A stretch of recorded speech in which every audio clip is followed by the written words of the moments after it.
Chapter 337. Under the moonlight, the depths of the snow-capped mountains were no longer peaceful. Beams of strong light shot out, and terrifying energy waves spread out, causing all the nearby snow-capped peaks to experience avalanches. The birds and beasts that lived in the snow-capped mountains fled in shock. Peerless masters were fighting in the depths of the snow-capped mountains. One of them was the enraged Minister Dan. The battle did not last long before the depths of the snow-capped mountains gradually calmed down. A golden ray of light shot out from the depths of the snow-capped mountains and flew towards Biling City. One of the peerless masters did not come out from the snow-capped mountains. No one knew where he went. At dawn, a white figure walked into a courtyard at the back of the Yunlai Inn in Biling City.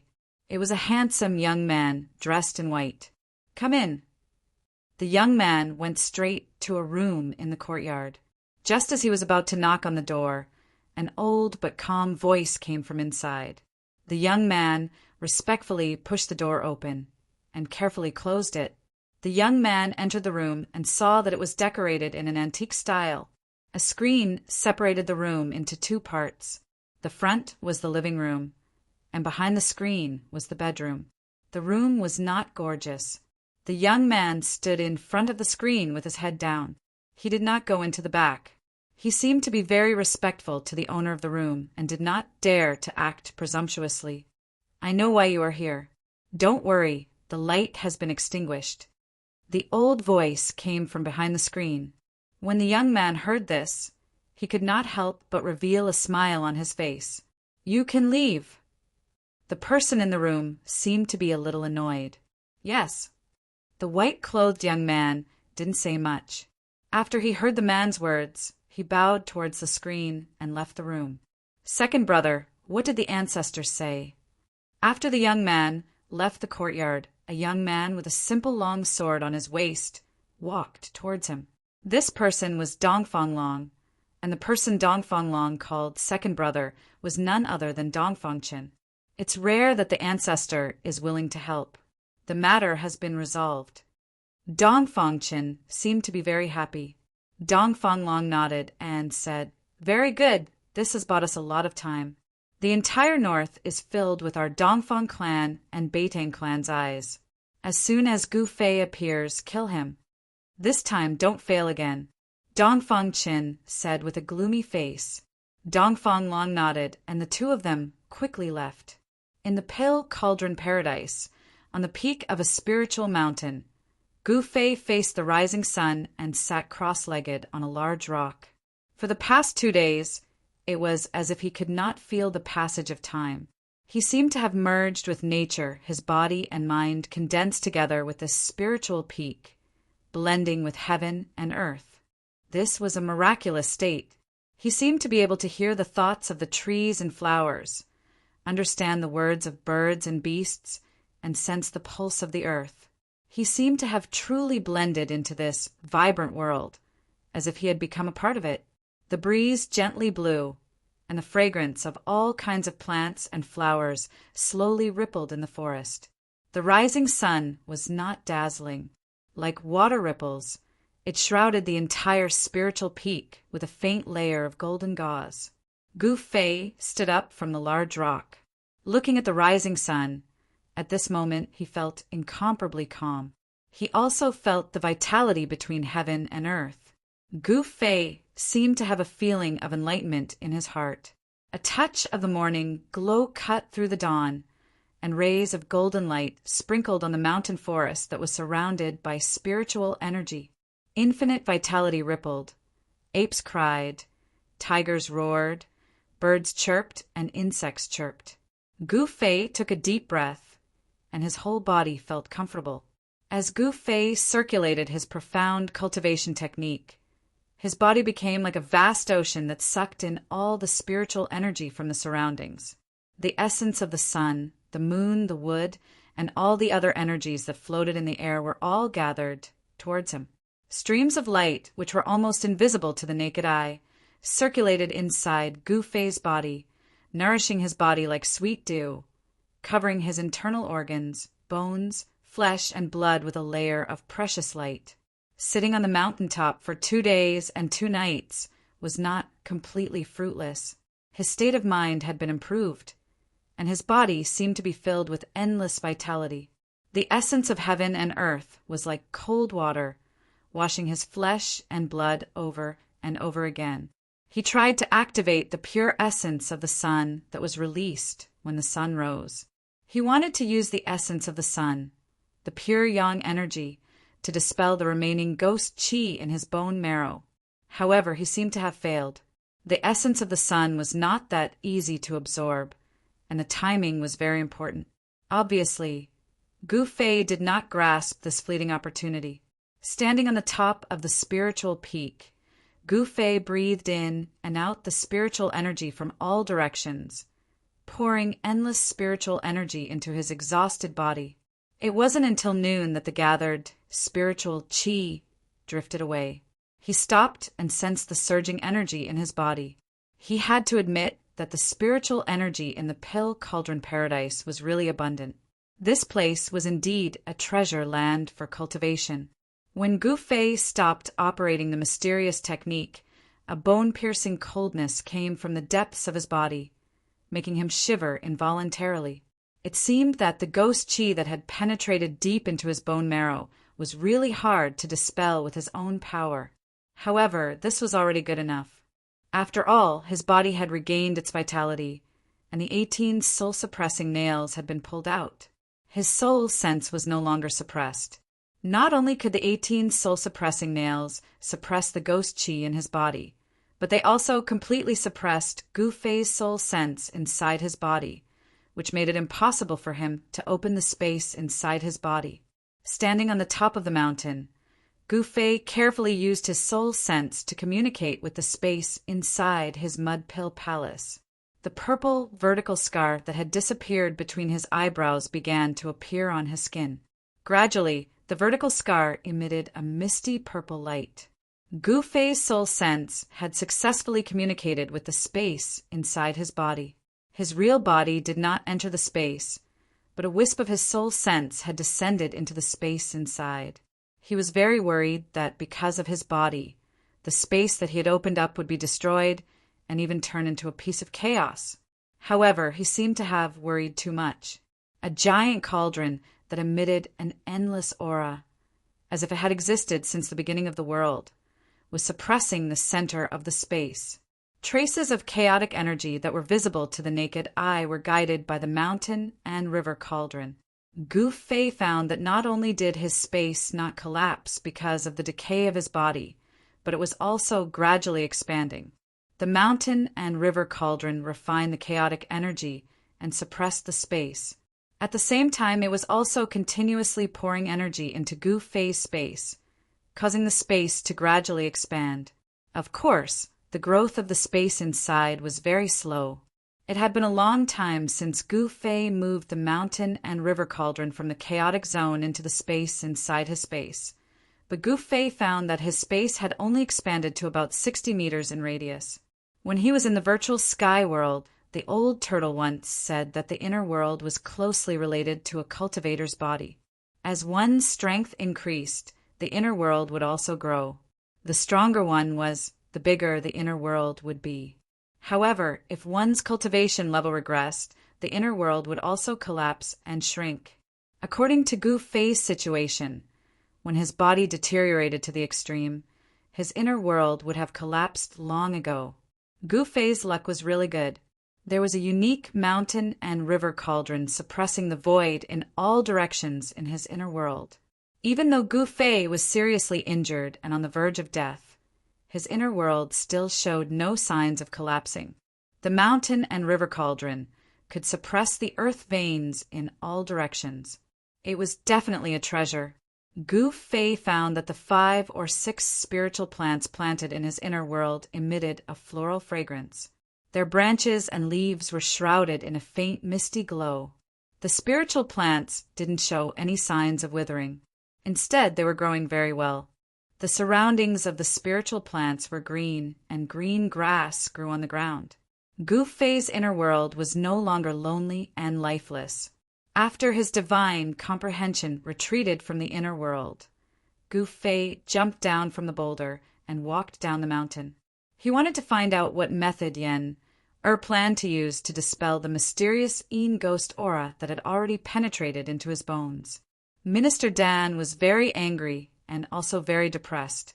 Someone destroyed Gu Fei's green lamp, which made him furious and flustered, because without the guidance of the green lamp, it would be very difficult for him to find Gu Fei. The hopes of the elders of the sect were all on Gu Fei. Minister Dan was actually shouldering a heavy responsibility.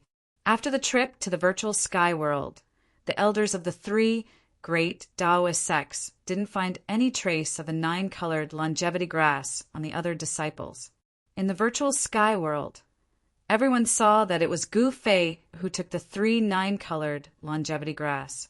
Because of this, the head of the Taishan sect and a group of elders used their great magical power and used the green lamp as a guide to keep an eye on Gu Fei's life and whereabouts. When the green lamp sensed that Gu Fei had left the virtual sky world, the higher-ups of the 3 great Taoist sects were alarmed. The Taishan sect immediately sent Minister Dan down the mountain to search for Gu Fei's whereabouts. Gu Fei became the disciple that the 3 great Taoist sects paid the most attention to. Of course, what attracted the higher-ups of the 3 great Taoist sects wasn't Gu Fei himself, but the things he had. In the evening, in Biling City, a person came to the courtyard where Minister Dan was staying. Minister Dan respectfully invited this person to a side room, then stood to the side and waited on him carefully.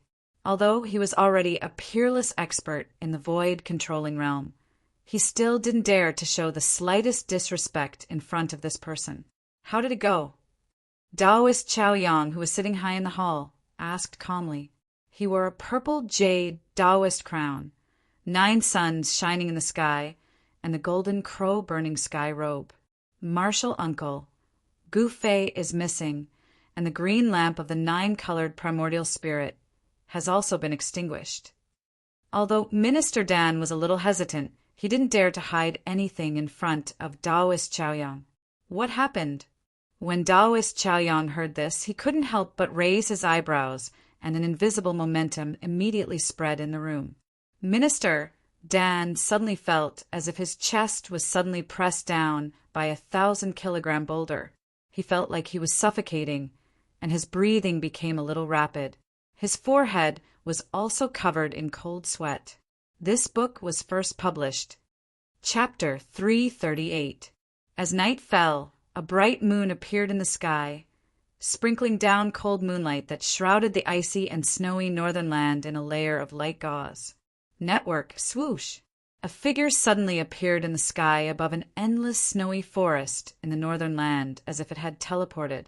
This person wore a purple jade crown on his head and a golden crow, sky-burning robe of the 9 suns, brilliant sky.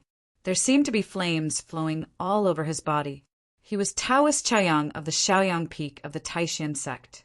Swoosh! A golden rainbow suddenly appeared in the distant sky, like a golden bolt of lightning, cutting through the void and flying quickly toward Taoist Chao Yang. Gu Fei is nearby. Taoist Chao Yang's eyes seemed to have no spirit, but it was as if he had a magical power that could penetrate the void, as if he could see anything he wanted to see. He glanced around but did not feel anything strange. What he saw in front of him was just a common, snowy forest in the northern land. At this time, the golden light that appeared in the distant sky had already flown in front of him, and a powerful wave of spiritual power immediately spread out.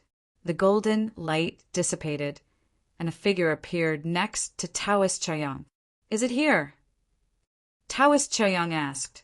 The person who came in the golden rainbow was Dan Qingzi. When he heard the question, he immediately replied, "Yes, but even with the spirit lamp in hand, I can't find Gu Fei." Before the spirit lamp was extinguished, Dan Qingzi had tracked Gu Fei more than once, but it was difficult to find any trace of Gu Fei.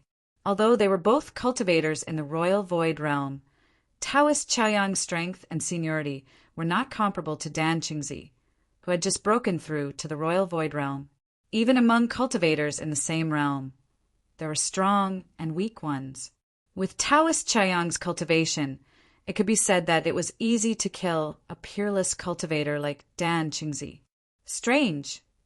Taoist Chaoyang stood in the void, and there was a trace of doubt on his face. He could not feel any human aura nearby, which meant that Gu Fei had not appeared nearby. Taoist Chaoyang's divine will was extremely powerful. Once it was spread out, he could see everything within a radius of tens of miles like the back of his hand. It was even clearer than using his eyes to see. As long as someone was hiding nearby, they would definitely not be able to escape the detection of his spiritual force. The surroundings were very quiet. Only the occasional roars of beasts could be heard from the depths of the snowy forest. Other than the birds and beasts that resided in the forest, there were no other signs of life. Taoist Chaoyang was very proud of his own cultivation. Apart from demigods, there were only a few people in the world who could beat him. If there was something strange about this place, it would not escape Taoist Chaoyang's eyes. If someone had really hidden Gu Fei with great magical power, and even Taoist Chaoyang had been deceived, then this person was definitely not someone he could provoke. Yes, looks like it's time to meet some old friends in Biling City. Taoist Chaoyang said calmly, "Let's go back." After saying that, Taoist Chaoyang's figure disappeared in the air. Taoist Chaoyang's speed was too fast. Even Minister Dan, who was standing next to him, could not tell how he left. Minister Dan could not help but be shocked. Taoist Chaoyang's cultivation was much stronger than his. Taoist Chaoyang's speed seemed to be comparable to teleportation. Of course, the legendary magical power of teleportation could only be performed by a peerless demigod. Minister Dan did not dare to delay. He rose into the air and turned into a dazzling golden rainbow. He flew in the direction of Biling City and disappeared into the night in the blink of an eye. Of course, Taoist Chaoyang's arrival did not go unnoticed by the old monsters in Biling City. The situation in Biling City became even more delicate. There were many undercurrents, and a storm was brewing. Compared to Biling City, the Pill Cauldron's grotto was quiet. There was no ice or snow here, and the temperature was warm. Several mountain peaks were filled with green. There was a small bridge that spanned over the flowing water, and flowers bloomed beside the stream. Cranes flew across the sky from time to time. A herd of spiritual deer chased each other on the grassland between the mountains. All sorts of spiritual herbs were planted on the cultivated slopes. The Pill Cauldron's grotto was definitely a blessed land for immortals. It was hard to imagine that there would be such a grotto in the snowy northern lands. This place was isolated from the rest of the world and was filled with spiritual energy. It was no wonder that even the old monsters who had not come out for a long time were alarmed. Unfortunately, this spiritual land already had an owner. The ancestors of the Pill Cauldron Gate had spent a lot of effort to set up a peerless formation to isolate this spiritual land from the rest of the world, forming a grotto. This grotto was independent from the world, but it was also closely connected to the world. The spiritual veins of the earth were the foundation of this small world. It was hard to imagine that with this grotto as the foundation, the Pill Cauldron's grotto still declined. Unless the peerless formation outside the Pill Cauldron's grotto was broken, the Pill Cauldron's grotto would never be revealed to the world. Even a powerhouse like Taoist Chaoyang could not sense the existence of the grotto. In order to help Gu Fei get rid of the Xianin ghost qi that was entangled in his bone marrow, I had been busy with something for the past few days. She seemed to be making something. Gu Fei asked a few times, but pretended to be mysterious and ran away. Network. Gu Fei had no choice but to find a place to circulate his mystic art and breathe in and out spiritual energy. He wanted to use the endless spiritual energy to temper his muscles and bones, using this method to get rid of the Xianin ghost qi deep in his bone marrow bit by bit. But soon, Gu Fei felt that his method did not seem to work at all. The uncomfortable feeling of coldness coming out from his bone marrow still happened a few times a day. Every time he did it, his body would feel cold and his blood and qi seemed to be condensing. This was like a bone-deep gangrene. With his ability, there was no way he could get rid of the xianin ghost qi deep in his bone marrow. One morning, 3 days later, Yan found Gu Fei at the peak of a spiritual mountain. "Follow me." Yan aroused Gu Fei from his deep meditation. This was the first sentence she said to Gu Fei. She seemed to be a little excited. "Where to?" Gu Fei asked. "Just follow me." "Of course, if you don't want to get better, you can continue to meditate here." Yan revealed a sly smile and walked straight down the mountain. "Wait for me." Gu Fei hurriedly chased after her. Although he had vaguely guessed why Yan came to find him, he still could not keep calm. One had to know that the xianin ghost qi deep in his bone marrow would come out several times a day. That kind of feeling was not pleasant. Yan brought Gu Fei to an ancient altar in the Pill Cauldron Grotto and walked up. Gu Fei felt that this altar seemed to be made of purple jade. Every purple jade brick was engraved with ancient runes.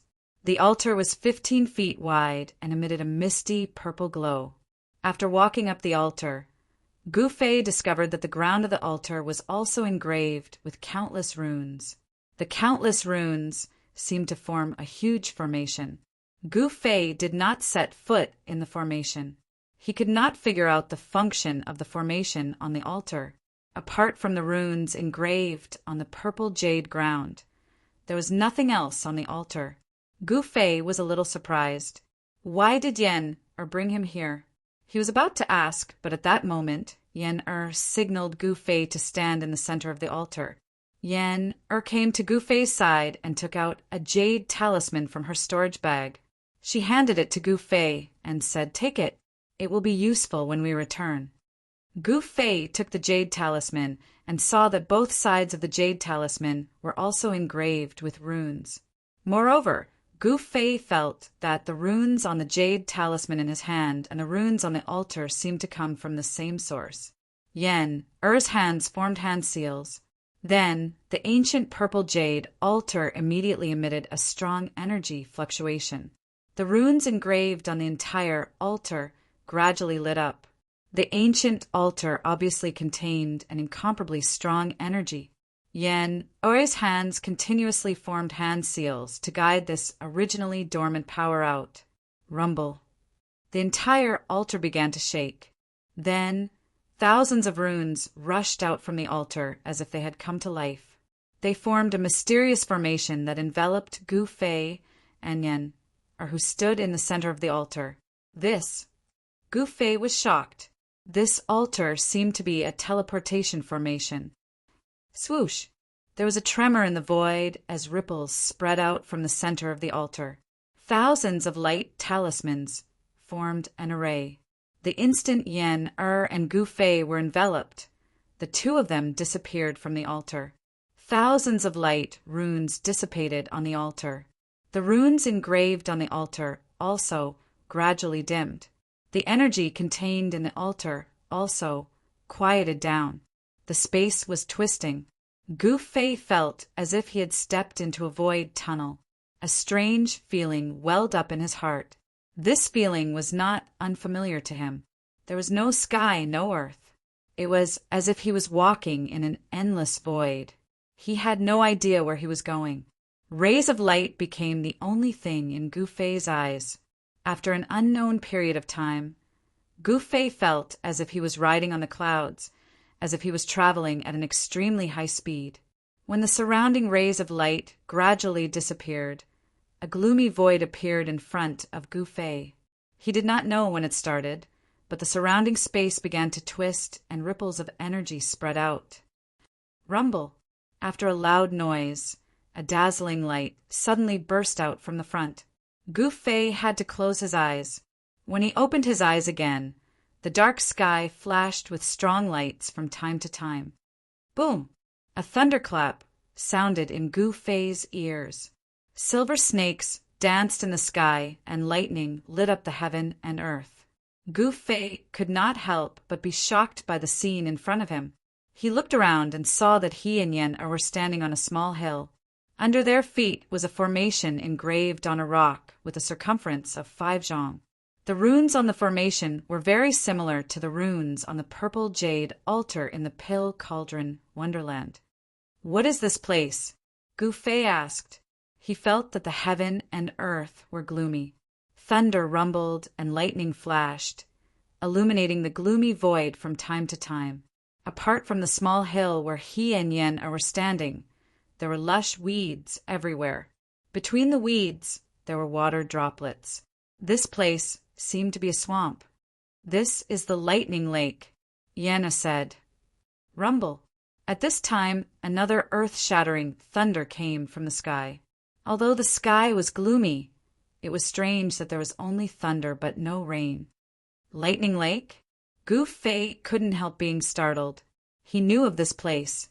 It was a dangerous place, a place where the lightning energy of heaven and earth gathered.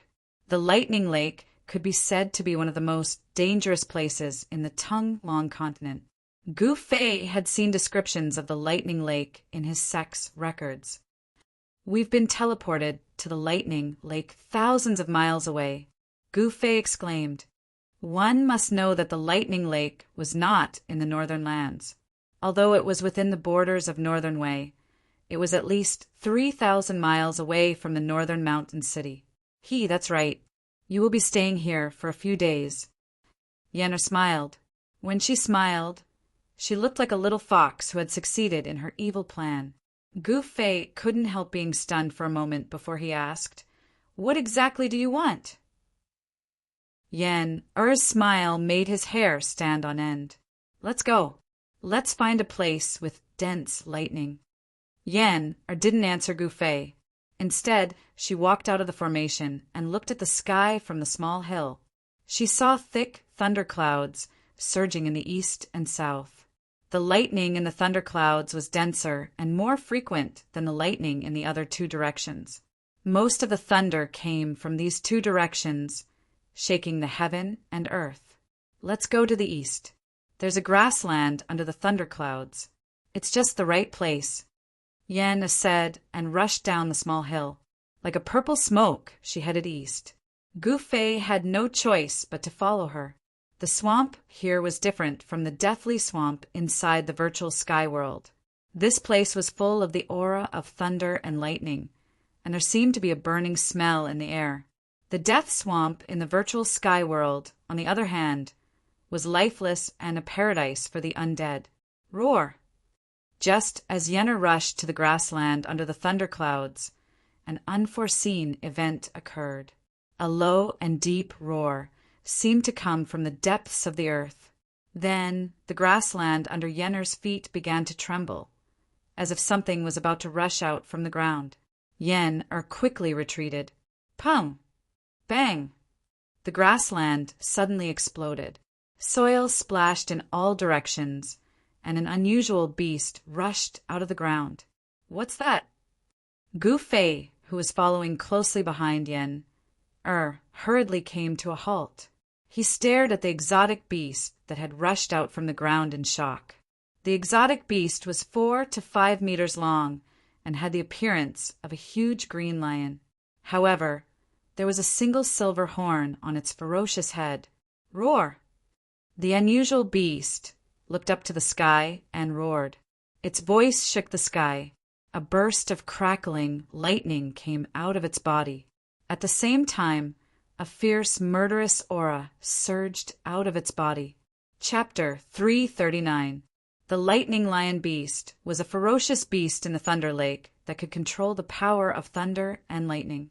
It had a violent temperament and was fond of fighting. Once it sensed any beast or human cultivator intruding into its territory, it would immediately attack. It was obvious that Yen and Gu Fei had intruded into the territory of a lightning lion. Roar! The lightning lion charged out from the swamp and let out a series of roars. Its body was surrounded by lightning, and a violent aura filled every inch of the sky. Gu Fei sensed that this lightning lion seemed to possess a powerful strength. He could feel the power of thunder and lightning in the surroundings converging toward the lightning lion floating in the sky. Swoosh! A pair of azure-colored wings extended from the lightning lion's ribs. Arcs of azure-colored lightning blossomed on the wings, crackling chaotically. Yen-Er was still standing on the grass, staring calmly at the lightning lion in the sky. Even though she knew that the lightning lion was gathering its power, she did not make a move. The lightning lion was infuriated by the fact that there was someone who didn't know life from death trespassing into its territory. The consequences were terrifying. Lightning began to strike down from the thunderclouds, striking the silver horn on the lightning lion's head. This lightning lion was extraordinary, as it was able to control the powerful force of thunder and lightning accumulated in the thunderclouds. The horn on the head of the lightning lion continued to absorb the power of thunder and lightning from all directions. The silver horn began to emit a brilliant glow, and a powerful energy wave was emitted from the horn. Roar! The lightning lion let out a furious roar. Swoosh! Then a green lightning bolt as thick as a child's arm shot out from the horn and struck towards Yen-Er below. The blue lightning bolt tore through the sky and emitted a blinding light that lit up the heavens and earth.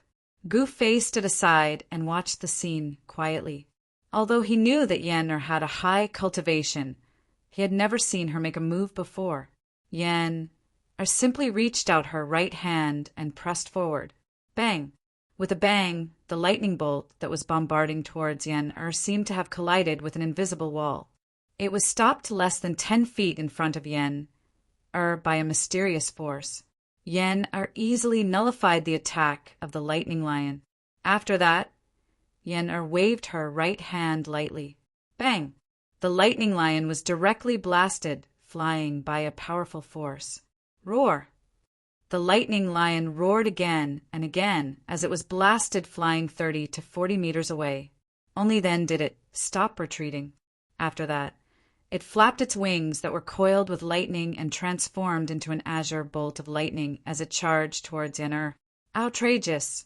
Since you want to die, I'll grant your wish. Yen-Er's expression turned extremely cold.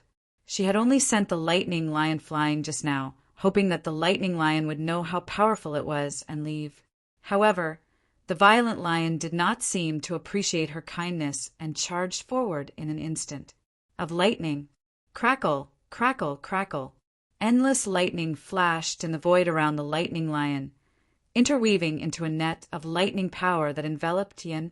Gu-Fei quickly retreated and looked at Yen-Er with interest. He wanted to see what kind of tricks she had up her sleeves. A powerful wave of magic power surged out from Yen-Er's body, and her hair started to flutter even though there was no wind. Then, dark green vines started to grow under her feet, and they started to twine around the lightning lion in the sky. At the same time, Yen-Er pressed her right hand upward, and the thousands of lightning bolts that shrouded the lightning lion immediately dispersed and dissipated in the sky. At this moment, the lightning lion seemed to have sensed danger and tried to escape. However, it was too late. Countless vines, like green dragons, instantly entangled the lightning lion in the sky. 2 vines entangled the wings of the lightning lion and tore them off. The lightning lion immediately let out an earth-shattering roar. A large amount of blood sprayed from the sky.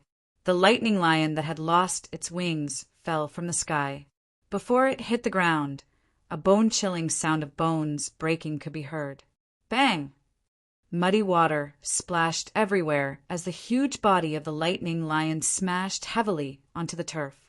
Then, it slowly sank into the mud beneath the turf. The powerful and violent lightning lion had been strangled to death by Yen-Er. After the vines strangled the lightning lion to death, they seemed to have lost their vitality and quickly withered.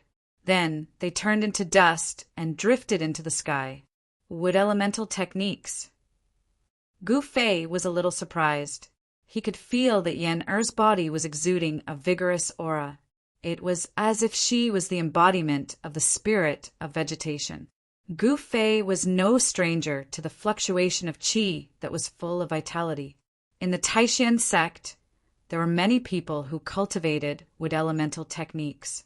In the Taishan sect, Ziyu, a disciple of the sect leader, was one of the best. Impressive, impressive. Gu Fei clapped his hands and walked slowly toward Yan. Are you praising me or insulting me? Yan smiled sweetly. Her beautiful face bloomed with infinite brilliance, and Gu Fei's eyes suddenly lit up. Of course I'm praising you. How would I dare to insult you? Gu Fei rubbed his nose and said awkwardly. He had to admit that Ori's smile was very lethal. I don't think you would dare. Waved her fist at Gu Fei and said fiercely.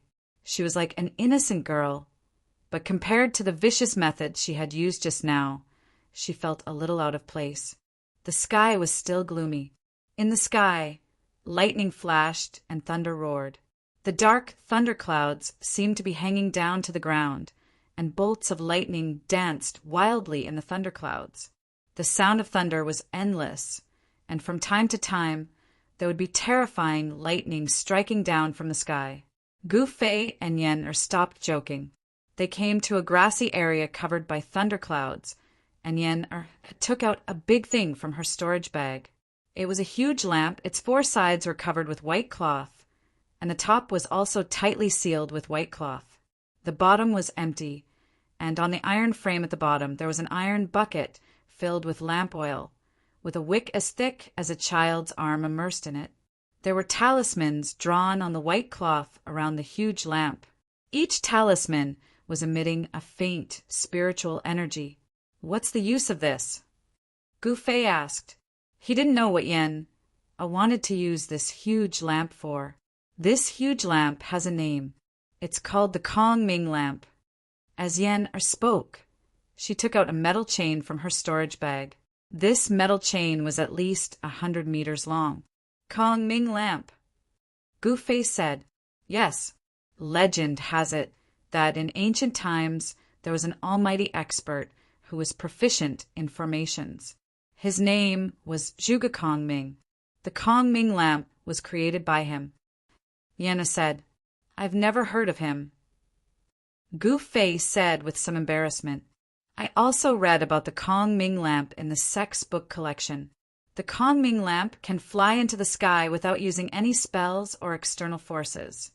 Yan said to Gu Fei as she tied one end of the metal chain to the lamp frame below the Kong Ming lamp. Could it be? Gu Fei's expression suddenly changed. He had already vaguely guessed what Yan wanted to do. That's right. I'm going to release this Kong Ming lamp into the sky and draw the power of thunder and lightning from the thunderclouds, Yan said proudly. As she spoke, she lit up the huge Kong Ming lamp. The flame of the lamp burned fiercely, and the huge lamp slowly rose from the ground in front of Gu Fei and Yan. All right, you can enjoy the baptism of thunder and lightning here. Yan smiled slyly and suddenly used the fixed body technique on Gu Fei. Gu Fei suddenly felt his body stiffen, and he was fixed on the spot. Yan tied the other end of the metal chain to Gu Fei's waist. Then she took out a large stone from her storage bag and another metal chain from her storage bag. She tied Gu Fei firmly to the large stone like a dumpling. Gu Fei could not speak. His eyes darted around and his face turned green. The power of sky thunder was not something that anyone could withstand. It was extremely dangerous to attract sky thunder to one's body. Legend had it that when a great cultivator who had stepped into the immortal realm ascended, heaven and earth would send down a lightning tribulation. Only those who could survive the lightning tribulation could finally ascend to the immortal realm. Those who could not survive the lightning tribulation would be destroyed by the sky thunder and turned into ashes. Gu Fei did not think that with his current cultivation, he could resist the power of thunder and lightning that came from heaven and earth. Oh, I almost forgot. Yan was about to leave when she suddenly thought of something. Then she pointed with her finger, and Gu Fei's right hand, which was holding the jade talisman, was immediately able to move. All right, if you really can't withstand it, crush the jade talisman. The power in the jade talisman can teleport you back to the pill cauldron paradise. After saying that, Yen-Er quickly left. At this time, the slowly rising Kongming lantern was about to touch the thick thunderclouds that were pressing down from the sky. Dark clouds pressed down, lightning flashed, and thunder rumbled. With a strong flash, lightning swam through the thunderclouds like silver snakes. Suddenly, a deafening thunder exploded above Gu Fei's head. The power of the thunder was earth-shattering. A bolt of lightning struck down from the thunderclouds and hit the flying Kongming lantern. A bright electric current immediately flowed down the metal chain at the bottom of the lantern. Gu Fei felt a dangerous aura and wanted to crush the jade talisman, but in the end he did not do so. Perhaps only the baptism of sky thunder could expel the Xian Yin ghost qi from his body. Wow! The power of thunder and lightning flowed along the chains and entered Gu Fei's body. In an instant, it broke the fixed body technique on Gu Fei's body. A miserable howl immediately escaped his mouth. Gu Fei opened his mouth and spat out a mouthful of white smoke. He raised his head to look at the rolling thunderclouds in the sky and roared, "How refreshing! Let's make it more violent." Boom! Another clap of thunder boomed overhead, and another bolt of lightning struck the sky lantern in the sky. Roar! Damned heavens, come! Gu Fei endured it and shouted crazily.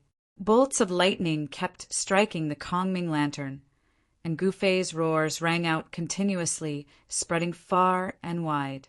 This book, Chapter 340. There was no lack of ferocious beasts in the Thunder Lake. However, none of them dared to approach a certain place. Lightning flashed and thunder roared. The grass within a radius of a few hundred feet was scorched. There was an extremely crazy man who was attracting the power of lightning from the heavens and earth under the rumbling thunderclouds. His cries of agony were incessant and could even be heard louder than the sound of the thunder. On a grassy slope in the distance, a graceful figure in purple calmly watched the shocking scene unfold before her.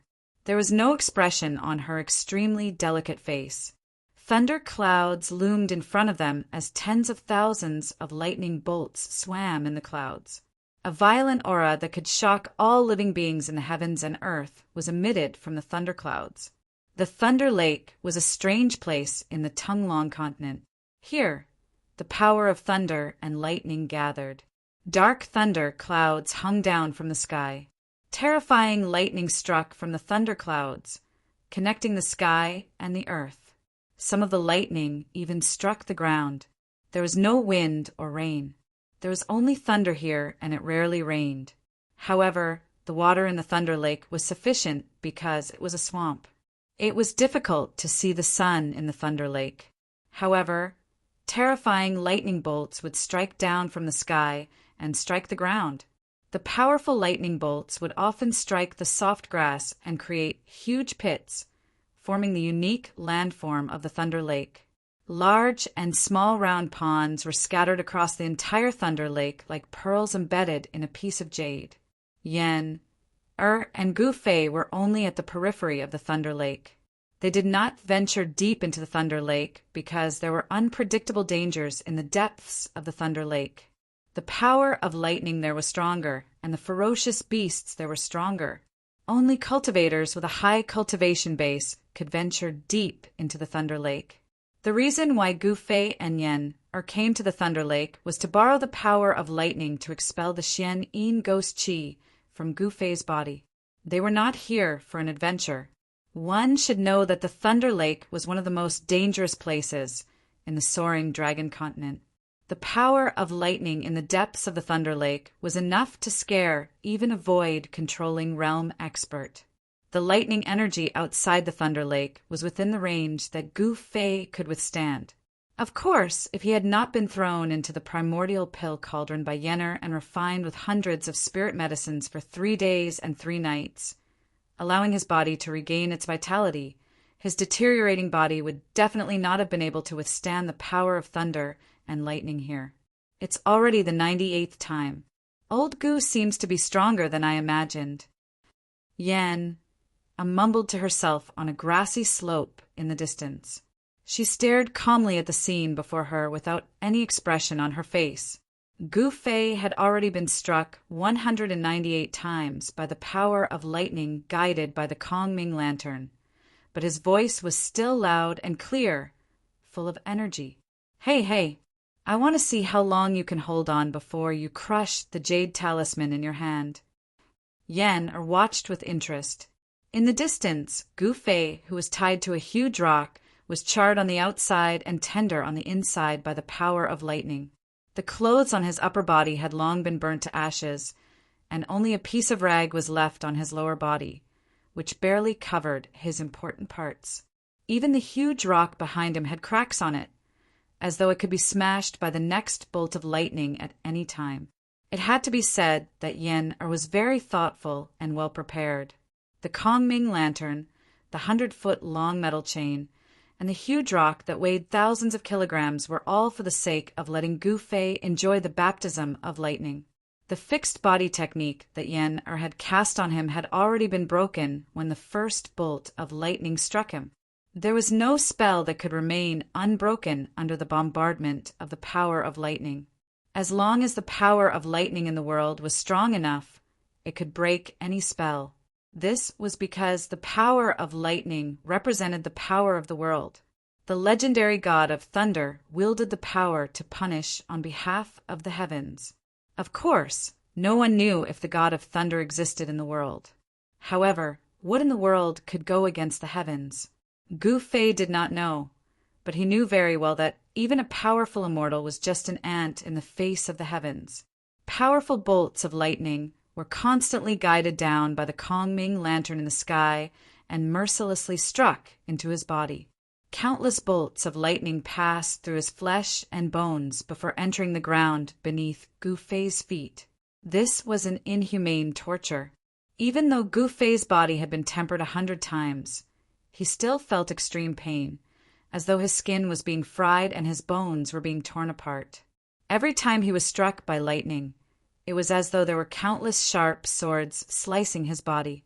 It made him feel a terrible pain, as though his flesh and bones were being separated and torn apart.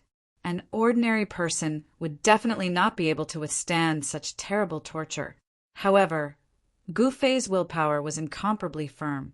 He would not easily succumb to any power, even if it was the power of the world. Every time a bolt of lightning struck down from the sky, Gu Fei could not wait to crush the jade talisman in his hand. However, in the end, he gritted his teeth and endured it. He gritted his teeth and endured the inhumane pain. Traces of blood seeped out from the corner of his mouth. The power of lightning in the world could repel all evils. It was the nemesis of the evil Yin Qi in his body. Moreover, with the power of heavenly lightning, although it was dangerous, it was very likely that an incomparably powerful heavenly lightning would descend and strike Gu Fei into charcoal. However, in the midst of danger, there were also opportunities. For Gu Fei, using the power of lightning to temper his body was not entirely a bad thing. The mysterious Yin ghost Qi that had invaded his bone marrow was gradually dispersed by the power of lightning that passed through his body. Gu Fei's miserable howls were earth-shattering. Endless vitality constantly healed his body that had been burned by the power of lightning. All the muscles in his body involuntarily twitched violently, releasing waves of vitality to nourish his injured body. The strong physique of a martial artist allowed Gu Fei to recover very quickly after being struck by lightning. Yen watched from the grassy slope for a long time. She thought that Gu Fei would not be able to endure the pain of being struck by lightning for long. He would crush the jade talisman and start all over again. However, she seemed to be wrong. 2 hours passed. For hours past, Gu Fei's miserable howls were still coming from afar. His voice did not weaken at all. It was obvious that he could continue to endure it. In the Thunder Lake, black thunderclouds covered the land. It seemed as though they would never dissipate. There was no sunlight or stars in this place. There was thunder, but there was no rain. This was a strange place. It was a paradise for cultivators who cultivated lightning-based Tao techniques. However, even so, not many cultivators dared to go deep into the Thunder Lake. They could only walk around the periphery of the Thunder Lake like Gu Fei and Yenner. Forget it. Let's return to the Pill Cauldron Paradise first. I wonder when he will crush the Jade Talisman. The lightning lake was filled with a heavy pressure that came from the heaven and earth, making Yen a little uncomfortable. Yen crushed the Jade Talisman in her hand. A ball of green light immediately spread out from her hand, enveloping her within. Shwa! The void that was enveloped by the green light trembled, and ripples spread out like water waves. The light dimmed and then disappeared completely. Yen's figure had already disappeared along with the light. It was as though she had broken through the void. It was difficult to teleport out of the Pill Cauldron Paradise. However, one only needed to crush a Jade Talisman to return to the Pill Cauldron Paradise. Yen was not worried that Gu Fei would be in danger. This was because even if he was in danger, Gu Fei would not be so foolish as to not crush the Jade Talisman. It could be said that the Jade Talisman was actually a talisman. The Jade Talisman of the Pill Cauldron sect was very special. It was more convenient than the void shifting scrolls that were sealed with spatial Tao techniques. The Tao technique scroll had to be unfolded to release the sealed Tao technique power. As for the Jade Talisman of the Pill Cauldron sect, one only needed to hold it in one's hand and crush it. The Tao technique power would explode in an instant and teleport the person to the Pill Cauldron Paradise. It had to be said that Gu Fei's willpower was perversely strong. It seemed like there was no pain that he could not endure. He did not know how many times he had been struck by the power of lightning from the Kongming lantern. Gu Fei felt as if he had become numb. The lightning energy washed over his body again and again, and the bone-chilling cold that would flare up several times a day gradually weakened. Under the baptism of lightning, his physical body and nerves were tempered to become stronger and more resilient. A day and a night passed. The place where Gu Fei had become a huge, charred pit that was steaming. It was as if a meteorite had fallen there, producing an incomparably strong heat that burned everything. The boulder had long been shattered.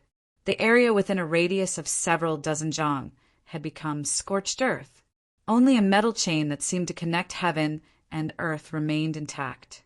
Even after being struck by the power of lightning countless times, it seemed like it would not leave a single mark on this metal chain. He did not know when it started, but Gu Fei felt that the cold in his body had stopped acting up. Therefore, he subconsciously began to accumulate the power of lightning.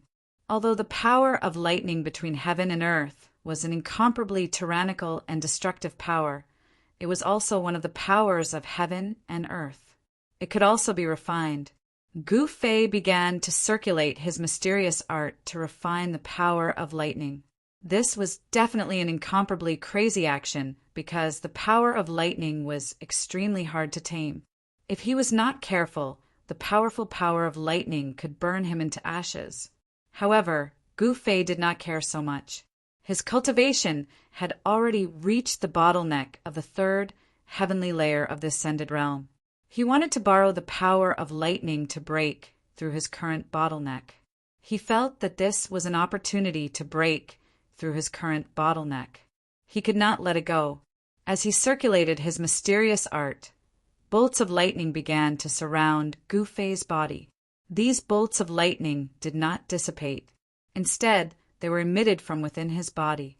Under the baptism of lightning, his tendons, bones, and flesh gradually transformed and became stronger. Gu Fei's physical body gradually improved under the destruction of the lightning. Bolts of lightning continuously struck down from the thunderclouds above his head. The power of lightning was gradually guided by Gu Fei to every part of his body. Tiny snake-like currents flowed through his skin. Gu Fei seemed to have turned into a spirit of lightning. His body emitted strong rays of light, and thick arcs of lightning shot out from his orifices. As time passed, Gu Fei's figure was gradually covered by the lightning that shot out from his body. Then, a huge ball of lightning with a radius of 1 zhang appeared in the huge pit, flickering with strong light. Shwa! The teleportation array on the hill emitted a dazzling light. Strong waves of spiritual energy shook the void, and ripples that could be seen by the naked eye spread out. When the light dissipated, a purple figure appeared in the teleportation array. Yen had come to the Thunder Lake from the Pill Cauldron Cave world. She walked out of the teleportation array and headed towards the direction of Gu Fei. She waited in the Pill Cauldron Cave world for a day and night, but did not see Gu Fei return. Feeling worried, she came to the Thunder Lake again. The place where Gu Fei was struck by lightning was easy to find because the power of lightning gathered there. The power of heaven and earth was very strong and could be sensed from far away. When Yen came closer, she was stunned by the scene in front of her. The Kong Ming lantern had already fallen into the swamp, and the lightning in the sky was still striking down from the thunderclouds. The sound of thunder and lightning was earth-shattering. In a huge pit, a huge ball of lightning formed by lightning had burnt the soil within a radius of tens of feet. The ground was scorched black. The lightning ball had a diameter of 2 to 3 feet and emitted a blinding light. What happened? Yen was shocked. She could feel that the ball of lightning was nurturing a strong force. A heart-palpitating aura was emitted from the ball of lightning. This fella. Yen was speechless for a long time. After she calmed herself down, she could vaguely guess what had happened. Gu Fei was actually using the power of lightning to cultivate. This made Yen's jaw drop. Gu Fei's actions were undoubtedly audacious. Yen did not leave. She stood guard nearby and paid close attention to the changes in the ball of lightning. Time passed quickly. In the blink of an eye, 7 days had passed. During this period of time, a few strong beasts were alarmed and rushed over from other areas of the Thunder Lake. However, they were all chased away by Yen. The power nurturing in the ball of lightning was gradually increasing. The mighty aura emitted from the ball of lightning made the nearby beasts very uneasy. As for Gu Fei, he was sitting in the ball of lightning with his legs crossed, enduring inhuman pain. Endless power of lightning was flowing in his body. It was as if thousands of swords were constantly penetrating through his flesh and bones, tempering his body over and over again. It was as if they were trying to forge his body into a treasure. Yen didn't know when Gu Fei would stop cultivating. She sat with her legs crossed on a nearby grassy slope and quietly waited for Gu Fei. She knew that not only had the evil qi in Gu Fei's body been completely expelled, his cultivation base would also increase greatly after being tempered by the heavenly lightning. Biling City, which stood in the north of Northern Wei and was close to the abyss of immortals and demons, was definitely an ancient city. No one knew when Northern Mountain City was built. No one even knew how it appeared in the northern lands. There were many unimaginable myths and legends here. Such an ancient city, standing in the border between the extreme northern demon region and the central plains, would definitely arouse people's imagination. Although Biling City wasn't as grand as the Dragon Emperor City in the southern wasteland, it was still a famous city in the northern region. In the evening, 2 young cultivators in white clothes appeared outside the city gate of Biling City. With a cultivator's keen sense, they could sense an ancient and vicissitude aura. Biling City was like an indomitable giant that stood in the snowy north, guarding the land of the north. Senior brother, isn't it a bit rash for us to choose this place as our first stop for training? A handsome young cultivator with the appearance of a peerlessly beautiful woman asked. This young cultivator was like a beautiful woman dressed in men's clothing. His skin was so delicate that even women would be jealous of him. He was a young cultivator with the appearance of a girl. The other cultivator standing beside the young cultivator had an ordinary appearance. He was thin and had tan skin. He looked like a farmer in the countryside who went to work at sunrise and returned home at sunset. When the 2 of them walked together, one was so handsome that even women would be jealous of him, while the other had an ordinary appearance. This combination was a bit strange. What's there to be rash about? I heard that junior brother Dongfang Chen also came to the northern lands? The unassuming young cultivator said disapprovingly, Junior brother Dongfang? The handsome young cultivator couldn't help but reveal a strange smile. At this moment, two young cultivators in white clothes walked out of the city gate. The two of them looked similar. They both had sword-like eyebrows and starry eyes. They were definitely rare, handsome men. However, the two of them had a masculine aura that was unique to men, while the young man with the unassuming young cultivator had a feminine aura. Speak of the devil, and he will arrive. The handsome young cultivator couldn't help but be surprised when he saw the two young cultivators coming out of the city. Senior brother Li, senior brother Ziyu, please forgive me for being late to welcome you. Two young cultivators came out of the city. One of them walked up to the two cultivators outside the city gate. Hey, junior brother Dongfang, your cultivation. The dark-skinned young cultivator with an ordinary appearance looked at the young cultivator who came to greet him. His eyes flashed with a strange light. Little brother is stupid. It's been more than a year since I returned to the Dongfang family, but I still haven't broken through my current bottleneck.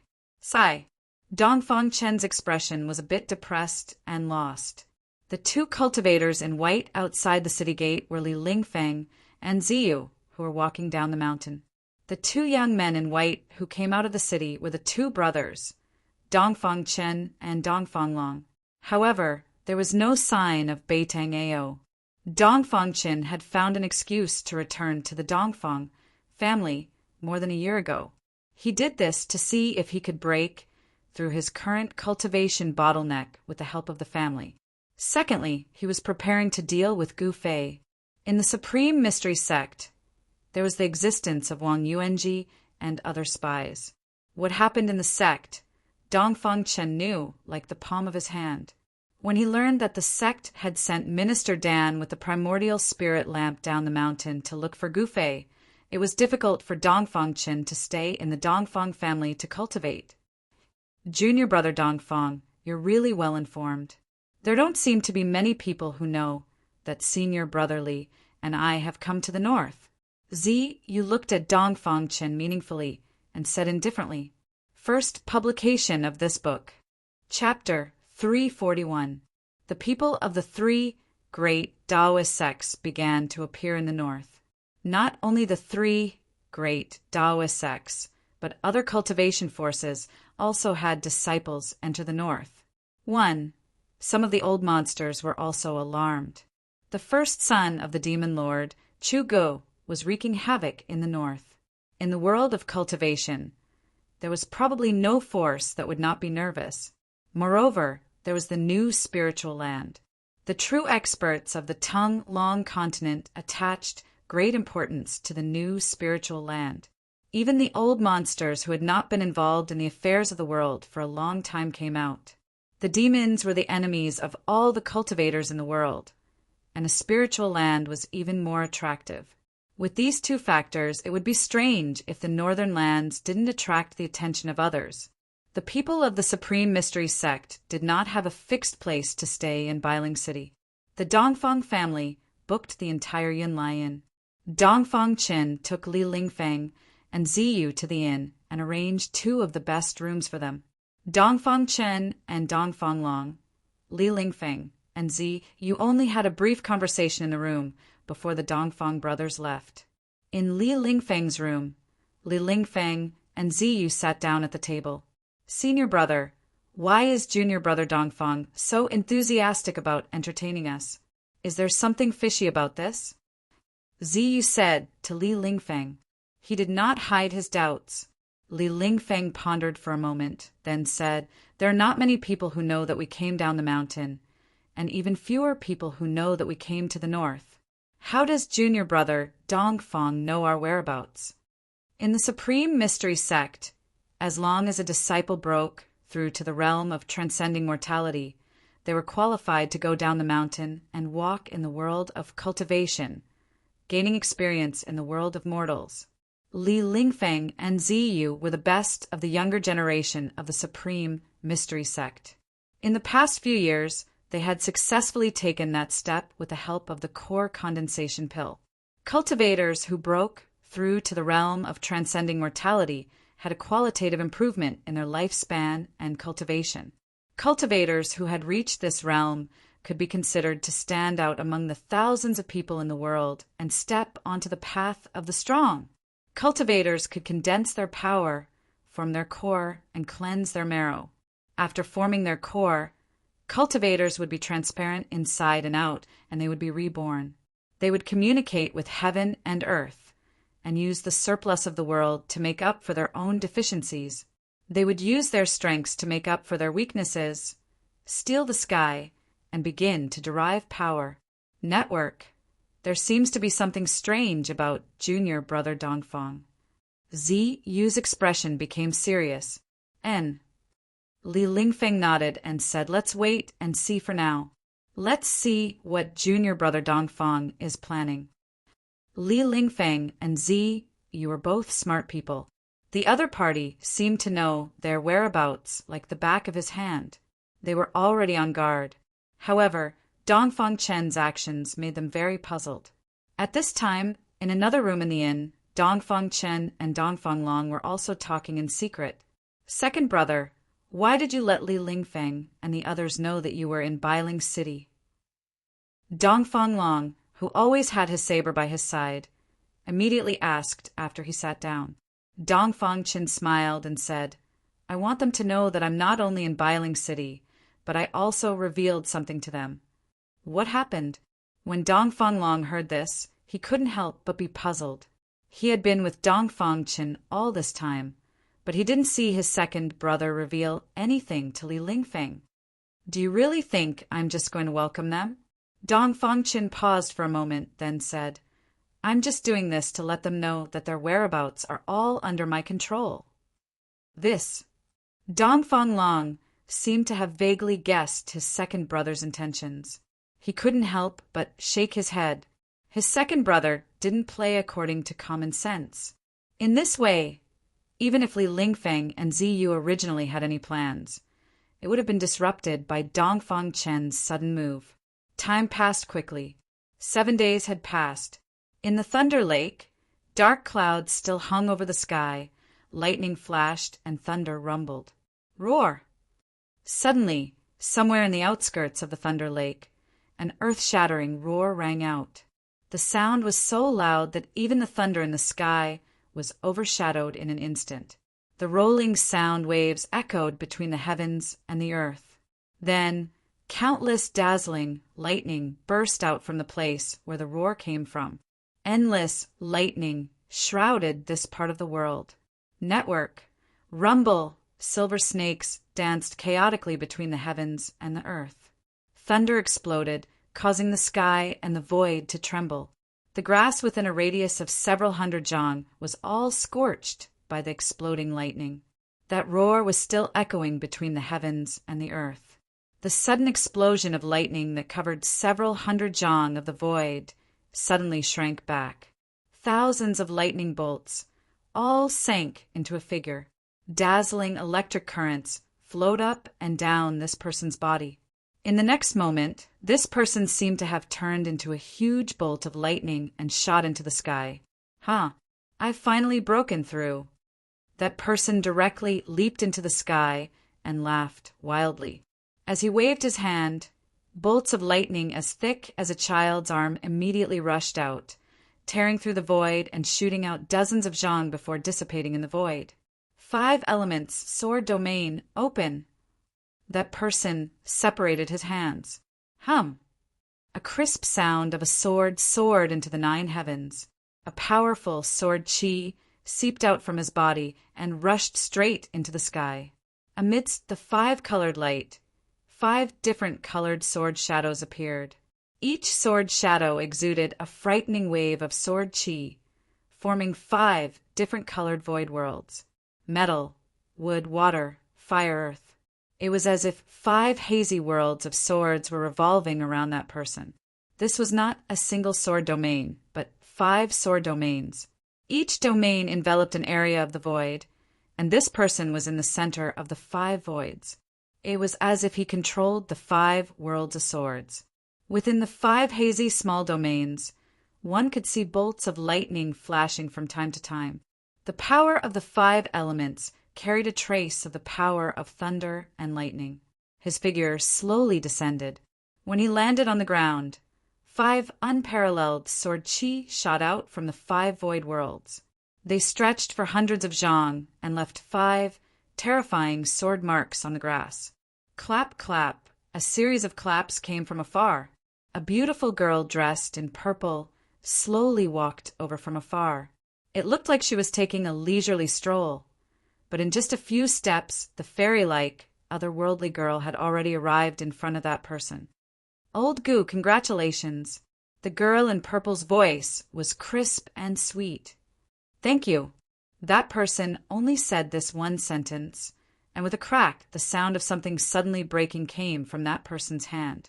Then, a ball of green light burst out from that person's hand and instantly enveloped that person. The void cracked and shook, and the next moment, the dazzling green light instantly disappeared into the void. That person also disappeared with the dissipation of the green light. "This guy runs really fast."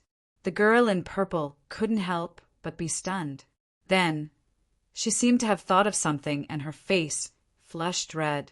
She then crushed a jade talisman in her hand and a ball of green light enveloped her.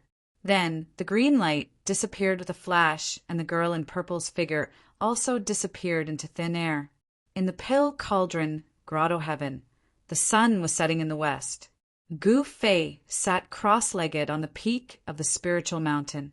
After cultivating in the lightning lake for more than 10 days, not only did the Xian Yin ghost qi in Gu Fei's body dissipate, it also allowed Gu Fei's cultivation to reach a new level. Not only did the baptism of lightning strengthen his body, it was also a form of training for his state of mind. His divine sense had become much more condensed, and his spiritual sense had become stronger.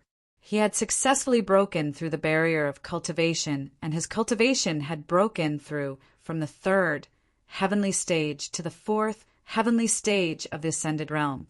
Especially the cultivation of his mental energy, it gave him a completely different feeling than before. Of course, the tempering of his body was something ordinary people couldn't imagine. The power of lightning was like a sharp blade that continuously attacked his flesh and bones.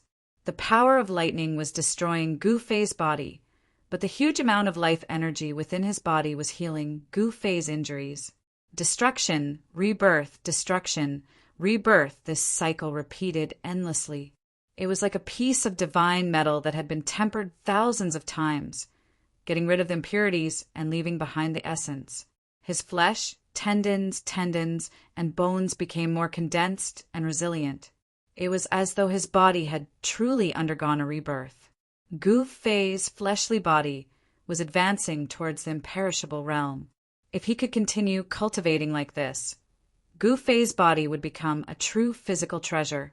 If he could cultivate it to the extreme, not to mention divine weapons, he wouldn't even be at a disadvantage against legendary divine weapons or saint weapons. This wasn't an exaggeration. The continuous transformation of his body would eventually be refined by Gu Fei into an incomparably powerful, undying warrior body.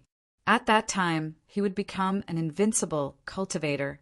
Gu Fei believed that with his current strength, he would have a high chance of winning if he met a cultivator at the 8th sky of the ascended realm. The baptism of lightning had elevated his mental and physical body. Even if he was at the 4th sky of the ascended realm, he would be able to fight against cultivators at the 8th sky of the ascended realm. Ordinary cultivators at the same level wouldn't be his opponent. Of course, there was no lack of geniuses in this world.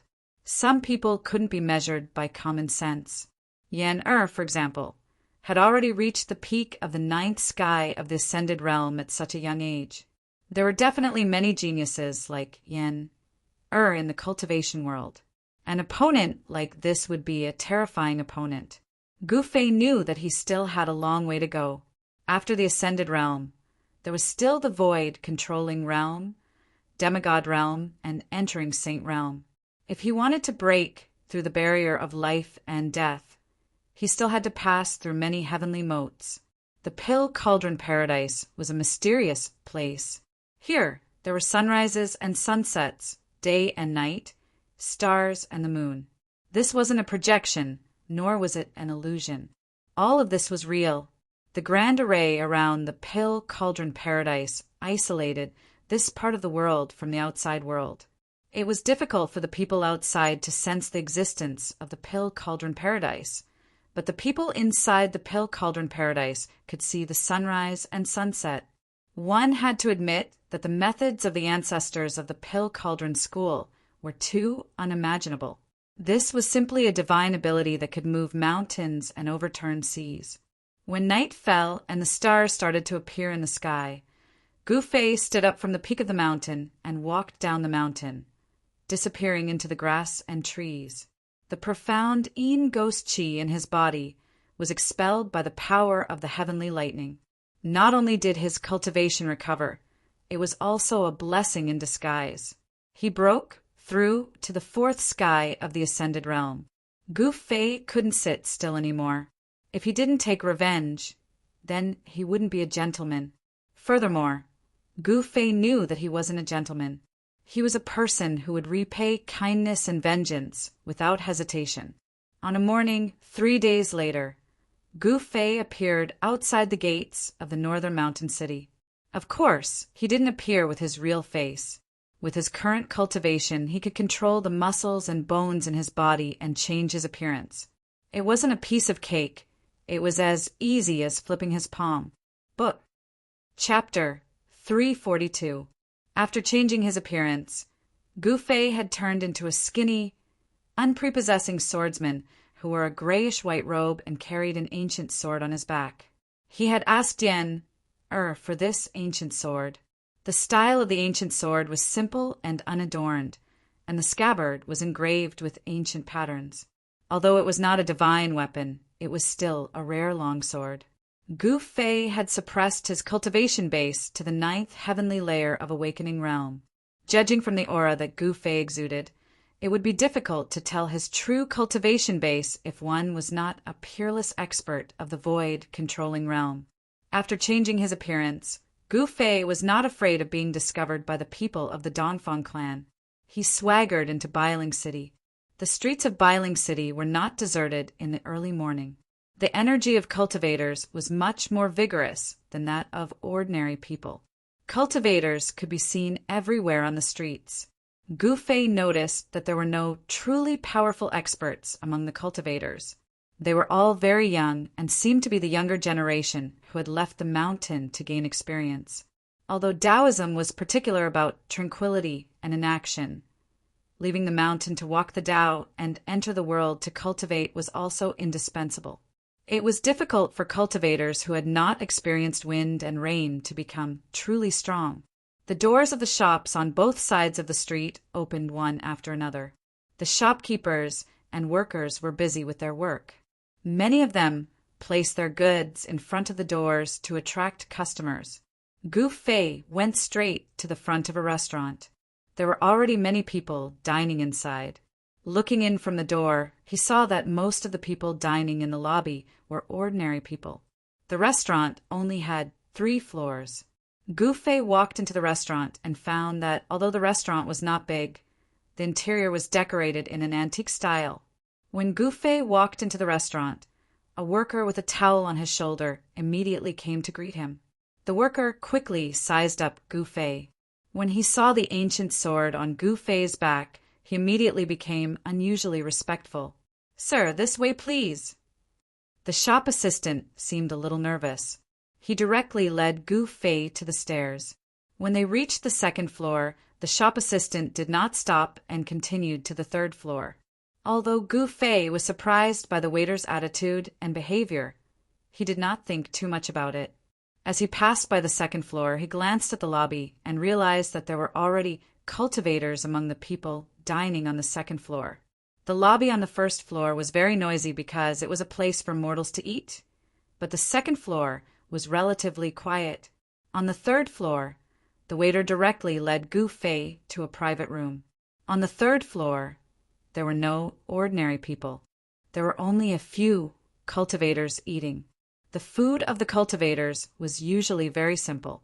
There was no big fish or meat, not even any fishy meat. Most of the cultivators' tables were filled with fruits and tea. Cultivators were humans too.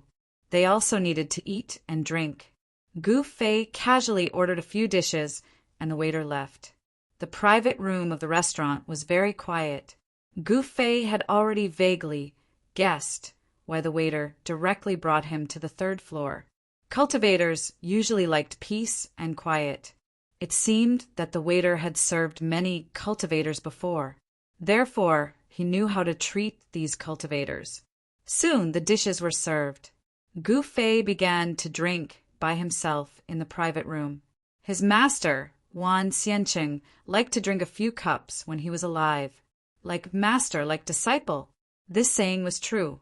Whenever Gu Fei went to a place like a restaurant, he also liked to drink by himself.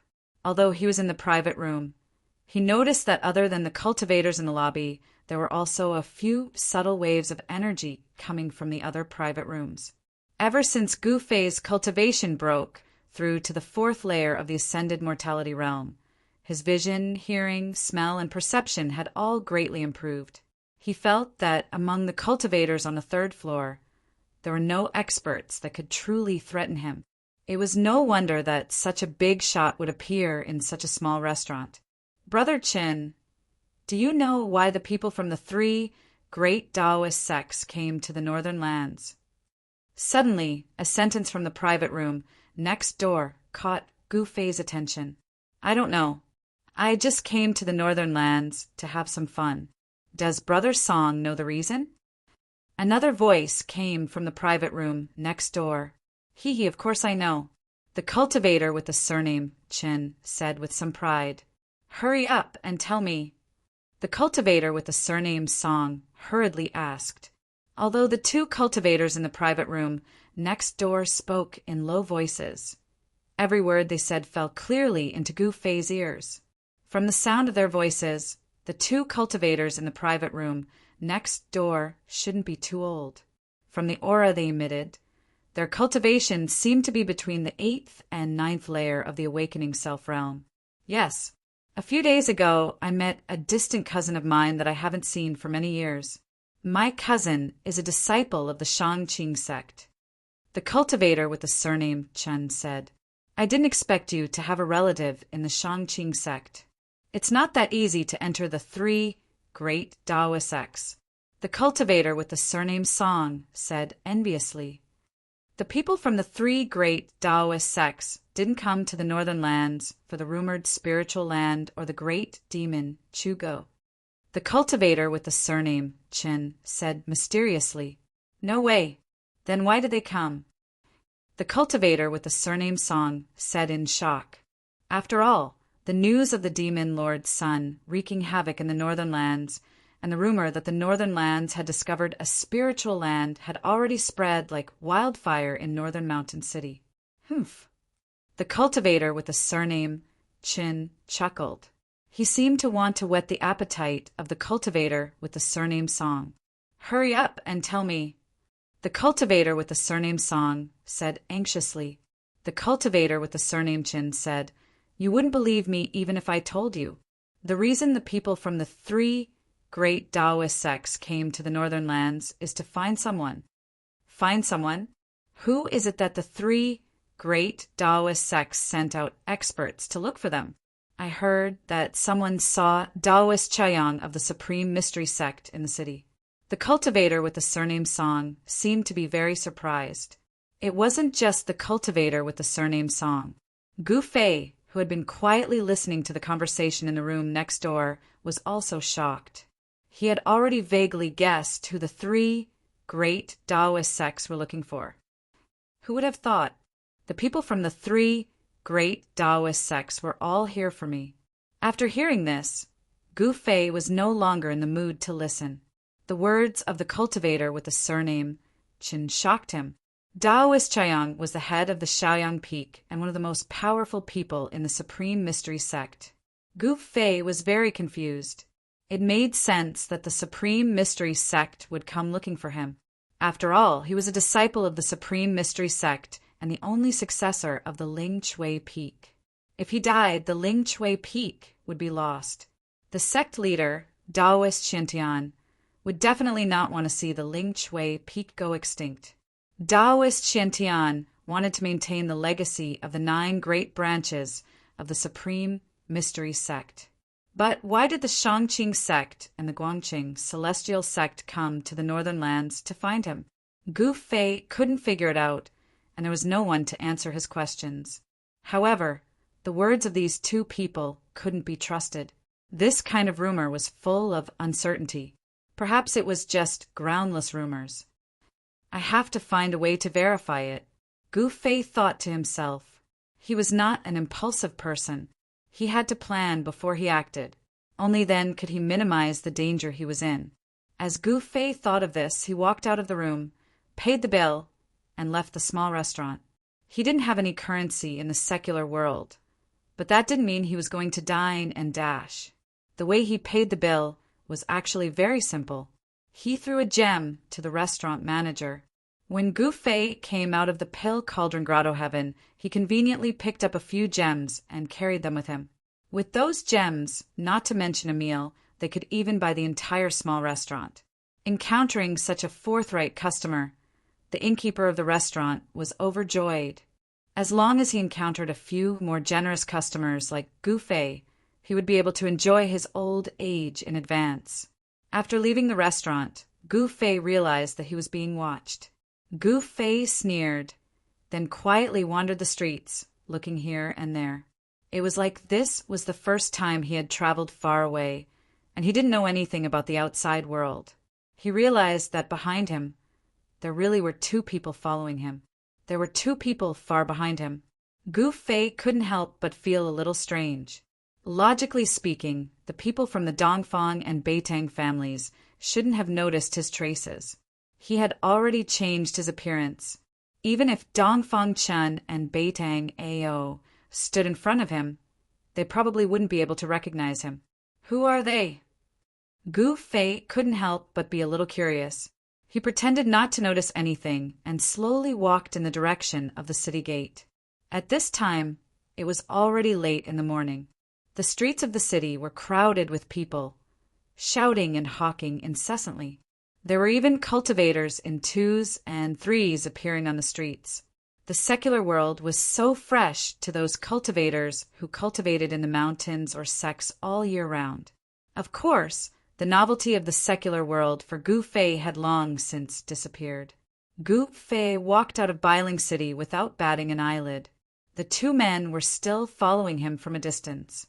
After leaving Bailing City, Gu Fei gradually went further and further away. Then he turned into a small path next to the main road and walked into the snow forest.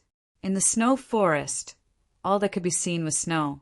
The leaves of the trees had long fallen off, and on the bare branches, one could see crystalline icicles hanging down. The 2 people following behind Gu Fei were 2 young men in gray robes.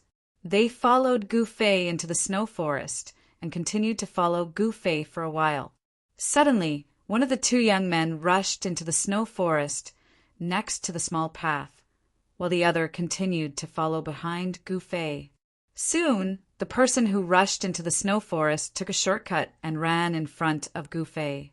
Then he suddenly rushed out of the snow forest and blocked Gu Fei's path. Gu Fei stopped. He couldn't help feeling a little amused. He was well aware of the actions of these 2 fellows. Could it be that these 2 fellows wanted to rob him? Kid, if you know what's good for you, then leave that treasured sword on you. Perhaps we can spare your life. The young man who blocked Gu Fei's path approached Gu Fei step by step. He was tall and thin, and his face was sallow. He looked like a patient who had been ill for a long time. However, Gu Fei sensed a powerful wave of magic power from this patient that did not match the patient's appearance. When Gu Fei heard this, he realized that these 2 people had their eyes on the ancient sword on his back. Chapter 343. In a remote snow forest outside Bailing City, Gu Fei was blocked by two young cultivators who were tailing him on a small path in the forest. "Brother, we don't want to take your life." "Put down that sword and you can go," said a dark-skinned, sturdy young man from behind Gu Fei. The man was not tall, but he was extremely strong. The aura he exuded was like that of a ferocious tiger. His skin was visible, and his muscles were as strong as a horned dragon's. "You want my sword? Come and take it if you can," Gu Fei said with a smile. The cultivation of these two fellows was not high. They seemed to be in the 8th or 9th heaven of the awakening state. Perhaps it was because these two fellows thought that Gu Fei's cultivation was on par with theirs, and there were two of them. They dared to block the path and ask for Gu Fei's sword. "Humph. Boss, don't talk to this kid. Since he wants to die, let's fulfill his wish." The tall, thin, and sallow young man, who seemed to have just recovered from a serious illness, seemed to be a little impatient. When Gu Fei heard this, he reached out and untied the ancient sword on his back. Then he stabbed it into the snow in front of him together with its scabbard and said coldly, "My sword is here." Seeing how calm Gu Fei was, the two young cultivators did not dare to act rashly. They could already tell that Gu Fei did not seem to care about them at all. It should be known that a sword cultivator's abilities were all in the sword in their hands. When Gu Fei stabbed the sword into the ground, he had already revealed a message to the two young cultivators. That was, he did not need to draw his sword to deal with them. "Kid, you're very arrogant. Let me see if you have the ability to be arrogant." As the sturdy young man behind Gu Fei spoke, his figure suddenly sank. His feet pushed against the ground, and the snow under his feet immediately exploded. At the same time, his body seemed to have turned into a ferocious tiger as he pounced at Gu Fei. A strong wind surged and swept the snow on the ground into the air. When Gu Fei saw this scene, he couldn't help but be a little surprised. This young man's pounce was very similar to the close combat technique that he had learned from Xiong Hu. Gu Fei did not dodge or evade. His feet were firmly nailed to the ground like the roots of an old tree. In the face of the young man's ferocious attack that was like a ferocious tiger pouncing on its prey, he only met it with a punch. It was an ordinary punch. There was no dazzling light, no powerful energy fluctuations, and no intense airwaves. It was just a casual punch. However, this punch possessed the power to turn something rotten into something magical. Gu Fei's fist rapidly enlarged in the young man's eyes. Then the young man, who was like a fierce tiger, only felt his vision go black. Bang! A sharp pain came from the bridge of his nose, and he seemed to hear the sound of bones breaking. The young man was depressed to the extreme. The moment he was punched, he had a strange feeling. It was as if his face was facing the opponent's fist, and he was being punched in the face. This young cultivator came quickly, but he also left quickly. He was blown away by Gu Fei's casual punch, and a few bloody teeth flew out of his mouth. Bang! The young cultivator smashed into a big tree more than 10 feet away. His body bounced back and then smashed into the snow under the tree. Sha! A pile of snow fell on the big tree. The tall and thin young man in front of him was immediately stunned. His eyes were wide open, and his eyeballs almost popped out of their sockets. It was really hard to believe that his boss was actually blown away by a punch. A layer of sweat appeared on the tall and thin young man's forehead. It was cold sweat. Although he was in a world of ice and snow, the tall and thin young man could feel that his underwear was already soaked in cold sweat. Impossible! My eyes are playing tricks on me. The tall and thin young man rubbed his eyes hard. His boss was blown away inexplicably. The scene that just happened was really hard for him to accept. Why? Do you still want my sword? Gu Fei crossed his arms in front of his chest and looked at the tall and thin young man in front of him with a faint smile. He said, as if nothing had happened, How did you do it just now?" The tall and thin young man's sallow face became even more yellow. This guy in front of him didn't seem to be simple. The sturdy young man was blown away by Gu Fei's punch and smashed into the snow. There was no more sound from him. It was unknown if he was knocked out by Gu Fei's punch or if he was killed. Gu Fei smiled and then said, "What you see with your eyes is not necessarily true. What you sense with your spiritual sense may also be fake. Do you think that my cultivation is only at this level? That is really a big mistake." The tall and thin yellow-faced young man finally realized that this guy in front of him was a tiger, pretending to be a pig. "What do you want?" The yellow-faced young man said with a trembling voice. He was already ready to escape at any time. "I don't want anything. I just want to ask you a few things." Gu Fei said. With the cultivation of these two young cultivators, he disdained to take action. The tall and thin yellow-faced cultivator seemed to have a chance to turn the situation around. He immediately sighed in relief and said, "Ask away, I will tell you everything I know." "Very good." Gu Fei couldn't help but secretly nod his head. This guy was not stupid and could judge the situation.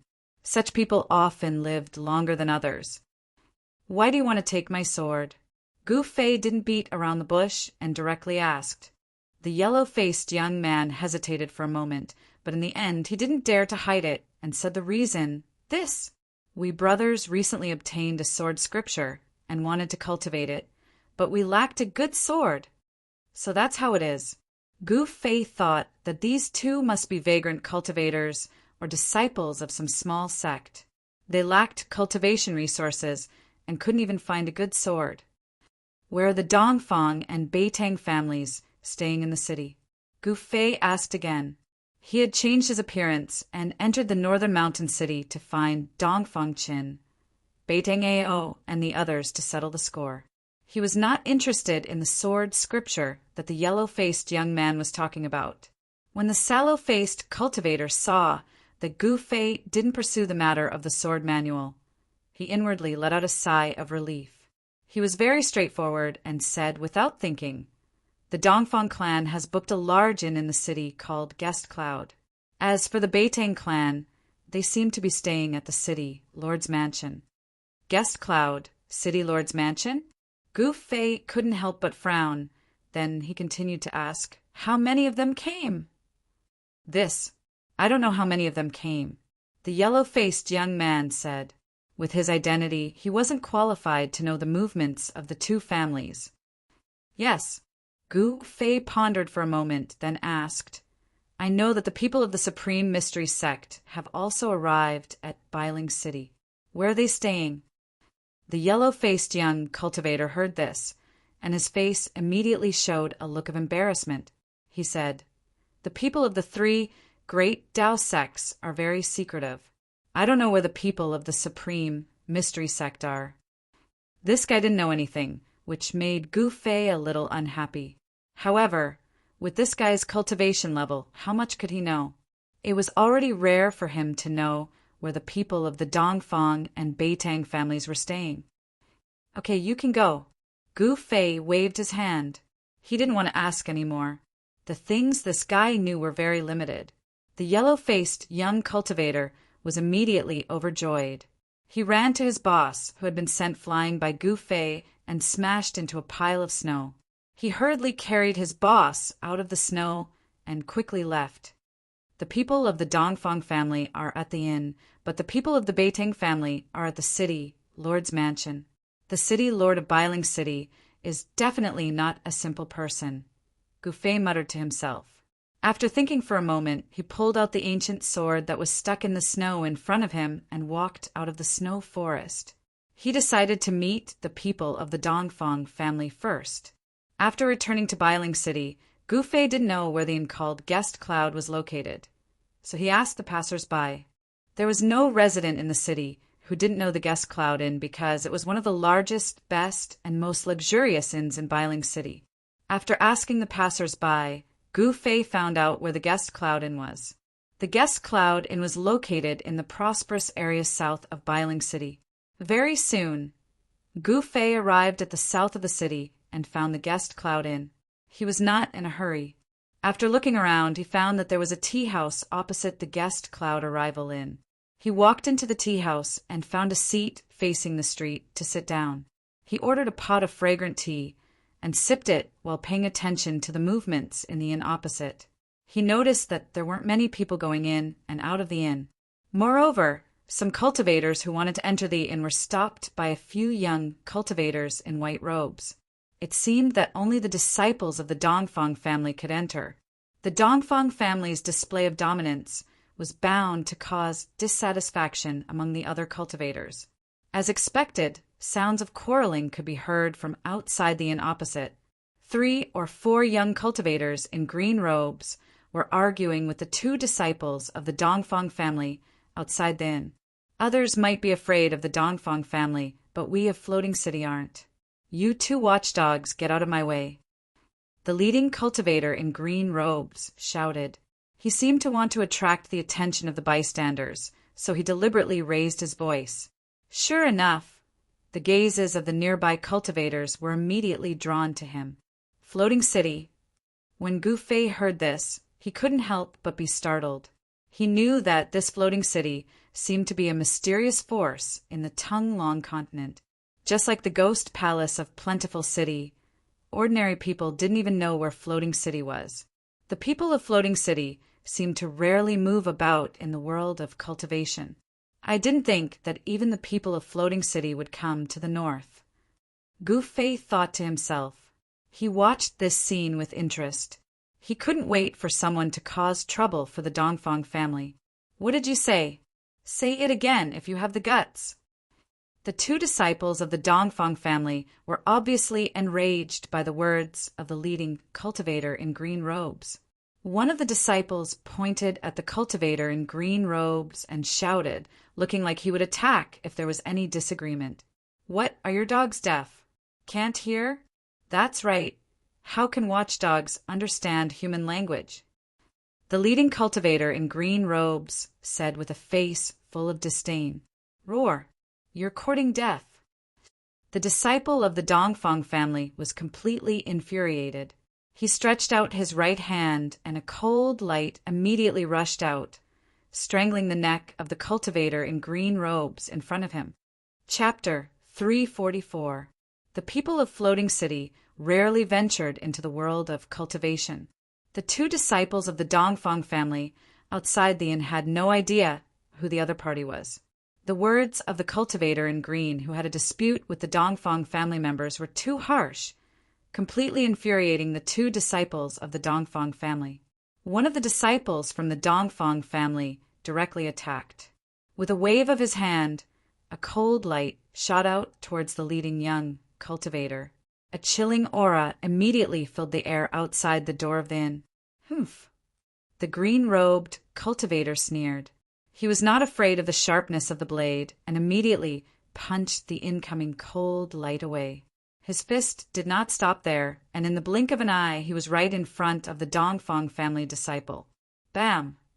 His fist landed squarely on the disciple's chest. Crack! The bone-chilling sound of bones breaking could be heard. The disciple spat out a mouthful of blood and flew backwards. He fell directly into the inn behind. A series of chaotic sounds immediately came from inside the inn. It was obvious that the disciple of the Dongfang family who was sent flying had knocked over many tables. Hiss! The surrounding cultivators could not help but suck in a breath of cold air when they saw this scene. This person was truly audacious. He actually dared to directly attack and injure a disciple of the Dongfang family in their territory.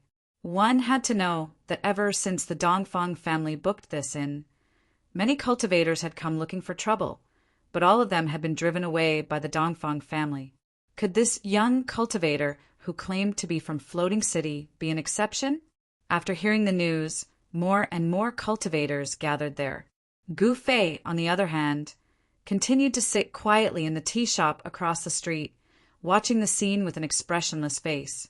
After beating up the young, the old comes out. The experts of the Dongfang family should be coming out soon. Gu Fei thought to himself. He could use this opportunity to understand the situation of the Dongfang family. In fact, if it were not for the people of Floating City, Gu Fei would have personally tested the waters. He had a few jade talismans that he had asked for from Yan Er. As long as he crushed the jade talismans, he could instantly return to Pill Cauldron Paradise. It could be said that Gu Fei was not worried about encountering any danger because he had a life-saving talisman. Despicable! You dare wound a member of our Dongfang family? Do you know the consequences of offending our Dongfang family? Another disciple of the Dongfang family shouted at the cyan-robed cultivator with a fierce tone. Why wouldn't I? So what if I offended him? The azure-robed cultivator suddenly revealed an evil smile. Then, without any warning, he appeared in front of the disciple and sent him flying with a punch. All right, I'd like to see who dares to look down on my Dongfang family. At this time, a powerful energy fluctuation suddenly came from the inn. A man strode out of the inn. He stretched out his hand and caught the disciple who was sent flying. He then placed the disciple to the side. Immediately, someone helped the two disciples who were injured by the azure-robed cultivator away. The person who came out of the inn was a handsome young man in white robes.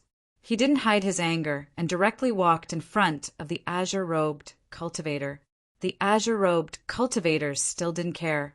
They coldly looked at the white-robed young man who walked out of the inn with disdainful expressions. These people's expressions made the white-robed young man even more unhappy. Who are you people? The white-robed young man said in a deep voice. A powerful aura burst out from his body. His clothes and hair fluttered without any wind. The cultivators who were watching from afar immediately felt a heavy pressure.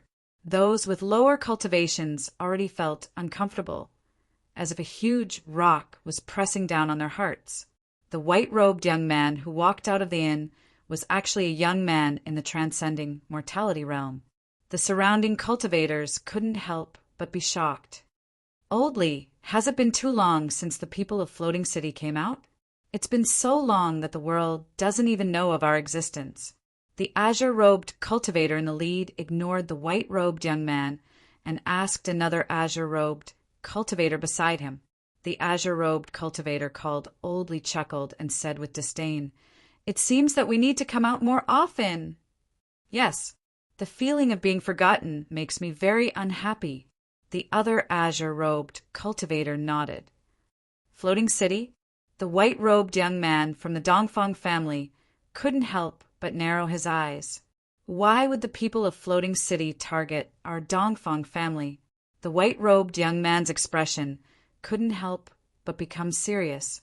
The Floating City and the Valley of Fallen Souls were two very mysterious forces in the Tung-Long continent. No one knew where they were located. Of course, no one was willing to provoke them either. So what if you're from the Floating City? If you don't want to die, then scram. The white-robed young man said in a deep voice. These people looked down on him. But how could he look down on them? The azure-robed cultivator in the lead couldn't help but change his expression. He coldly stared at the white-robed young man and said coldly, "Very well. It's your honor to die by the hands of Pan Hong." Swoosh! A few figures immediately dodged. Humph! This is also what I wanted to say. It's also your honor to die by the hands of Dongfang you. The white-robed young man said coldly. At this time, seeing that the situation wasn't right, the people around them immediately dispersed and retreated to the distance. Inside the inn, 3 or 4 young cultivators in the same white robes walked out one after another. These 3 or 4 white-robed cultivators each emitted a powerful aura. Without a doubt, these people were the experts of the younger generation of the Dongfang family. Gu Fei noticed that Dongfang Chen's figure was among them. When he saw Dongfang Chen, Gu Fei's pupils couldn't help but contract, and the teacup in his hand was crushed by him. Dongfang Chen! Gu Fei almost couldn't suppress the rising anger in his heart, and his eyes gradually became red.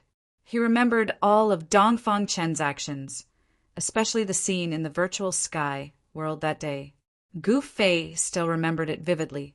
Dongfang Chen almost trapped him to death in the virtual sky world. Gu Fei had never hated a person so much, and he had never wanted to kill a person so much. That person was Dongfang Qin. Dongfang Qin, just you wait. I won't kill you so easily. Gu Fei gnashed his teeth. He wanted revenge, ruthlessly revenge. Let's do it here, Pan Hong said. His expression also became serious. The strength of the Dongfang family couldn't be underestimated. Why not? Dongfang Yu shouted.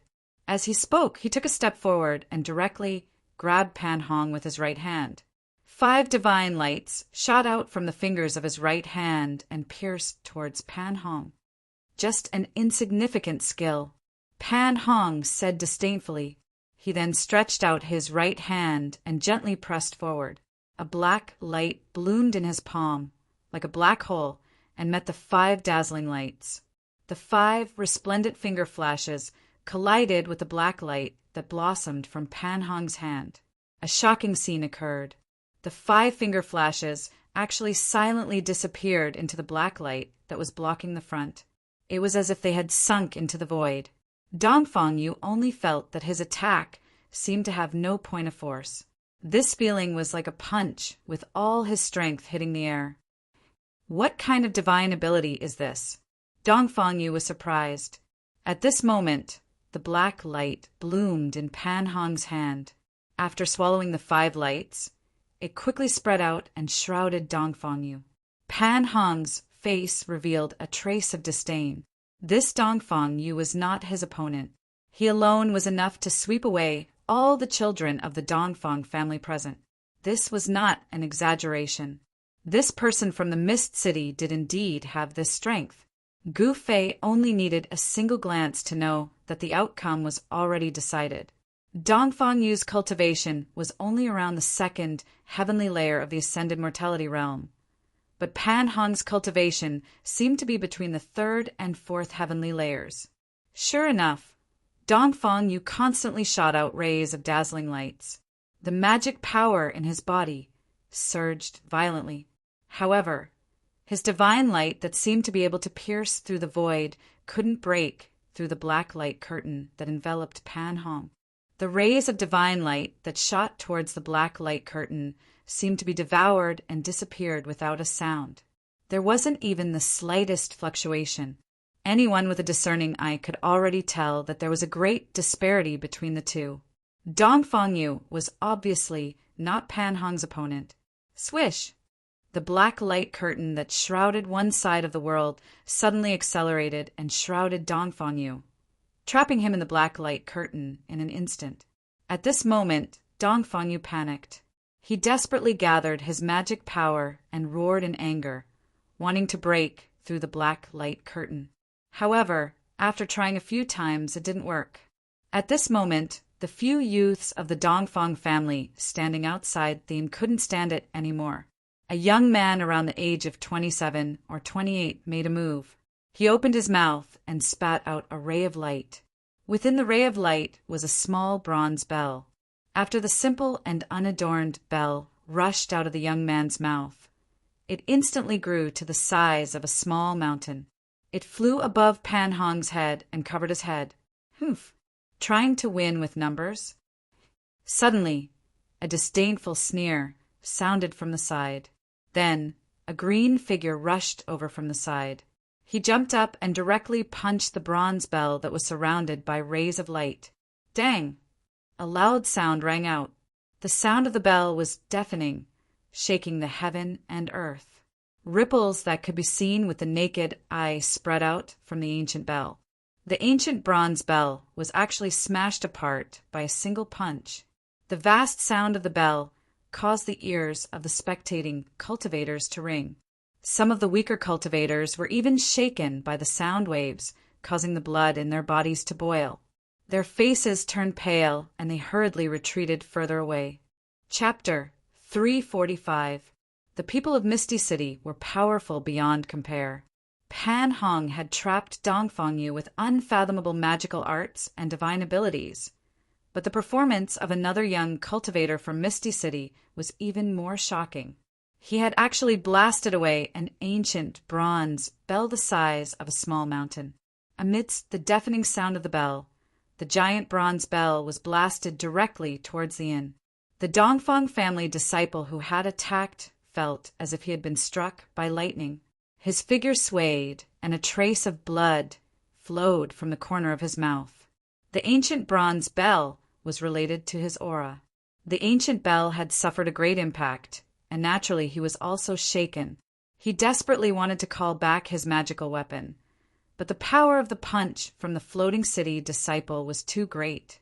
For a moment, the giant bronze bell the size of a hill had actually escaped the control of the Dongfang family disciple. The ancient bronze bell was wreathed in multicolored light and emitted a vast power fluctuation. If it had hit the inn, it would definitely have destroyed the entire inn in an instant. The crowd of cultivators watching from afar could not help but exclaim. On the opposite street, Gu Fei was still as calm as before. He knew that the real experts of the Dongfang family had not come out yet. If the young ones were beaten, the old ones would naturally jump out. Sure enough, just as the ancient bronze bell was about to hit the wall of the inn, there was a bang sound. The ancient bronze bell the size of a hill was blocked by an unfathomable power. It was as if the giant bell had hit an invisible wall, and ripples visible to the naked eye spread out. At this time, the young expert of the Dongfang family had already recovered. He hurriedly pointed at the ancient bronze bell, and the ancient bronze bell immediately flew back towards the young expert. The ancient bronze bell shrank as it flew towards the young expert of the Dongfang family. The young expert opened his mouth and swallowed it. It was obvious that this young expert of the Dongfang family was also a martial cultivator and had already cultivated to the realm where he could store magical weapons into his body. The magical weapons of martial cultivators were originally condensed and nourished by their own essential essence and magical power day and night. Martial cultivators with profound cultivation generally had the means to store magical weapons into their bodies, unlike Gu Fei's weapon fusion refining technique, which could be fused into one's flesh, blood, and bones. The Dharma treasures that could be kept in one's body were not like those of Gu Fei. Instead, one had to open up a place in one's body and then wrap the Dharma treasures with one's Dharma powers and true essence at all times, refining them into natal Dharma treasures that were closely related to one's body. Mist City's disciples, Pan Hong and the others, couldn't help changing their expressions when they saw their ancient bronze bell being blocked. Clearly, an expert had secretly taken action. However, Pan Hong didn't stop because of this. The black light that enveloped Dongfang Yu was still shrinking, and no one could see Dongfang Yu's figure for a long time. The goal of Pan Hong and the others was very clear, and that was to establish their might. However, everyone could hear Dongfang Yu's exclamations and angry roars coming from the black light screen. The black light screen was very mystical. It seemed to be able to devour and block any kind of power. Dongfang Yu was enveloped by the black light screen that Pan Hong had shot out. He had no strength to fight back at all, and it looked like he would not be able to hold on much longer. The other young experts of the Dongfang family wanted to rescue Dongfang Yu, but those people from the Misty City were glaring at them like tigers watching their prey. Once they made a move, those people would definitely make a move as well. For a moment, both sides were in a stalemate, and no one dared to act blindly without thinking. At this moment, a cold snort that made people's hearts tremble rang out from the inn. A terrifying pressure immediately spread out from the inn, so heavy that it made it hard for everyone to breathe. A black-haired, middle-aged man slowly walked out of the inn. This middle-aged man had a ruddy complexion and a head full of jet-black hair that draped neatly behind him. However, his eyes were filled with the vicissitudes of life, which clearly didn't match his age. The old one has come out. In the tea shop across the street, Gu Fei secretly sized up this middle-aged man. He inwardly speculated that this was definitely a terrifying expert. The middle-aged man's entire body emitted an obscure aura. However, this aura made people feel as if it was surging violently. It was as dignified as a mountain, and it was bottomless. Enough, the middle-aged man indifferently said, before casually waving his hand. The layer of black light that enveloped Dongfang Yu immediately shattered with a chi sound. Specks of black light and black threads dissipated in the air. With his technique broken, Pan Hong's figure swayed and he took a step back. His face was flushed red as if he was drunk. Senior brother. The Misty City disciples couldn't help but be startled, and they all took a step forward. The black light screen exploded, revealing Dongfang Yu inside. He was already exhausted on the ground, and the ground around him was completely shattered, with cracks spreading in all directions. Greetings, ancestor. The Dongfang family disciples hurriedly bowed towards the middle-aged man with abnormal respect. I didn't think it would be an old monster. In the tea shop across the street, Gu Fei's heart trembled, and he inwardly rejoiced that he hadn't made a move. According to his original plan, if the Misty City disciples hadn't clashed with the Dongfang family disciples, he would have done the same thing as Pan Hong and the others. He would have gone up to look for trouble and test the Dongfang family's strength. The crowd of cultivators watching from afar also began to whisper. What kind of concept was ancestor? This middle-aged man was definitely a peerless expert that was rarely seen. Greetings, senior. Pan Hong and the other Misty City disciples also withdrew their arrogant attitudes and solemnly bowed towards the middle-aged man. In the world of cultivation, all cultivators only valued one thing, and that was strength. The weak would not be valued, and would even be looked down upon. However, the strong would receive everyone's respect.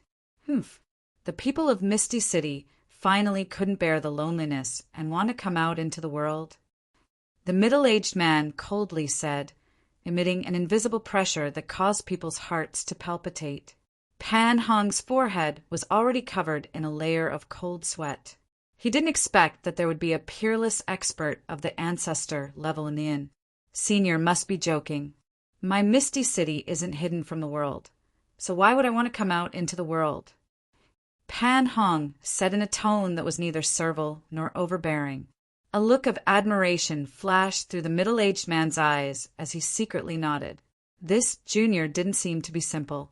He said, I can't be bothered with the matters of your Misty City, but if you want to use my Dongfang family to establish your might and think that we are easy to bully, then you are gravely mistaken.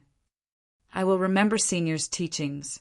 When I return, I will definitely pass on this message to my masters so that they can understand Senior's intentions. Pan Hong said, Impudent! How dare you! The young experts of the Dongfang family couldn't help but berate Pan Hong's rudeness. Pan Hong's words actually contained a hint of threat, which made the Dongfang family furious. The middle-aged man smiled and said disapprovingly, The disciples of Misty City are indeed extraordinary. If the disciples of Misty City were all like you, it wouldn't be impossible for Misty City to become the overlord of the Central Plains. The middle-aged man's words carried a deeper meaning. Pan Hong and the disciples of Misty City couldn't help but change their expressions. They knew that the middle-aged man was clearly praising them, but he was actually saying it for the surrounding cultivators to hear. Overlord of the Central Plains? Don't even think about it. For thousands of years, who knew how many amazing characters had appeared in the cultivation world, but no one had ever been able to unify the cultivation world.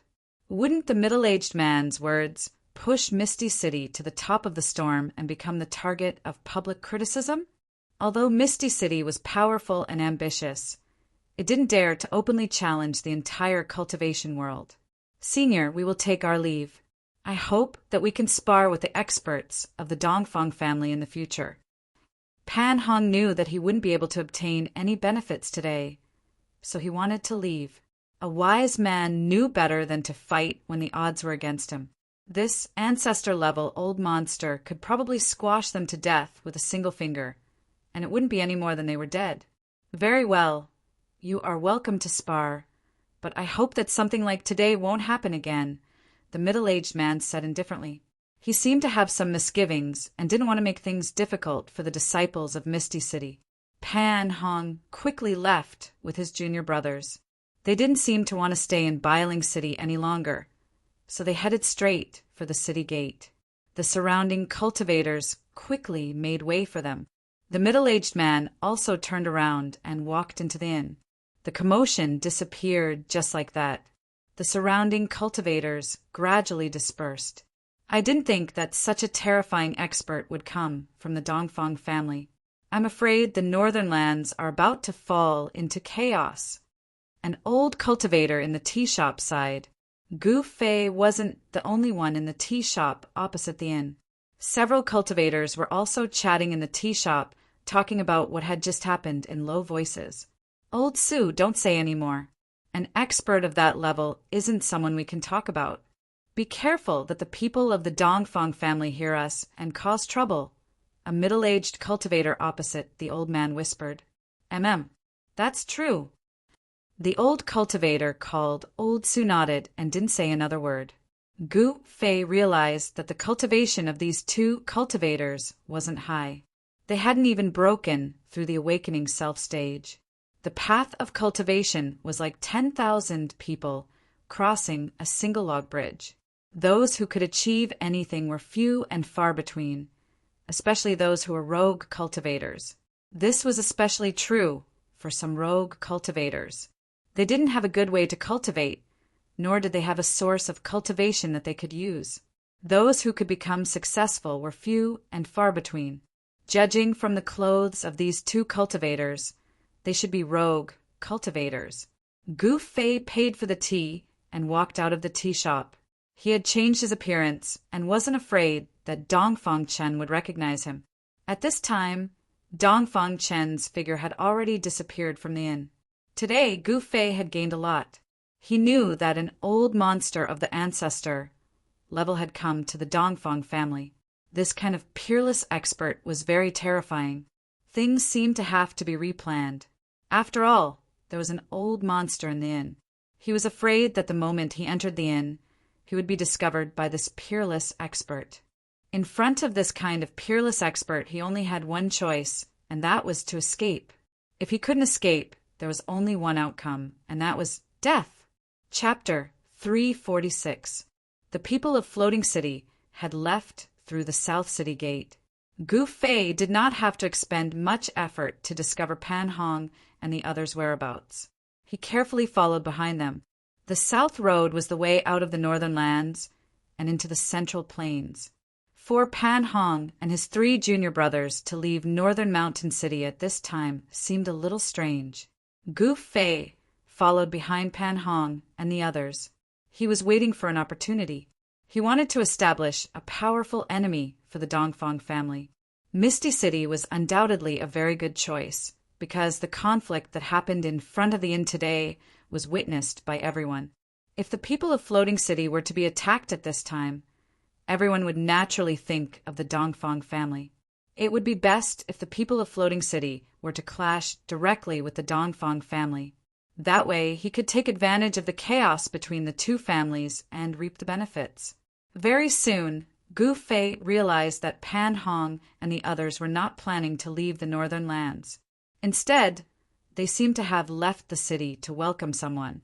They had arrived at a small town less than 20 kilometers away from Northern Mountain City and had checked into an inn in the town. Pan Hong and the others' every move was under Gu Fei's surveillance. When Gu Fei saw Pan Hong and his 3 junior brothers enter the inn, he began to wander around the vicinity of the inn. He observed the surrounding terrain and tried to sense if there were any powerful cultivators in the inn. Once he was certain that there were no powerful cultivators from Floating City in the inn, Gu Fei walked out of the small town. He found a spot in the nearby snowy forest that was away from the wind and sat down cross-legged. He was recuperating his spirit as he waited for the arrival of night. Time trickled by, and the surroundings were silent. Only the occasional sound of human voices and other noises could be heard from the small town in the distance. Gu Fei sat cross-legged behind a large rock in the snowy forest. He was as still as a stone statue and no longer showed any signs of life. Several hours passed, and the sun gradually set in the west. Just as the last ray of sunlight disappeared beneath the horizon, Gu Fei opened his eyes. Gently shaking off the snowflakes on his body, he silently stood up from behind the boulder. Gu Fei's eyes were like cold stars, exceptionally bright in the gloomy snow forest. "It's time to meet those fellows from Floating City," Gu Fei muttered to himself, before looking up at the sky and striding out of the forest. This small town was not far from Northern Mountain City, and it was also the only way to leave the northern lands and head to the Central Plains. Hence, even though it was already nighttime, it was still bustling with activity, and the streets were still filled with people. The figure of the cultivator riding the strange beast appeared above the town. There were only 2 decent-sized inns in the town. Because of the recent events in the northern lands, cultivators from all over the world had flocked to the northern lands. The 2 inns in the town were now overcrowded. Gu Fei entered the inn where Pan Hong and the others were staying, then sat down in a corner and ordered a few dishes. He was in no hurry to attack Pan Hong and the others. When others saw Gu Fei's appearance, they knew that he was a cultivator. Hence, even though he had taken a table by himself, no one dared to sit with him. Moreover, he did not hide his identity as a cultivator.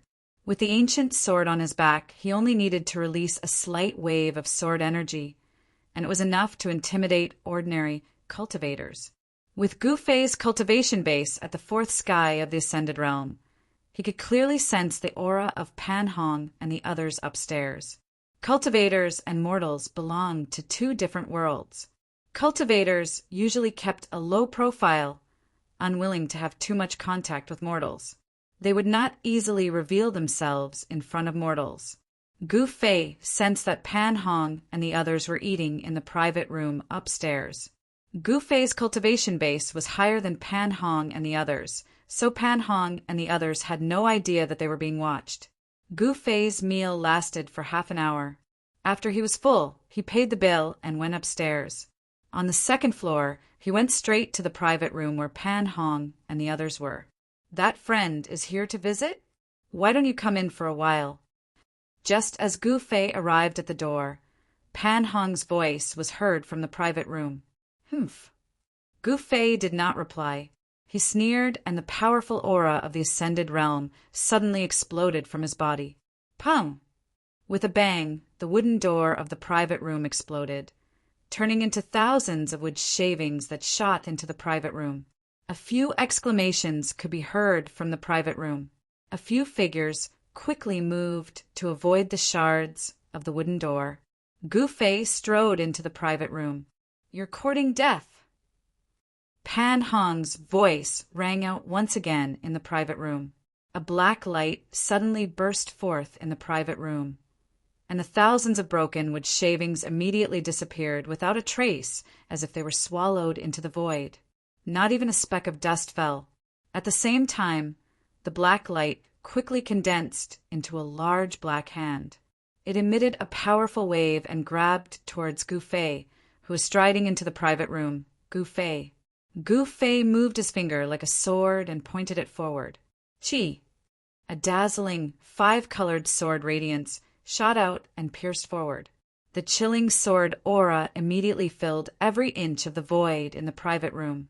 If one looked closely, they could see that the 5-colored sword radiance was surrounded by hair-thin lightning. The 5-elemental sword aura carried a trace of the power of lightning. Without any suspense, although the large black hand seemed to have the ability to swallow everything, it could not swallow Gu Fei's 5-elemental sword aura. The sword aura directly pierced through the large hand and stabbed towards Pan Hong's chest. Damn it! Pan Hong was shocked and quickly retreated. Bang! He directly smashed through the wall behind him and fell out of the private room. This sudden turn of events happened in the time it takes for a spark to fly off a flint. Only when Pan Hong broke through the wall and fell out of the private room did the other 3 Misty City disciples react. Clang! A golden saber shadow flew out from one of them and slashed towards Gu Fei. Suddenly, a golden rainbow swept across the sky and split the sky. The entire private room was covered in a layer of golden light. A powerful and incomparably sharp saber chi spread out in all directions. Humph, it's just a small trick. Gu Fei sneered. He was unparalleled. In the face of the sharp saber light, he not only did not dodge, but also took a step forward and directly met it with a punch. Gu Fei's fist collided with the dazzling saber light like a golden rainbow. There was a metallic clang, and the golden saber shadow was shaken away. Swoosh! At this moment, a dark green whip shadow, like a dragon coming out of the sea, wrapped around Gu Fei's waist. A stone seal that emitted a gray light also smashed towards Gu Fei's head. The people of Floating Mist City had good cultivation, and their reactions were even more agile. The two of them joined forces and actually sealed off all of Gu Fei's escape routes. Good. Gu Fei growled. He stretched out his right hand and grabbed the dark green whip shadow. At the same time, he punched upwards with his left hand. Bang! His fist fiercely hit the stone seal that was smashing down. Boom! With a loud bang, the stone seal was sent flying by Gu Fei's punch. It directly smashed through the top of the private room and flew out. I'll break your arm.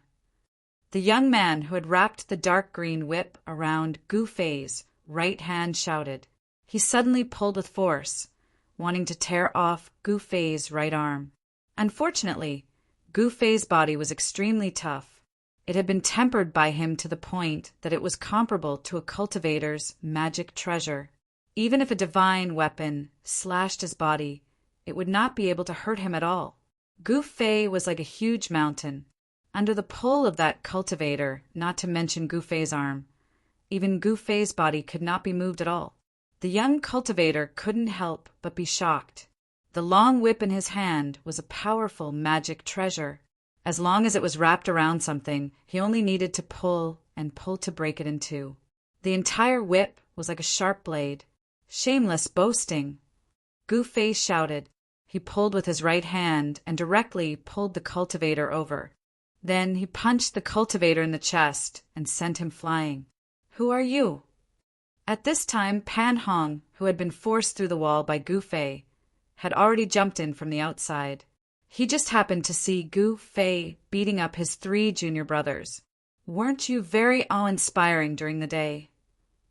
Gu Fei said coldly as he looked at Pan Hong. You're from the Dongfang clan. Pan Hong was startled. When did the Dongfang clan have such a powerful young expert?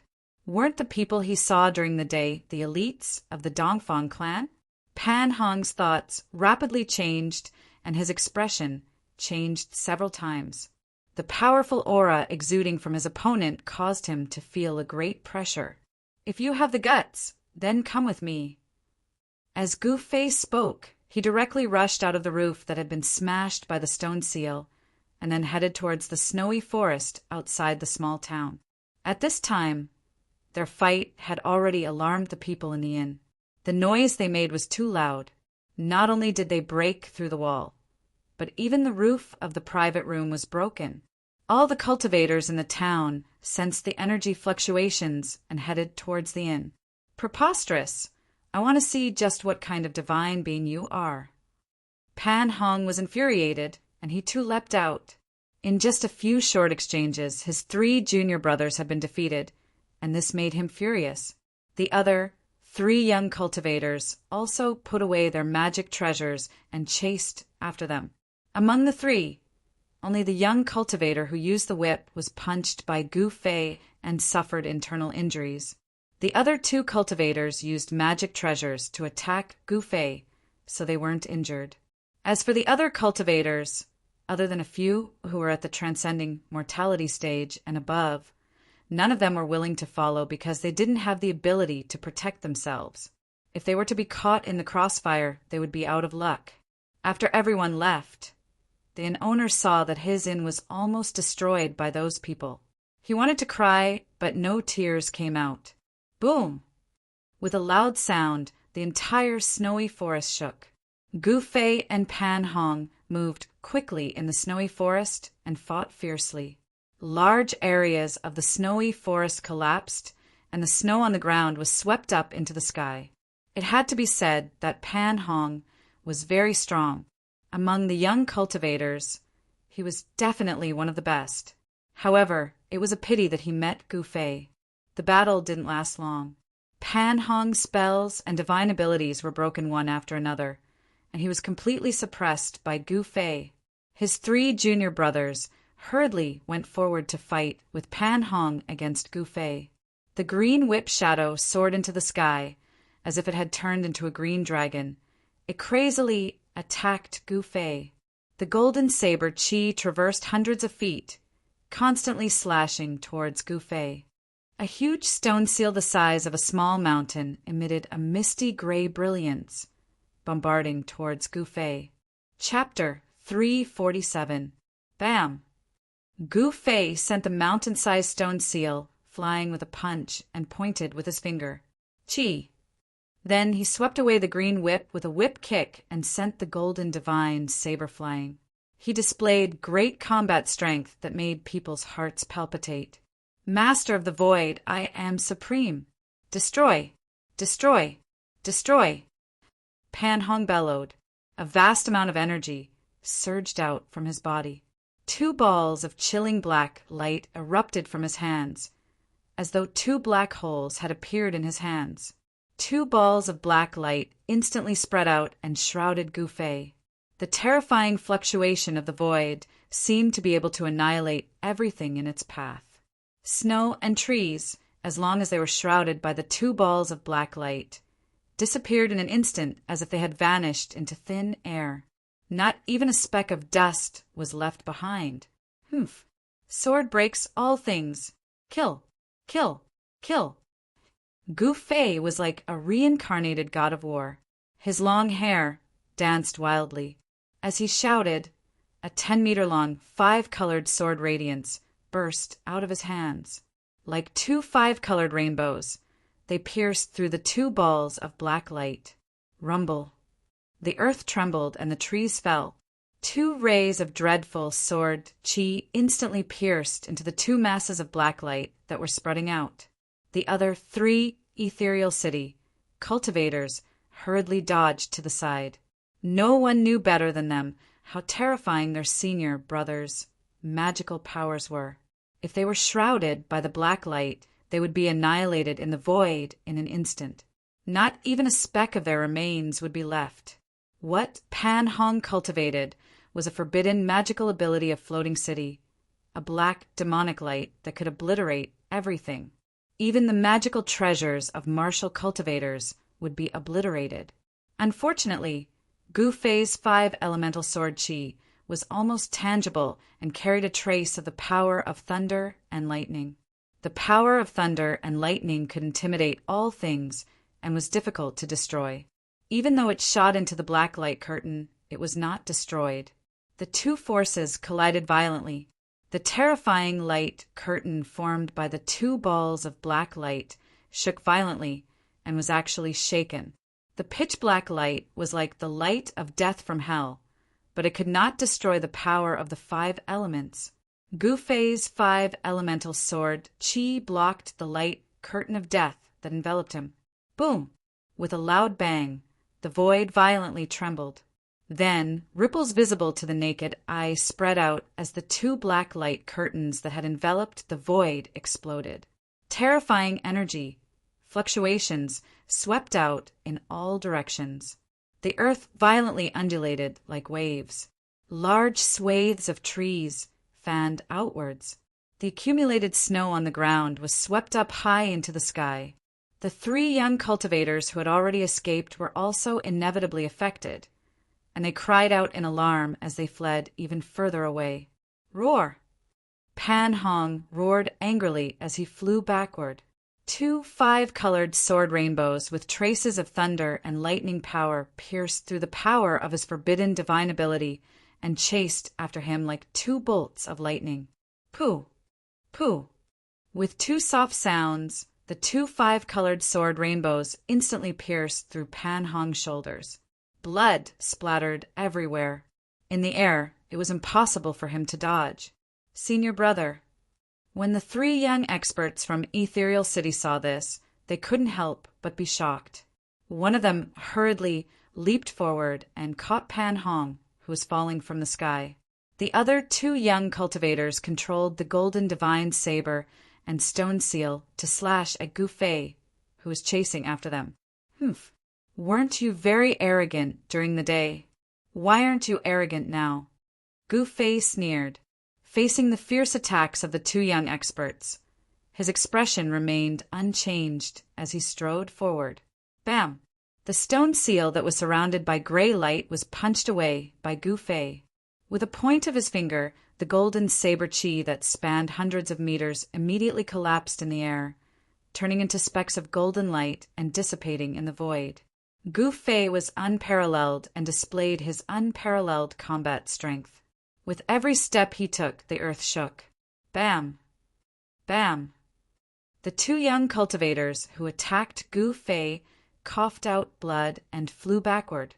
Their golden divine sabers dimmed, and one of the stone seals returned to its original form, its light fading away. Ethereal City? That's all there is to it. Gu Fei said disdainfully. He instantly arrived in front of Pan Hong and the cultivator who used the whip. Pan Hong was in an extremely sorry state. He no longer had the demeanor of a young expert who looked down on everyone during the day. Both of his shoulder joints were pierced, and his hands hung limply by his side. Blood flowed out of the wounds, and he had lost the ability to move his arms. Pan Hong stared at Gu Fei and said coldly, "I have to admit that you are very strong. However, in Ethereal City, my strength is only above average. There are many people stronger than me." "Is that so? Then call the experts of your sect to come find me. Of course, the result will not change. They will all be defeated by me," Gu Fei said coldly. "I'll fight you to the death." The young cultivator who was supporting Pan Hong let go of him and fiercely swung the whip in his hand. The whip immediately turned into a dark green dragon and swooped towards Gu Fei. "A little spark dares to compete with the bright moon?" Gu Fei chuckled disdainfully and pressed his right hand forward. A dazzling golden aura immediately surged out of his palm and rushed forward. With a casual palm, he attracted the power of metal in all directions and shook the heaven and earth. The golden aura surged like a golden wave. The dark green dragon was instantly annihilated in the golden wave of energy. Pan Hong and the young cultivator were directly sent flying 200 to 300 feet away and vomited blood. All of you remember that my Dongfang clan isn't one to be bullied. Gu Fei left behind an afterimage on the spot after he spoke these words, and then he vanished on the spot. Damn it! The Dongfang family. After a long while, Pan Hong and the junior brother who had been sent flying by Gu Fei supported each other and stood up from the ground. In the battle with Gu Fei, the 4 young cultivators of Floating City were all defeated by Gu Fei. Pan Hong's eyes were about to spit fire. To him, Gu Fei's contempt was even more infuriating than his defeat. The cultivators who had followed the trail from the small town and were watching the battle from nearby witnessed the battle. Soon, news of the battle began to spread. Senior brother. After the other 2 young cultivators found the magic treasures that had been sent flying by Gu Fei, they gathered towards Pan Hong. Everyone could not help but feel a wave of dejection. Gu Fei's strength made them feel a sense of helplessness. Humph! We are only the vanguard to scout ahead. When the experts of the sect arrive, the Dongfang family will pay the price for what happened tonight, Pan Hong said coldly. Gu Fei had achieved his goal. What he needed to do now was to wait and see how things would develop. Just as the old ancestor of the Dongfang family had predicted, the people of Floating City wanted to reappear in front of everyone as experts. But now, Gu Fei had taught them a harsh lesson. If the people of Floating City did not get back at him, people would say that they were afraid of the Dongfang family. For an ambitious sect that wanted to make a name for itself in the cultivation world, this was simply a blow to the head. If they did not do something, Floating City would lose all face. Gu Fei returned to Bailing City that night and found a small inn near the Yunlai inn where the people of the Dongfang family were staying. The night passed uneventfully, other than sitting cross-legged in the guest room and cultivating. Gu Fei paid close attention to the movements of the Dongfang family. Early in the morning, Gu Fei, who had changed his appearance, began to wander around. He had changed his appearance again and suppressed his cultivation to the 5th or 6th layer of the awakened heaven. He did not carry the ancient sword on his back, but left it in the guest room. To him, that ancient sword was dispensable. Last night, when he fought with Pan Hong, he did not draw it at all. He did not walk the path of a sword immortal. His sword was in his heart, his body, and the surging 5 elemental yuan, qi, all over his body. After being struck by lightning for more than 10 days in the Thunder Lake, Gu Fei's 5 elemental yuan qi had fused with a trace of the power of thunder and lightning. He felt that his strength seemed to have undergone some kind of change. However, it was only a feeling. He did not know why he had such a feeling.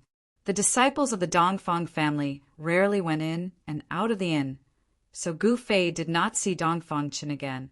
Time passed quickly, and it was dusk again. Gu Fei, who had changed his appearance again, sat in the tea shop opposite the Yunlai inn in an ostentatious manner and sipped tea as if nothing had happened. Of course, although he looked like he was sipping tea, he was actually paying attention to the movements on the opposite street.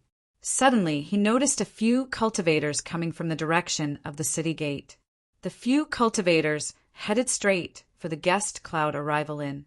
When Gu Fei saw the appearance of these cultivators, he couldn't help but feel anger rising in his heart.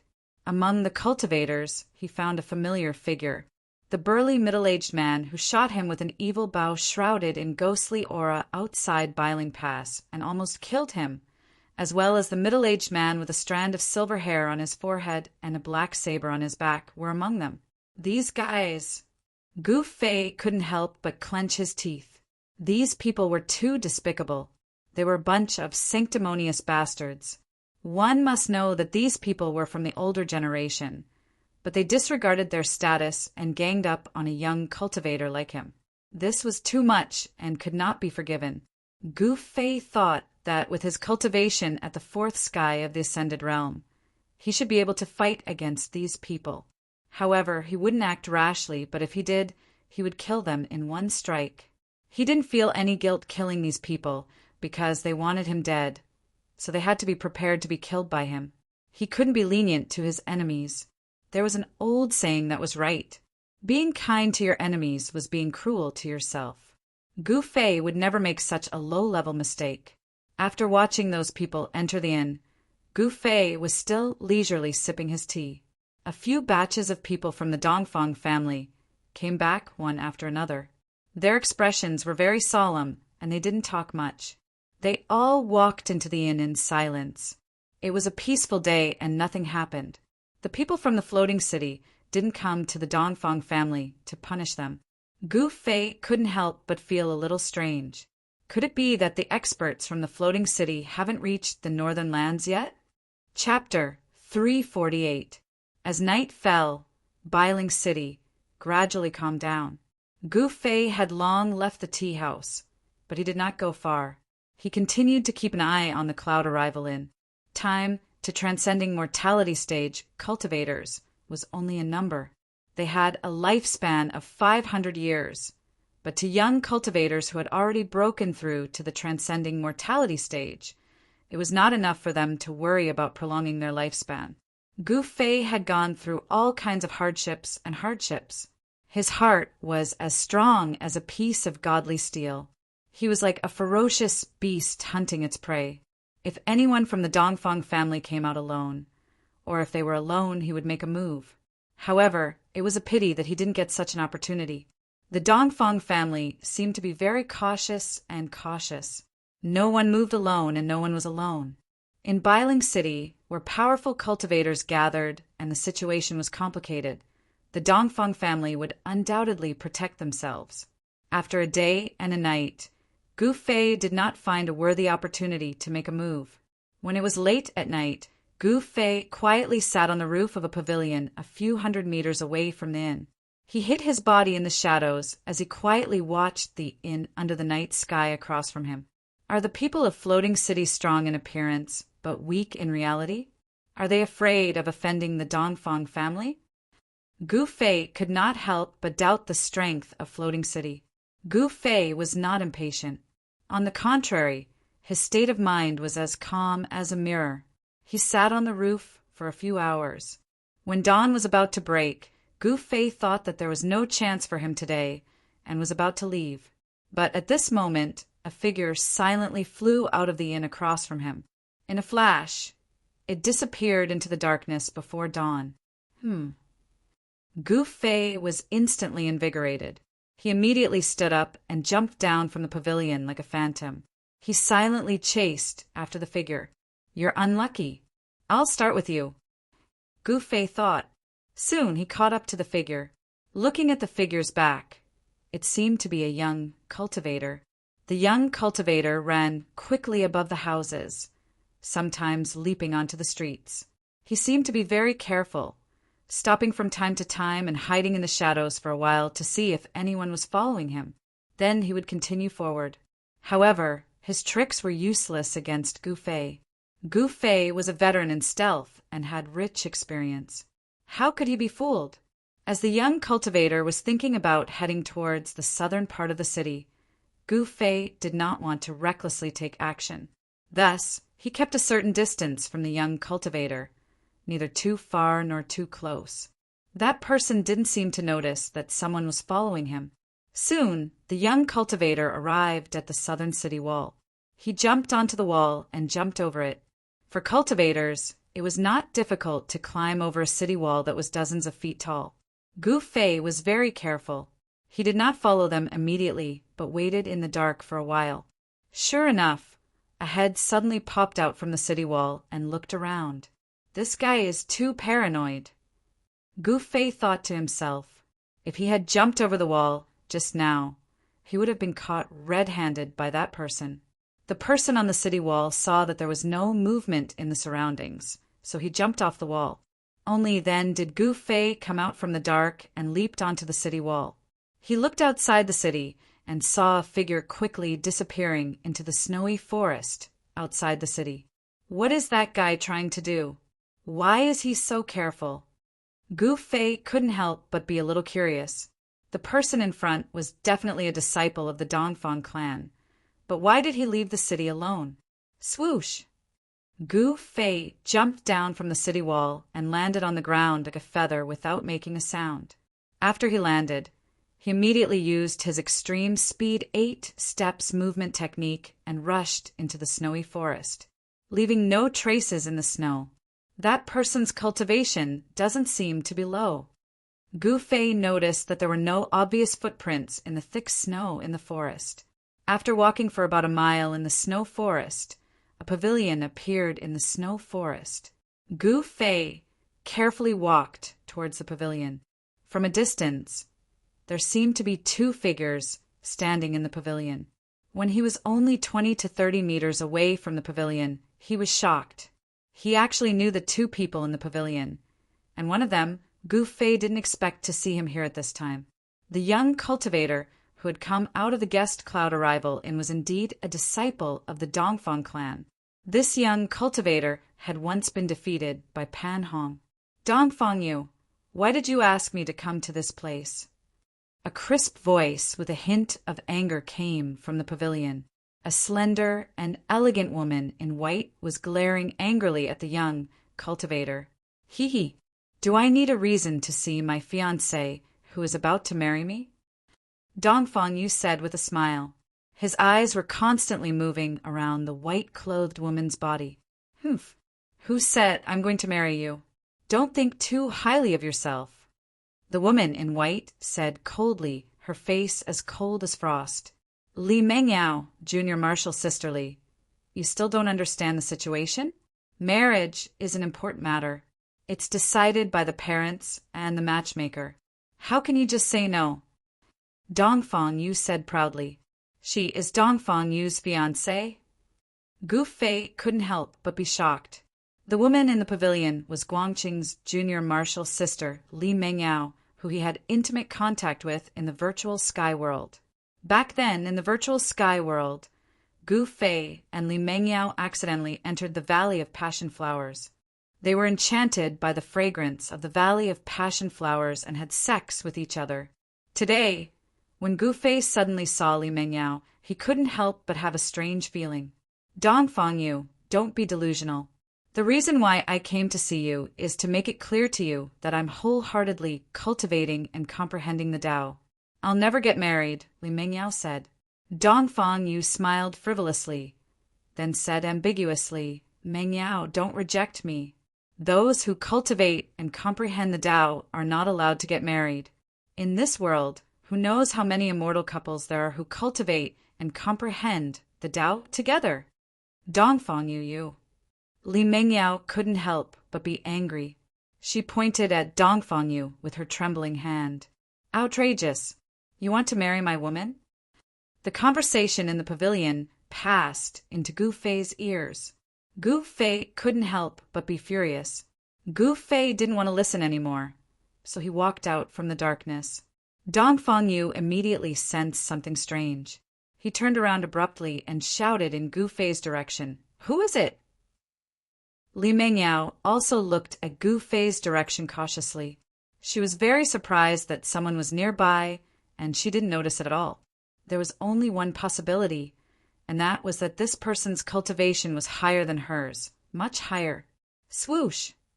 Gu Fei took one step forward, leaving an afterimage on the spot, and directly appeared outside the pavilion. His movement was so fast that it was like teleportation. Dongfang Yu and Li Mengyao, who were inside the pavilion, were shocked again. Swoosh! A green light flashed, and a 1-foot-long green spear rushed out from Dongfang Yu's body. It shot towards Gu Fei, who was outside the pavilion, like a green lightning. Dongfang Yu, Li Mengyao quickly shouted. She wanted to know the situation before making a move. You should know that the northern land right now was definitely not peaceful.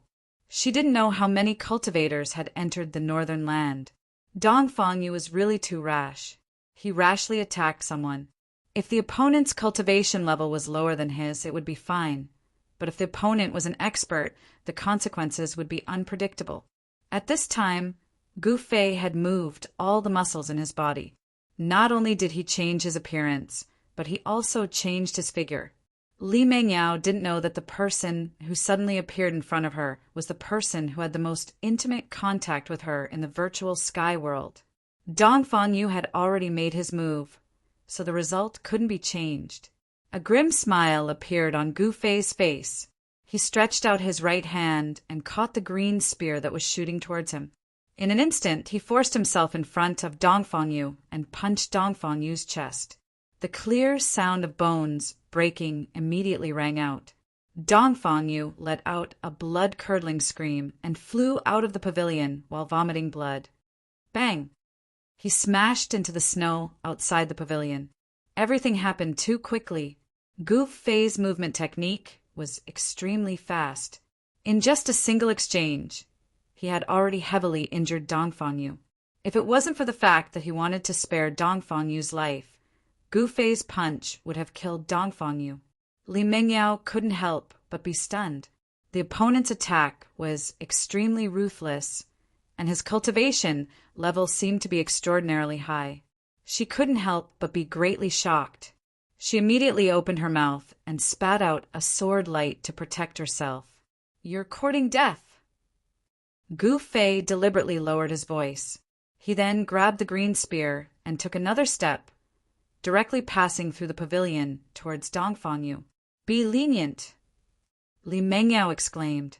Although she hated Dongfang Yu very much, she couldn't just watch him die and watch him be beaten to death.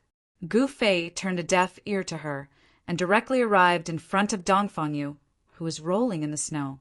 He stretched out his left hand, grabbed the clothes in front of Dongfang Yu's chest, and lifted him up from the ground. Excuse me. A light shout came from behind. A sword light rushed out from the pavilion like a dragon coming out of the sea and slashed towards Gu Fei's waist. Gu Fei didn't want to fight with Li Mengyao. After grabbing Dongfang Yu, he disappeared from the spot. When he reappeared, he was already 20 feet away. Swoosh! The sword light swept across in an instant. Several big trees were immediately cut in half and fell down from the sky. Snowflakes suddenly flew in the snow forest, making it a mess. Taking advantage of the chaos, Gu Fei carried Dongfang Yu like a dead dog and rushed into the depths of the snow forest.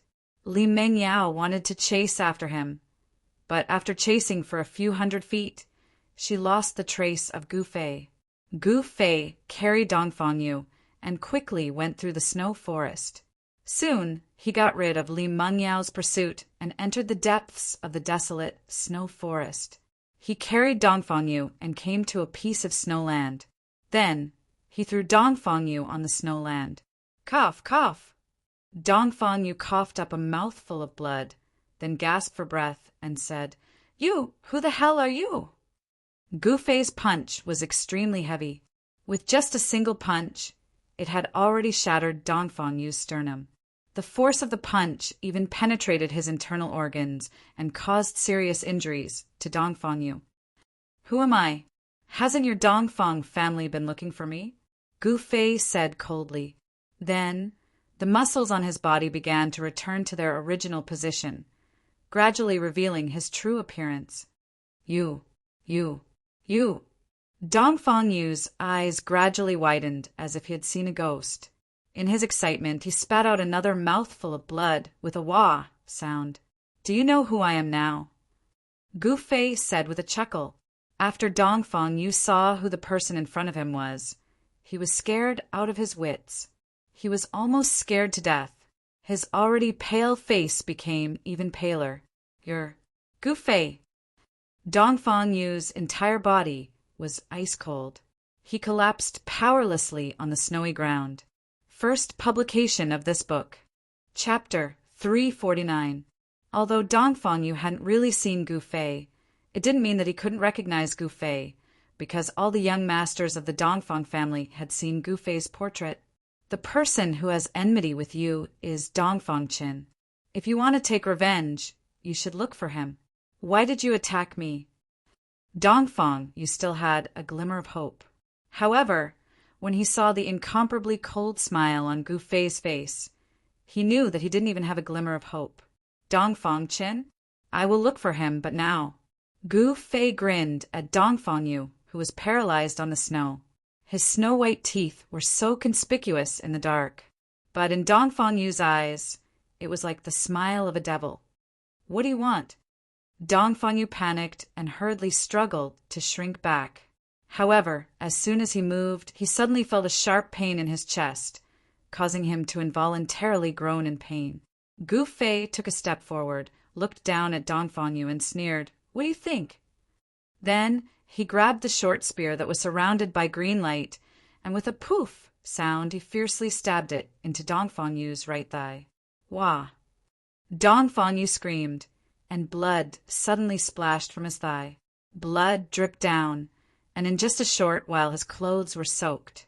The short spear that was surrounded by green light was the magic tool that Gu Fei snatched from Dongfang Yu. It was extremely sharp and directly pierced through Dongfang Yu's thigh, nailing him to the snow.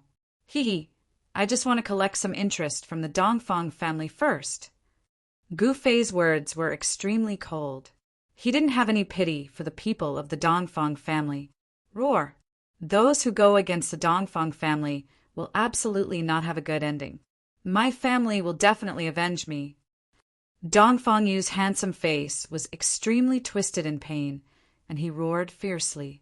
Saying that, Dongfang Yu suddenly slammed his head against a big tree next to him. He wanted to kill himself so that he would suffer less. Bam! Gu Fei kicked Dongfang Yu away. This kick directly landed on Dongfang Yu's face, causing him to bleed from his mouth and nose. A few of his teeth fell out. His handsome face immediately swelled up. Dongfang Yu's thigh was nailed to the ground by the short spear.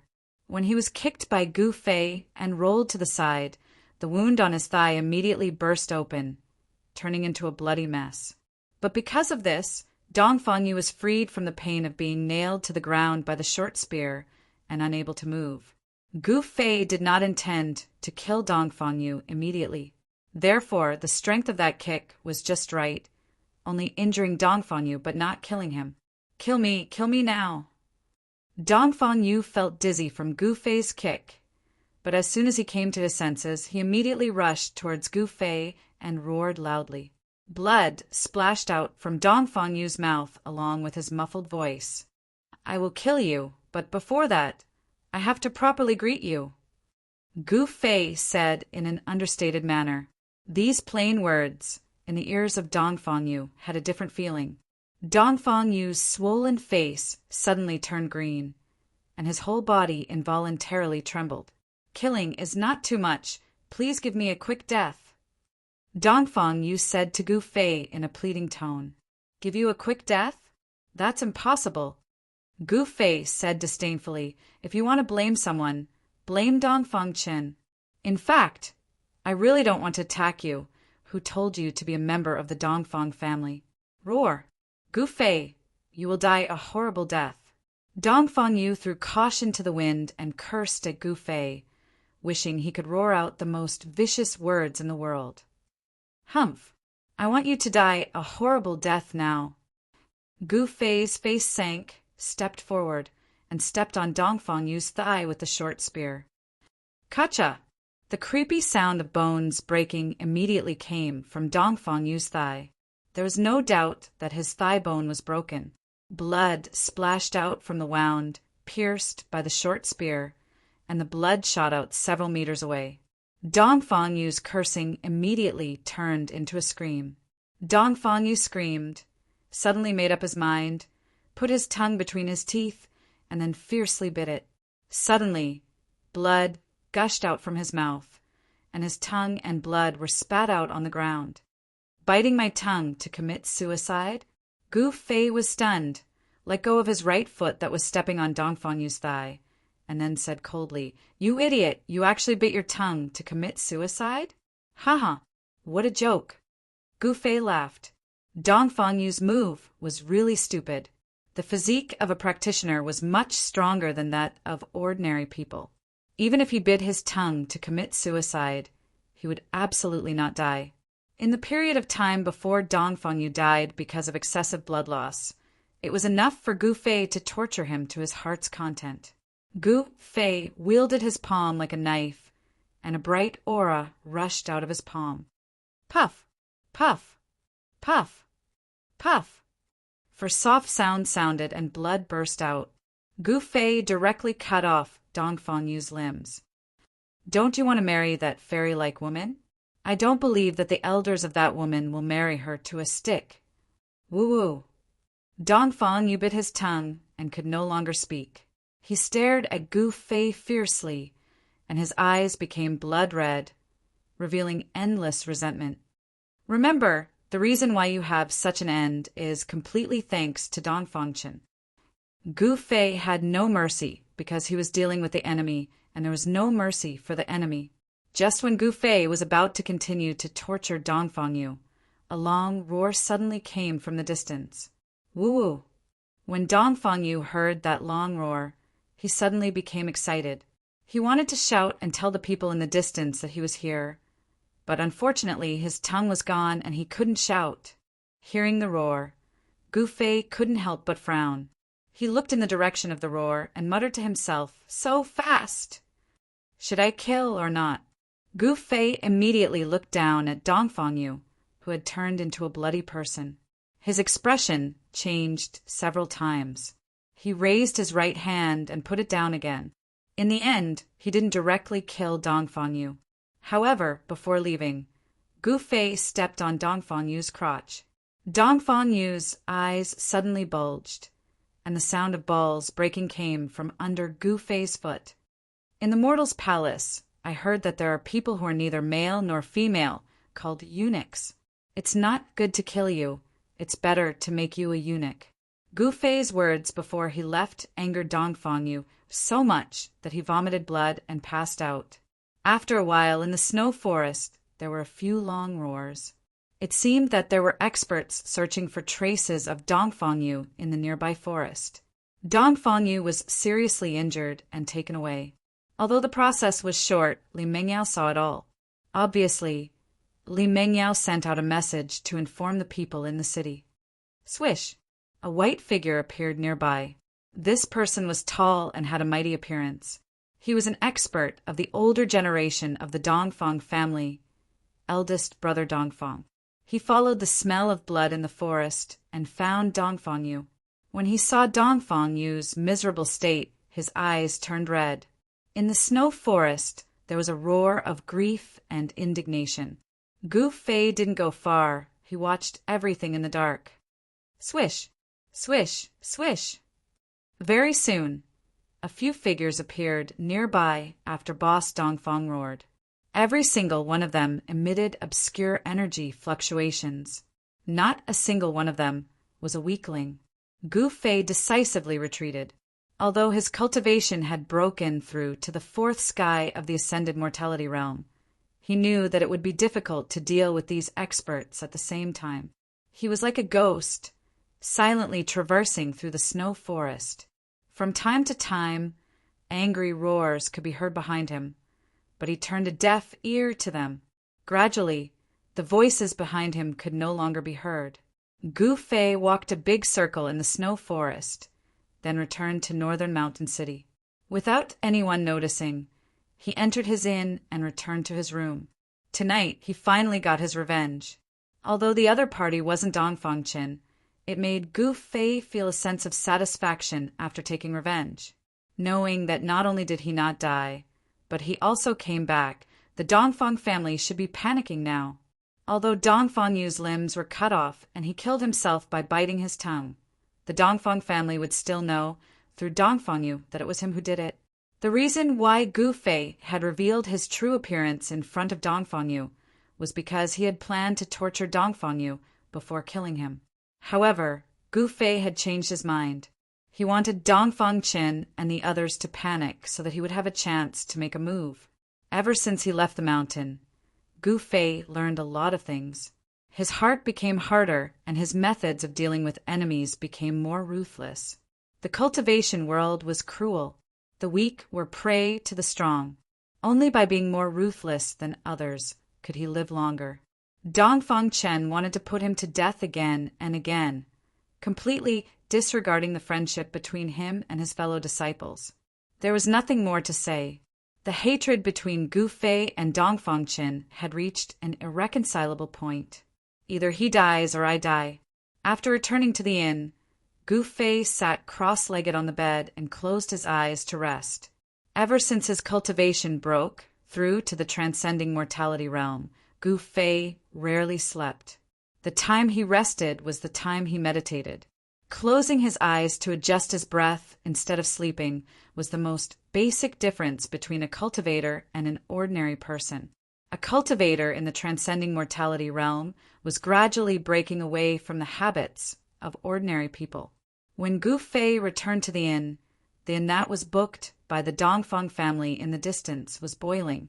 In the darkest period before dawn, the guest cloud inn was brightly lit, and from time to time there were people from the Dongfang family coming in and out of the inn. The attack on Dongfang really made the people of the Dongfang family panic. They didn't know who was against them. Of course, they had a suspect, and that was the Misty City. However, those who knew the inside story were even more terrified, because they were about to face a disaster. Book Chapter 350. In the Dongfang family, there weren't many people who really knew about the grudges between Dongfang Qin and Gu Fei. Only a few people from Dongfang Qin's branch knew. 1. The Dongfang family was a big family with several branches. It was a big force in the cultivation world. Unfortunately, the Dongfang family wasn't as united as it seemed on the surface. The various branches fought openly and covertly, all wanting to rise to the top. The people of the various branches all wanted to control the entire clan. Only Dongfang Qin's branch came to the northern lands. The other branches of the Dongfang family didn't appear in the northern lands. Dongfang was one of the few young experts with the most potential in this branch. His cultivation had already reached the second sky of the ascended mortality realm. He was one of the few people in the family who were qualified to enter the family's secret place to cultivate. Unfortunately, he was crippled by Gu Fei. Not only did Gu Fei cut off his hands and feet, even his balls were crushed by Gu Fei, turning him into a eunuch. This was a great humiliation to the branch of the Dongfang family that Dongfang belonged to. As a result, Bailing City was in an uproar. Before the sun rose, the people of the Dongfang family began to move. The ancestor of this branch of the Dongfang family used his great divine ability to read Dongfang Yu's memories and drew 2 portraits overnight.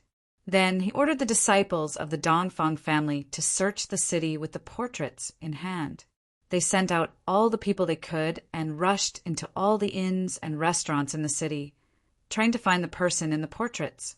However, the higher-ups of the Dongfang family knew that Gu Fei had the ability to change his appearance. The possibility of finding him was very low. The people of the Dongfang family searched the entire city in an incomparably strong manner. They made a ruckus in the city for a whole day, causing the cultivators in the city to complain. However, there were only a few people who dared to ignore the Dongfang family. Of course, Gu Fei was one of the people who dared to ignore the Dongfang family. As a cultivator, he had already cultivated to the extent that he could move his muscles and bones at will. Although there were limitations to changing the shape of his body, and he couldn't really change the position of his bones, there was no limit to changing his appearance. He moved the skin and flesh on his face and changed his appearance. In the eyes of others, Gu Fei, who had changed his appearance, looked like a sturdy, fair-skinned young man. At dusk, he walked into a restaurant near the Yunlai, ordered a few dishes, and drank by himself at a table by the window. The people of the Dongfang family came in and out of the Yunlai. Even the restaurant where Gu Fei stayed was searched several times by the disciples of the Dongfang family. However, no one was able to recognize Gu Fei, who had changed his appearance. Gu Fei was right under the noses of the Dongfang family members. But the Dongfang family members were still searching for Gu Fei throughout the city.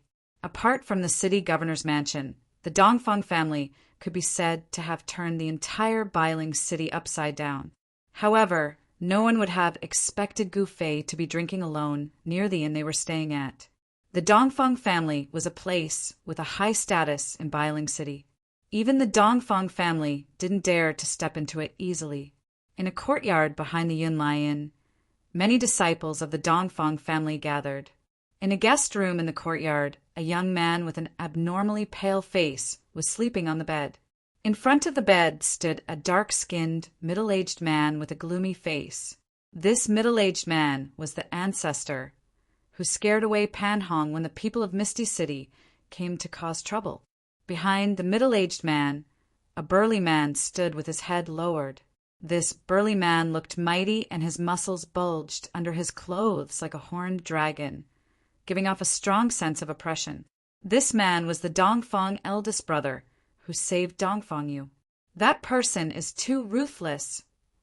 After a while, the ancestor turned around, walked to a nearby chair, and sat down.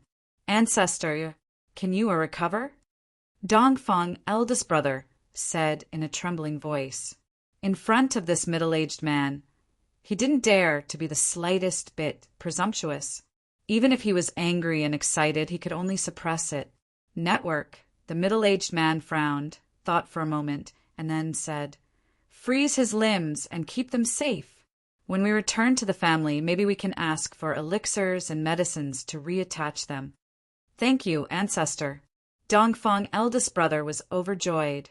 As long as his limbs could be reattached, Dongfang Yu still had a glimmer of hope.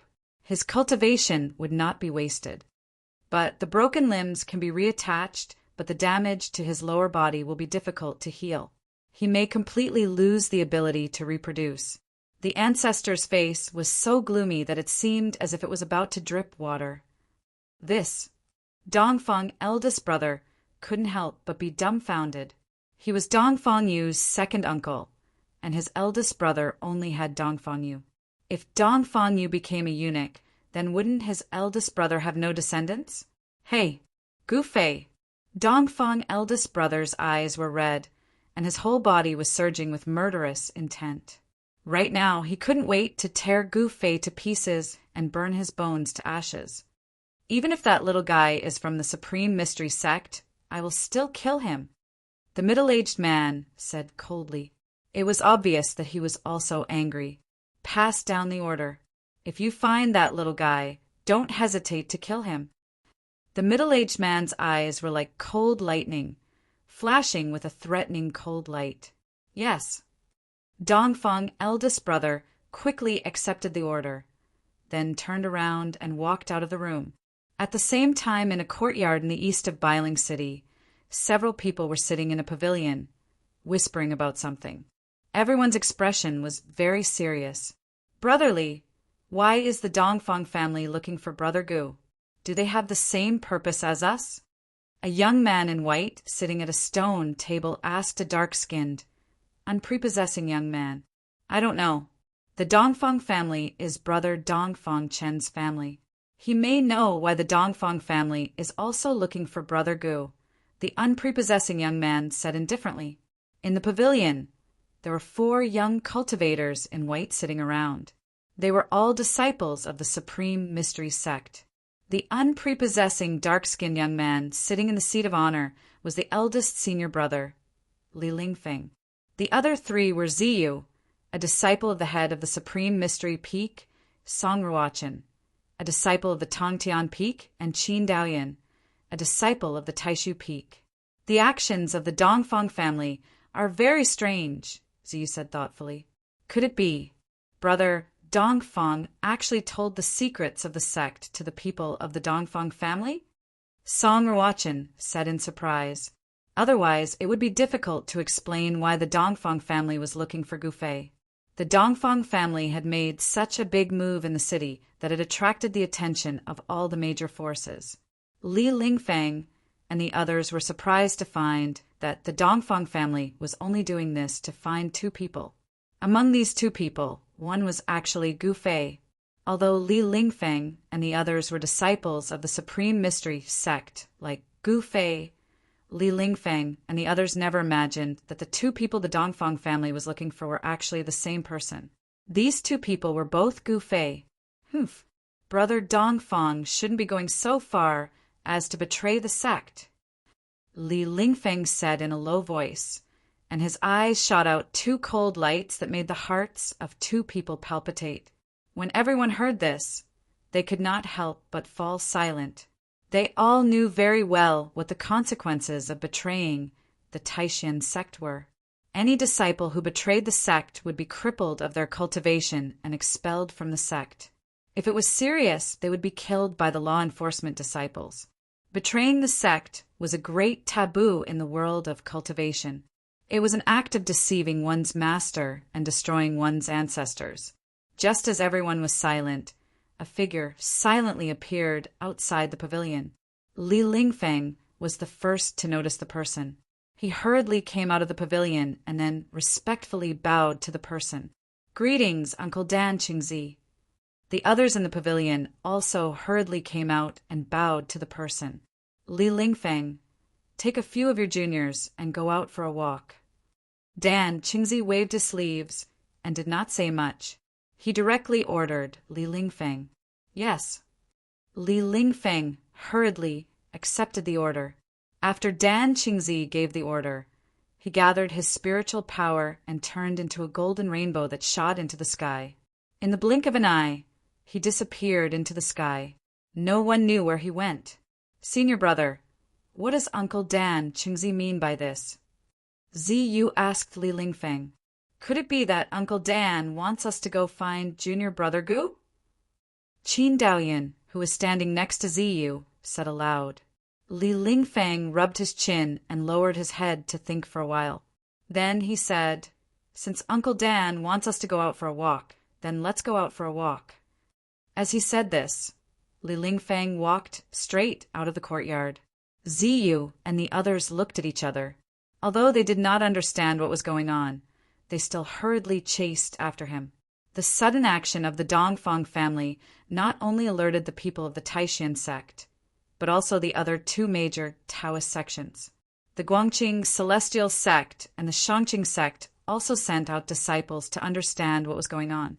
The ancestor of the Dongfang family probably did not know that they had already crossed the bottom line of the three major Taoist sections. The masters that the three major Taoist sects sent to the north were not to kill the first son of the demon lord, Chu Ge. They only had one goal, and that was to find Gu Fei. In other words, the reason why the people of the three major Taoist sects appeared in the north was to find Gu Fei. This was because Gu Fei had a very important thing that the three major Taoist sects wanted. No matter what, the three major Taoist sects would not let Gu Fei fall into the hands of the Dongfang family. As the person in question, Gu Fei had no idea that he had become a delicious cake that everyone wanted a bite of. He was still drinking alone on the second floor of the restaurant near Kuyunlai. From the window, he could clearly see the front door of the Kuyunlai Inn in the distance. He could also see the bustling crowd on the street. Gu Fei ate until the lanterns were lit. Only then did he pay the bill and leave the restaurant.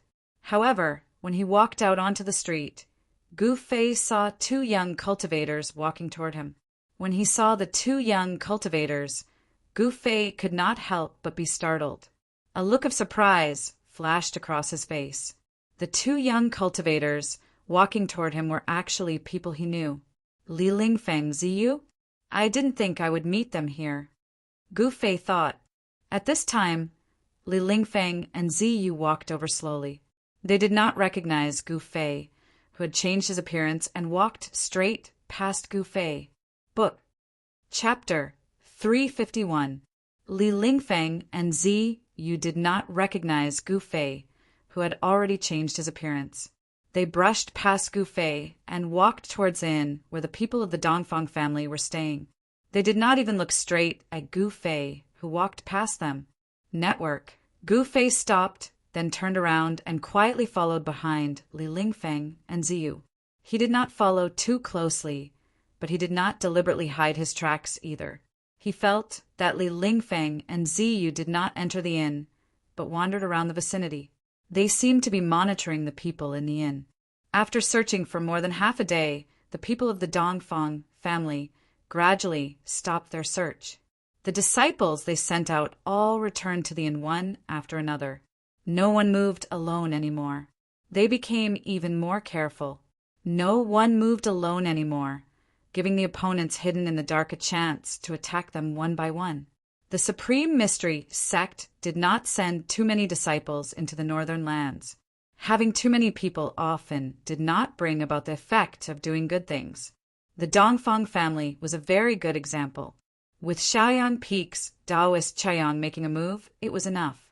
Li Lingfeng and Ziyu did not seem to feel that someone was following behind them. They wandered around the inn where the people of the Dongfang family were staying for an hour, then left immediately. In the streets and alleys of the city, the figures of cultivators could be seen everywhere. Li Lingfeng and Ziyu walked through the streets, intentionally or unintentionally heading towards a secluded area. Their slight changes did not escape Gu Fei's eyes. Gu Fei smiled, then continued to follow behind Li Lingfeng and Ziyu. When they came to a place where there were not many people, Li Lingfeng and Ziyu suddenly turned into an alley and disappeared before Gu Fei's eyes. Gu Fei hurriedly chased after them. When Gu Fei turned the corner of the street, he found that Li Lingfeng was standing less than 3 meters in front of him, looking at him with a cold smile. At this moment, Gu Fei suddenly felt a slight ripple coming from behind him. He turned around and saw that Ziyu was already blocking his way. Humph, these two fellows are quite vigilant, Gu Fei thought. Actually, he did not deliberately hide his tracks at all. It was not surprising that Li Lingfeng and Ziyu found out. Of course, if Gu Fei deliberately hid his tracks, Li Lingfeng and Ziyu would not be able to sense that Gu Fei was following them. Who are you and why are you following us? As Li Lingfeng pressed forward, a powerful wave of magical power rippled out from his body, and there seemed to be several faintly discernible rays of light coiling around his body. At the same time, Ziyu, who was behind Gu Fei, flipped his right hand and a branch surrounded by a dark green spiritual light appeared in his hand. The dark green branches emitted an enormous fluctuation of wood elemental energy, as if they were shrouded in a layer of hazy green light. On the branches, there were 7 bright green leaves. This was Ziyu's Dharma treasure, a Dharma treasure refined from the branch of a spirit root of heaven and earth. After Gu Fei changed his appearance and his cultivation advanced greatly, the aura on his body changed as well. If he did not recover his original appearance, it would be impossible for Li Lingfeng and Ziyu to recognize him at all. Her, Senior Brother Li, Senior Brother Ziyu, how have you been? Gu Fei glanced at Li Lingfeng and Ziyu with a composed expression, and then said, "You are." Ziyu and Li Lingfeng could not help but be taken aback, their faces revealing looks of astonishment. "What? You guys really can't recognize this little brother?" As Gu Fei spoke, the flesh on his face began to tremble, and his true appearance gradually revealed. "Like this, do you guys recognize me?" Gu Fei said. Jade, Spirit Peaks, Junior Brother Gu?"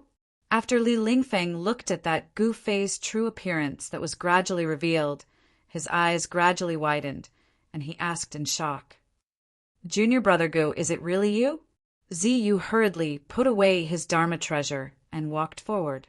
Li Lingfeng and Ziyu were both very excited when they suddenly saw Gu Fei. It had to be known that the reason they appeared in the northern lands was for the sake of finding Gu Fei.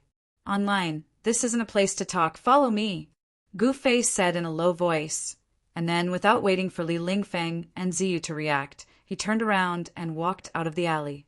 Li Lingfeng and Ziyu exchanged a glance and hurriedly followed. As the muscles on Gu Fei's face walked out of the alley, they started to tremble lightly again. Under the trembling of his skin and flesh, his appearance changed once more. Li Lingfeng and Ziyu were both extremely shocked. They found it hard to believe that Gu Fei actually had this kind of ability. This was not an ordinary disguise technique, nor was it a technique to change one's appearance. Gu Fei's method was really too brilliant, moving his muscles and changing his appearance. In the eyes of outsiders, there was absolutely not the slightest flaw. Gu Fei led Li Lingfeng and Ziyu directly out of Bailing City through the western gate. Outside the western city, there were fewer people than in the other 3 directions. Not far from the city gate was a snowy forest covered in thick snow. Because no one often walked around and no one cleared the snow, the area outside the western city was a vast expanse of whiteness. The roads were all covered in thick snow, and only the deep footprints could be seen in the snow. As Gu Fei walked on the snowy ground, he didn't leave any traces under his feet. The same was true for Li Lingfeng and Ziyu. With their cultivation levels, aside from the fact that they couldn't soar into the air, it was very easy for them to walk on snow without leaving any traces. They didn't even need to do it deliberately. The 3 of them walked into the snowy forest outside the city and stopped in an open space. This place had a wide field of vision, and if someone approached, they would immediately discover them. "Junior Marshal Brother Gu, it's really great that you didn't die. How did you get lost in the virtual sky world? And how did you get out of the virtual sky world?" Ziyu hurriedly asked after they stood still. When he saw Gu Fei, he really wanted to ask. He really wanted to know how Gu Fei escaped alive. It had to be known that for thousands of years, among the 3 great Taoist schools, there were definitely many people who entered the virtual sky world, but none of those who got lost in the virtual sky world survived. Now, however, Gu Fei actually broke this curse. It was really shocking and unbelievable. Li Lingfeng also wanted to know why Gu Fei was an exception. Gu Fei stared at Ziyu and Li Lingfeng for a long time before he finally said, "I was completely lucky to be able to come out of the virtual sky world. Maybe I'm not fated to die yet." Images of his experience in the virtual sky world flashed in Gu Fei's mind. He wasn't lying. He was completely lucky to be able to come out of the virtual sky world. If he hadn't met the 10,000-year-old old tortoise in the ancient Absolute Formation, If that old monster hadn't known the secret of the virtual sky world, if the ancient shrine in the death swamp hadn't happened, all these coincidences would have happened to Gu Fei. Otherwise, Gu Fei would have definitely been sealed in the virtual sky world, like the other Tao school disciples who got lost in the virtual sky world. If this wasn't luck, what was it?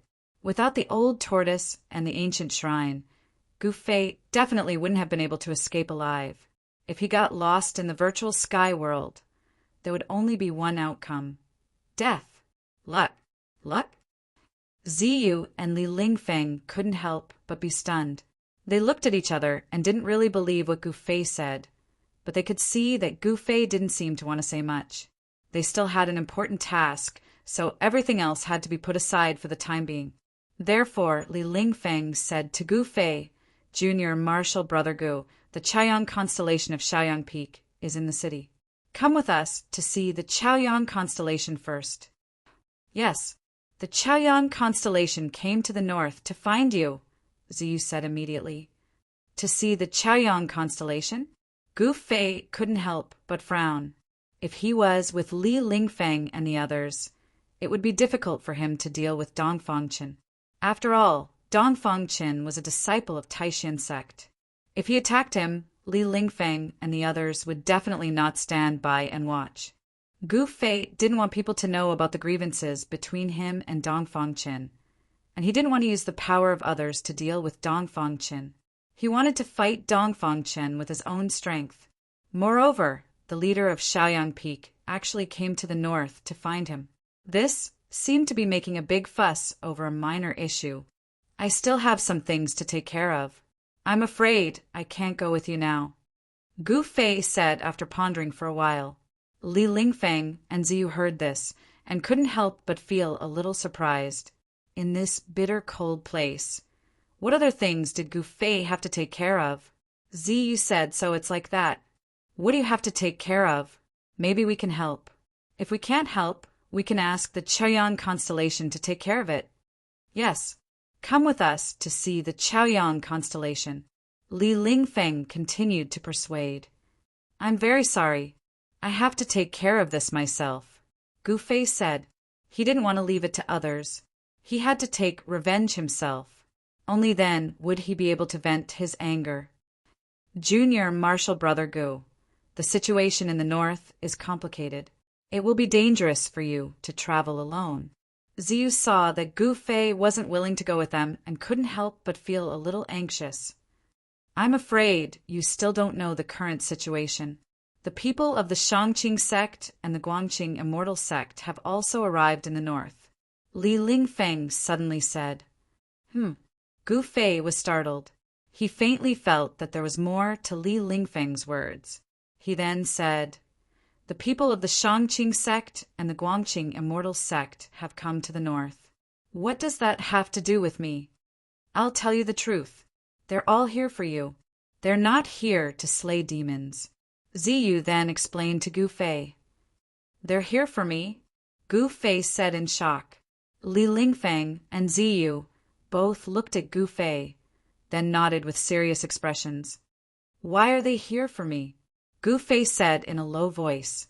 He already vaguely knew that this was probably not a simple matter. There was definitely some secret that he didn't know about. "Actually, they're here for something on you," Li Lingfeng said. Chapter 352. Gu Fei wasn't willing to go with Li Lingfeng and Ziyu to meet Taoist Chaoyang. Furthermore, the three great Taoist societies were actually coming for him. This puzzled Gu Fei and at the same time made him vigilant. In fact, this is no longer a secret among the three great Taoist sects. You collected 3 9-colored immortal herbs in the virtual sky world. Those 3 immortal herbs are the legendary longevity grass, Li Lingfeng said. Longevity grass? A frown appeared on Gu Fei's face. He immediately recalled the 3 9-colored immortal herbs growing above the earth fire vein in the virtual sky world. According to legend, longevity grass has the miraculous effect of going against the heavens and seizing life. Even if ordinary people eat it, they can seize 200 years of life from the heavens, Ziyu said. The lifespan of humans was limited by heaven and earth. Birth, old age, sickness, and death. This was reincarnation, and no one could escape. Cultivators in the world, whether they practiced devil cultivation, immortal cultivation, or ghost cultivation, were all doing the same thing. That was to get rid of reincarnation and enjoy longevity. However, those who truly enjoyed longevity were few and far between. Even the legendary immortals and gods would fall at some point. Countless cultivators advanced wave after wave in order to fight for the slim chance of survival in the world. After struggling bitterly, some people succeeded, but the vast majority still perished in the endless years. You might be disappointed, but the longevity grass isn't with me, Gu Fei said to Li Lingfeng and Ziyu after thinking for a moment. What? Li Lingfeng couldn't help but be stunned. Is it that dragon turtle? No, I mean, is it in the hands of that demonic old senior? Ziyu said in shock. In the virtual sky world, everyone saw with their own eyes that Gu Fei seemed to have a good relationship with that ancient divine beast, the dragon turtle. If it wasn't for the dragon turtle, they might have already died in that primordial ominous city. It's not in his hands. That old monster doesn't care about the longevity grass at all. Gu Fei answered. How could a guy like the old turtle, who had lived for countless years, care about a mere 200 years of life? Was it robbed by those guys from Shangqing sect or Guangqing immortal sect? Li Lingfeng realized the seriousness of the matter, and his voice trembled. Robbed? I guess so. Gu Fei couldn't help sighing. His interspatial pouch was still in the hands of Yen, in the pill cauldron paradise. Whether or not he could retrieve it was still a problem. However, if Gu Fei were to know that all the elixirs in his storage bag had been confiscated by Yin, it was unknown what kind of expression he would have. The longevity grass was very important. The people of the three great Taoist sects had entered the northern lands for the longevity grass. No one knew how many terrifying old monsters had come. After all, there were old monsters in the three great Taoist sects who were nearing the end of their lifespans. The longevity grass was their lifesaver. With the longevity grass, these old monsters could dominate the cultivation world for another 200 years. Moreover, within these 200 years, they would have the opportunity to break through to the demigod realm. If they could successfully break through to the demigod realm, they would truly be on the path to immortality. What's going on? Li Lingfeng could no longer maintain his composure. He knew very well how important the longevity grass was to the Taishan sect. They absolutely could not lose it. On the surface, among the elders of the Taishan sect, only Taoist Chaoyang had entered the northern lands. However, Li Lingfeng knew that one or two of the highest elders of the sect had also entered the northern lands, and the old monsters of the Shangqing sect and the Guangqing immortal sect would definitely not sit idly by. There would definitely be such peerless experts entering the northern lands. It's hard for me to say for a while. After I settle my matters, will I be able to retrieve the longevity grass? Gu Fei said. Gu Fei knew from his conversation with Li Lingfeng and Ziyu that the three great Taoist sects seemed to be determined to get the longevity grass. This might be a bargaining chip for him. However, his own interspatial pouch was in the hands of Yen. How troublesome! Gu Fei knew very well that the Danding School was a sect that entered the Tao through the art of danding. They were best at refining pills. Elixirs were absolutely full of temptation for the disciples of the Danding School. If Yen discovered the elixir in the interspatial pouch, wanting to make her hand it over would be no different than ascending to the heavens. Junior Brother Gu, this is not a joke. You must get the longevity grass. Otherwise, you will be in trouble, Ziyu said anxiously. Got it. Gu Fei responded, and a hint of displeasure flashed across his face. The reason why the masters of the sect had come out was, to put it bluntly, not for him, but for the longevity grass on him. Junior Brother Gu. Li Lingfeng wanted to persuade him again, but Gu Fei rushed to say, I still have things to do. Let's say goodbye here.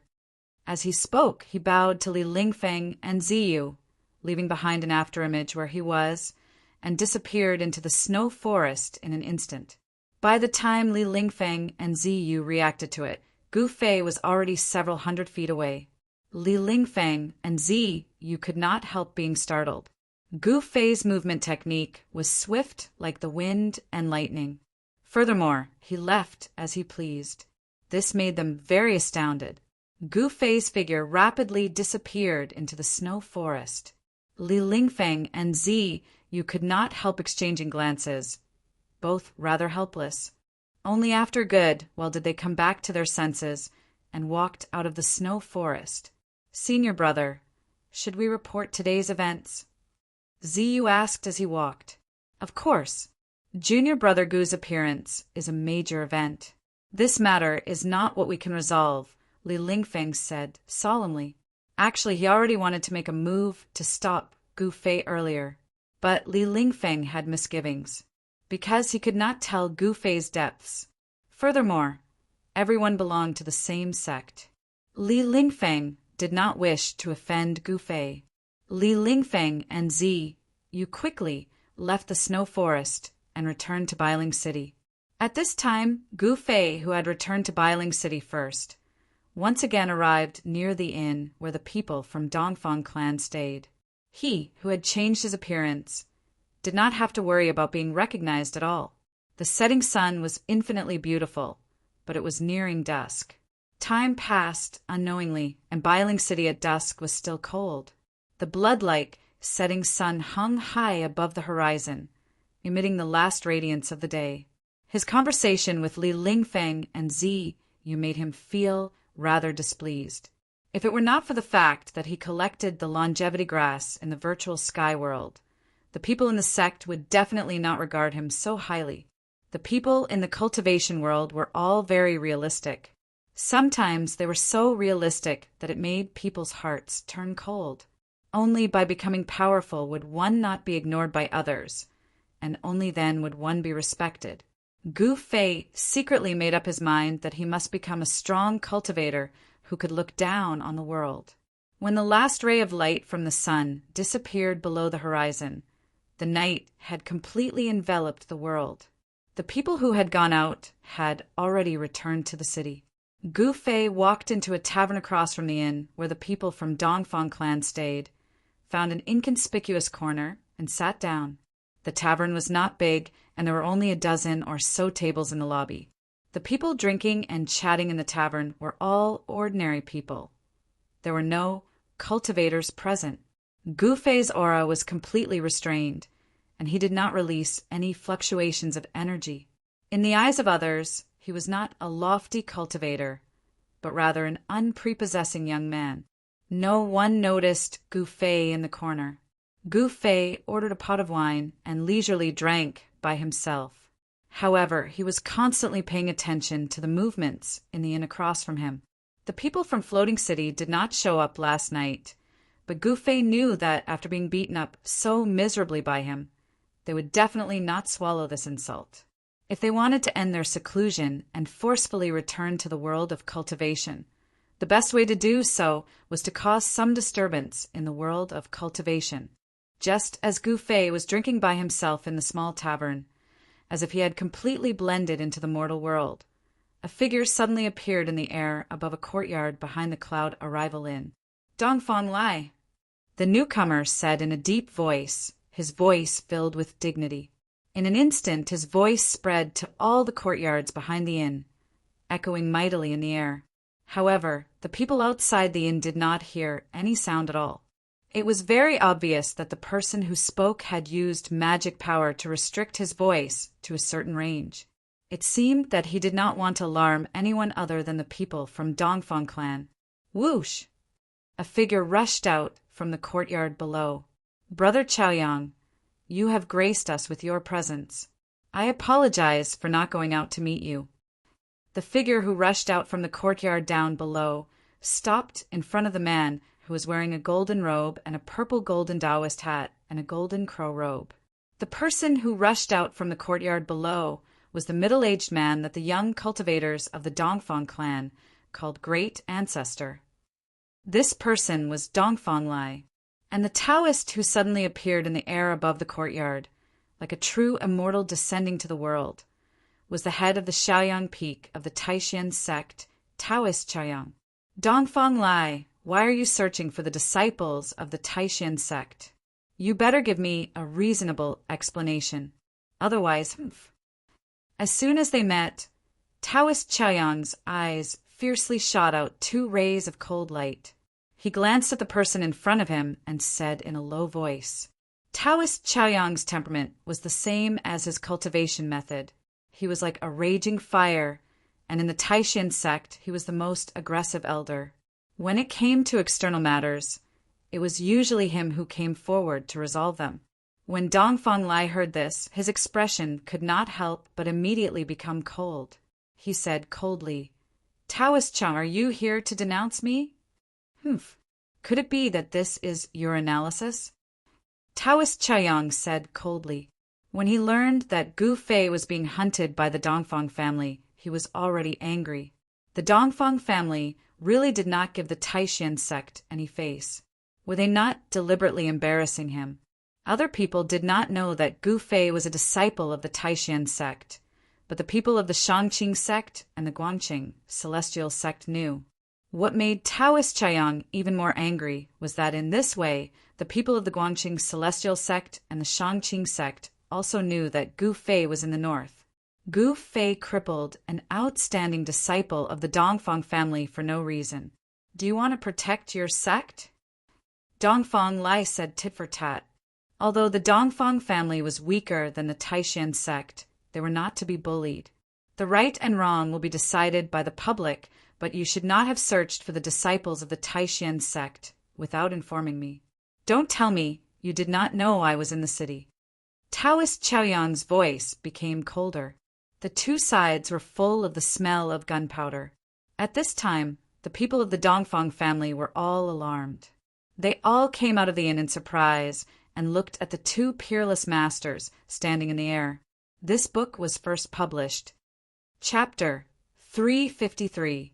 Dongfang Lai seemed to know that Taoist Shaoyang would come to question him. In the face of Taoist Shaoyang's accusation, he did not back down at all and confronted Taoist Shaoyang. Network, what do you want? Are you going to destroy the relationship between our 2 families for the sake of a ruthless young disciple? Dongfang Lai said coldly. The relationship between the Dongfang family and the Taishan sect was close to an alliance, but it was not like the 3 great Taoist sects. They were true allies. The Dongfang family and the Taishan sect, to put it bluntly, were in a mutually beneficial relationship. The Dongfang family had sent Dongfang Qin and the others to the Taishan sect to become disciples of the Taishan sect in order to build a relationship with the Taishan sect. However, this relationship was actually very fragile. For the sake of profit, they could become friends, but for the sake of profit, friends could also become enemies. You said that the disciples of the Taishan sect are ruthless? Taoist Shaoyang could not help but be furious. His 2 eyebrows immediately rose, and the golden crow sky, burning robe on his body, fluttered without any wind. Breaking people's hands and feet, cutting off people's tongues. Their methods are worse than demons. Is this not ruthless? When Dongfang Lai thought of Dongfang Yu, who had been tortured by Gu Fei, his heart was filled with anger. Actually, Dongfang Yu's tongue had been bitten off by himself in an attempt to commit suicide. However, this was also credited to Gu Fei. Taoist Shaoyang could not help but be shocked when he heard this. Could Gu Fei really? Taoist Shaoyang then said calmly, "This is just your side of the story. Do you want me to ask someone to bring out the junior who was destroyed by the disciples of the Taishan sect and let you examine his injuries?" Dongfang Lai said. He was now in the right, and it could be said that he was in the right. You, before things are clear, don't push everything on the heads of the disciples of the Taishan sect, Taoist Shaoyang said sternly. Taoist Shaoyang thought that there must be something hidden inside. Otherwise, Gu Fei would never have attacked the people of the Dongfang family for no reason. However, To find out the ins and outs of the matter, he must first find Gu Fei. Moreover, Taoist Chaoyang was determined to get the longevity grass. Network E, the people from the Shangqing sect and the Guangqing celestial sect were also eyeing them. Perhaps the Yuan Shin green lamp was secretly destroyed by those people to make them lose the initiative. The function of the primordial soul lamp was not a secret. It could be used to find Gu Fei. However, the primordial spirit green lamp was a treasure of the Taishan sect. The Shangqing sect and the Guangqing celestial sect did not have one. That junior from your sect has injured the successor of the Dongfang family. He must be punished. I hope you won't shield him, Dongfang Lai said. He was not afraid of Taoist Chaoyang. Their cultivation levels were about the same. Even if they were to fight, he might not necessarily lose to Taoist Chaoyang. Seeing Dongfang Lai's tough attitude, Taoist Chaoyang couldn't help but feel angry and was about to speak. But at this moment, a powerful aura suddenly came from the south, and a green light appeared in the night sky in the distance, quickly approaching.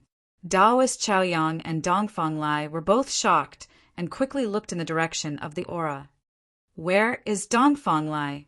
A loud voice echoed in the sky above the city of Bailing. The green light arrived before them in the blink of an eye. A powerful wave of energy surged and immediately broke through the domains set up by the two powerhouses. The newcomer did not care about anything and had no intention of hiding. His voice spread across the entire city of Bailing. Everyone in the city was startled, and they all came out to look in the direction of the voice. Whoosh!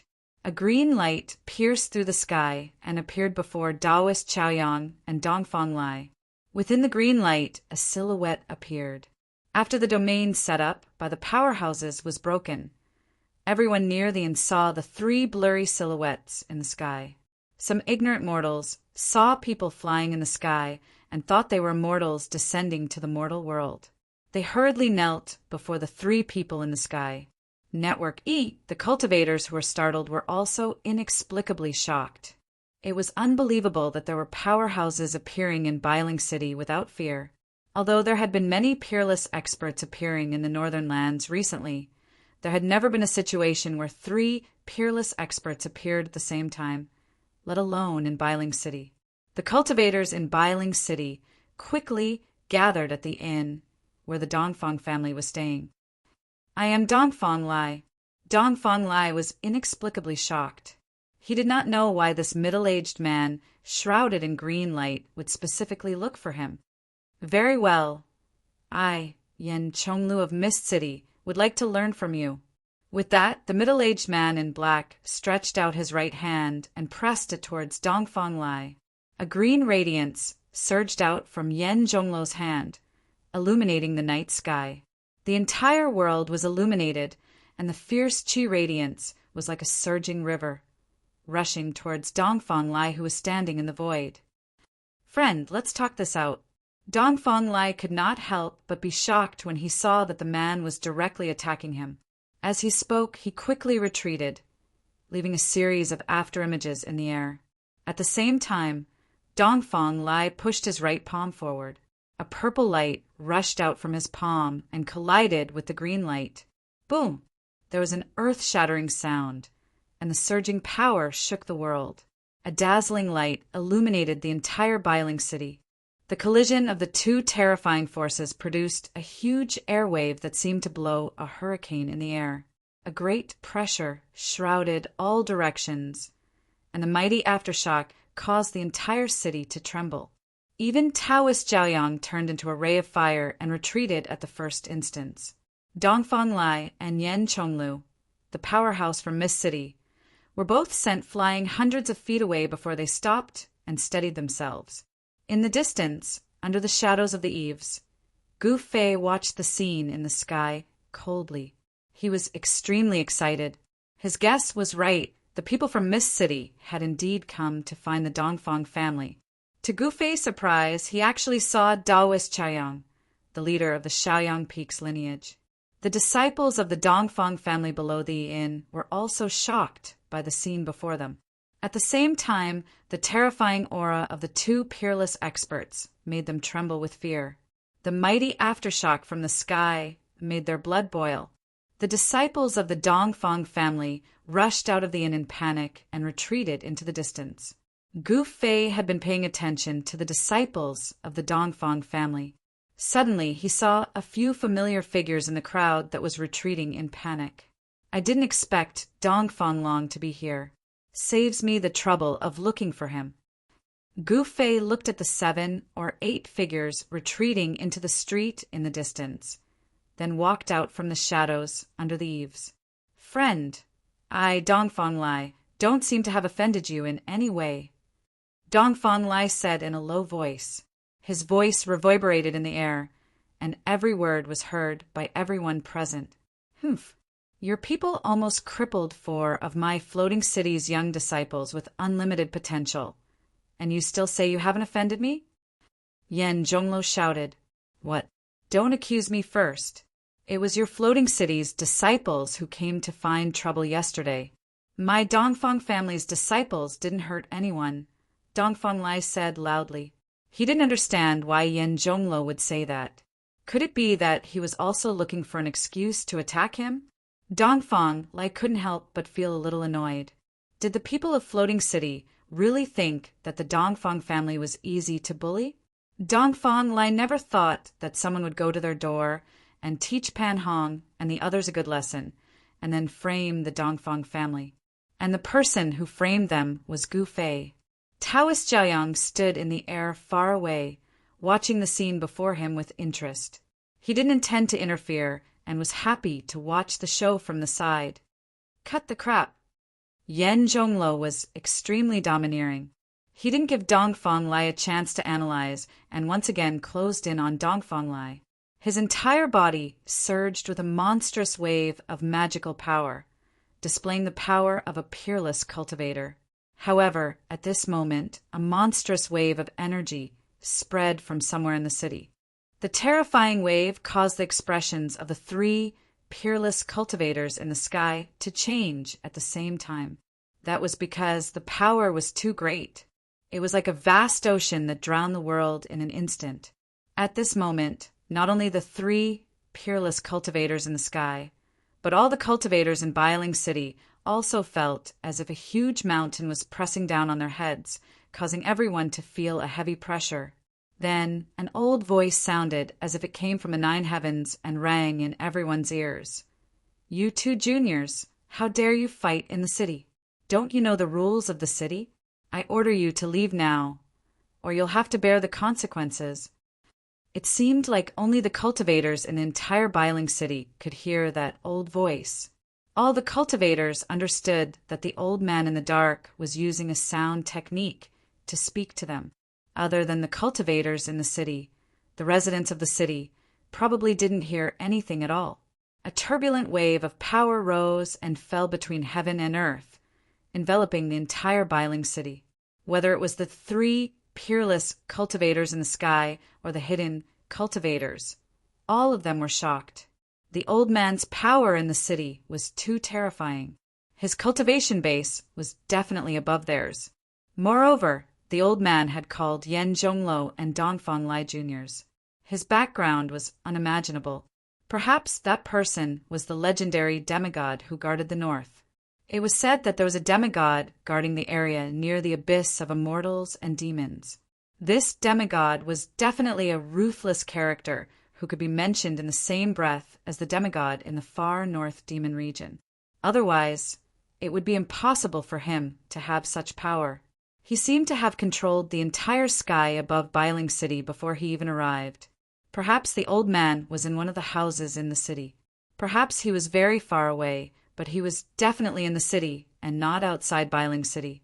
Chapter 354. Legend has it that the north is guarded by a peerless powerhouse. It seems to be true. A demigod. That's a peerless figure who has truly embarked on the path of immortality.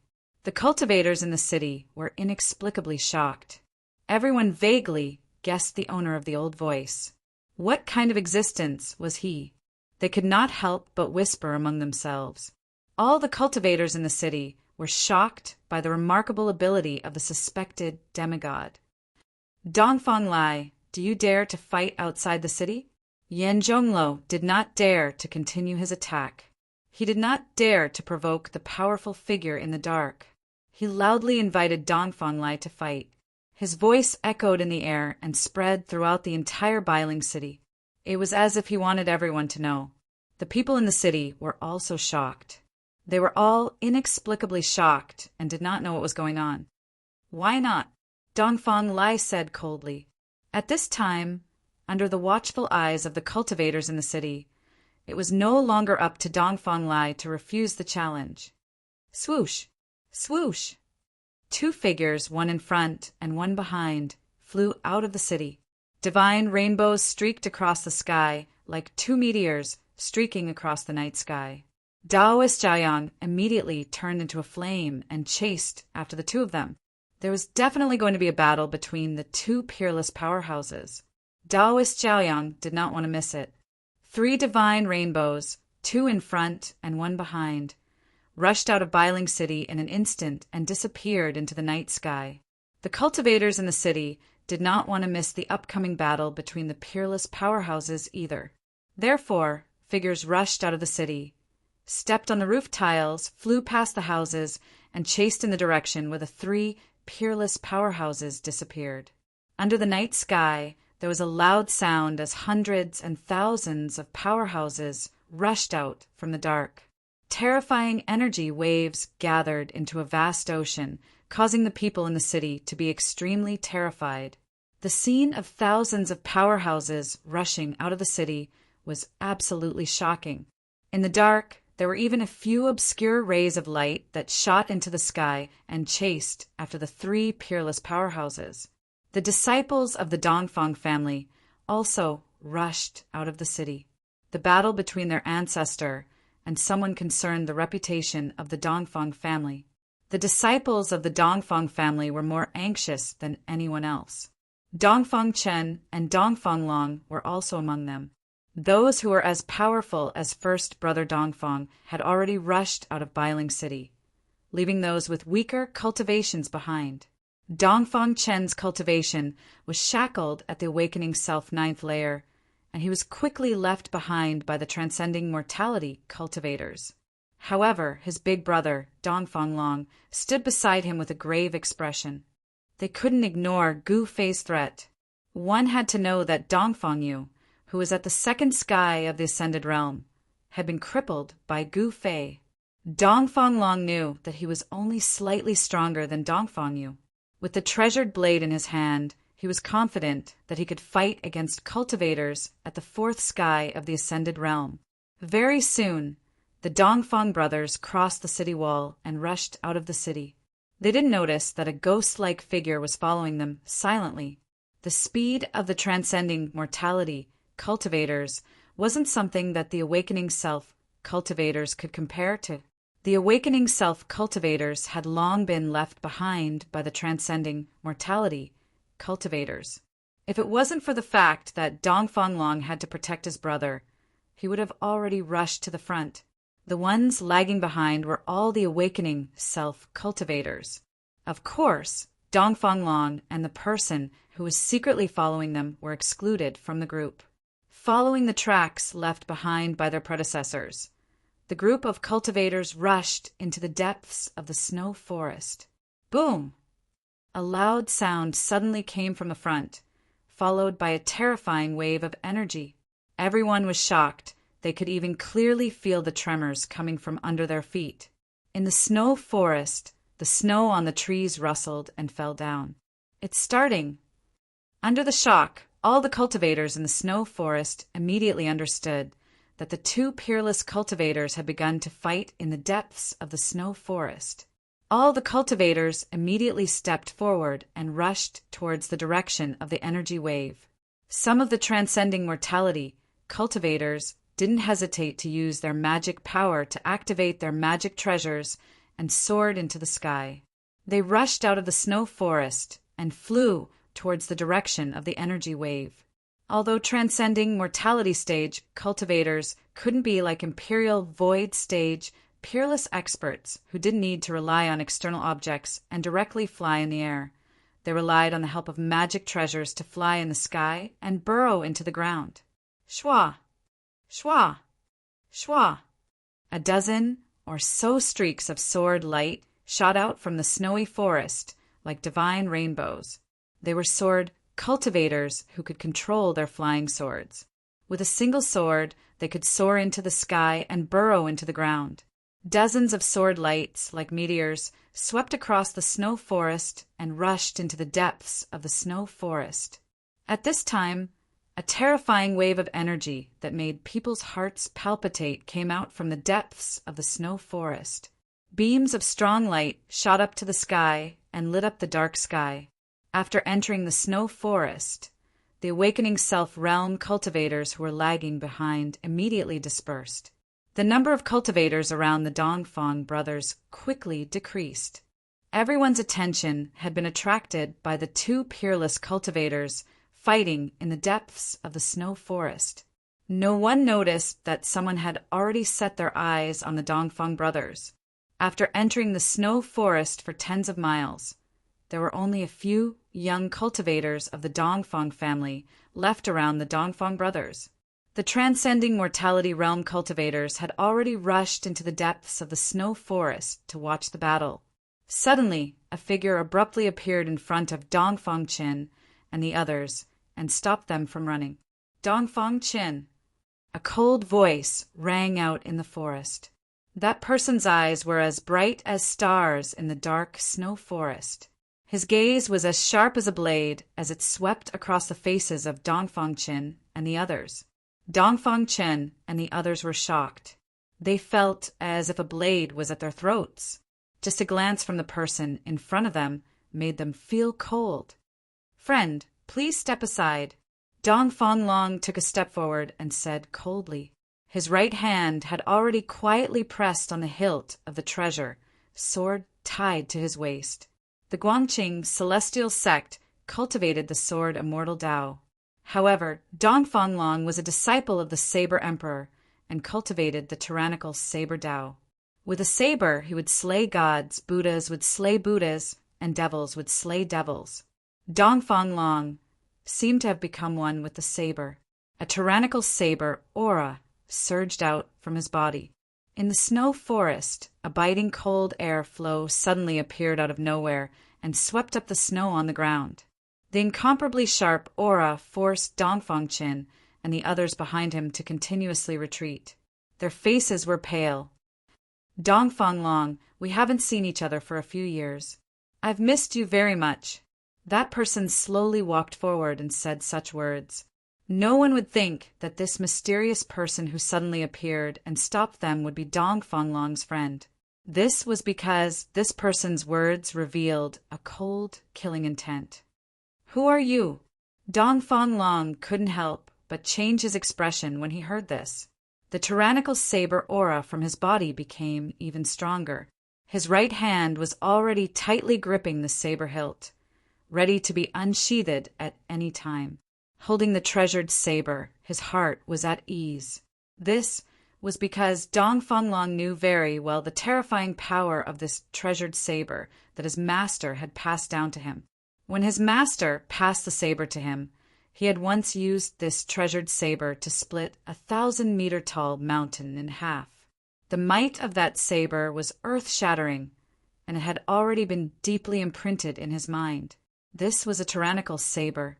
The scabbard had to be engraved with talismans in order to suppress the tyrannical aura emitted by the treasured saber. "You really don't remember who I am?" That person continued to close in on Dongfang Long.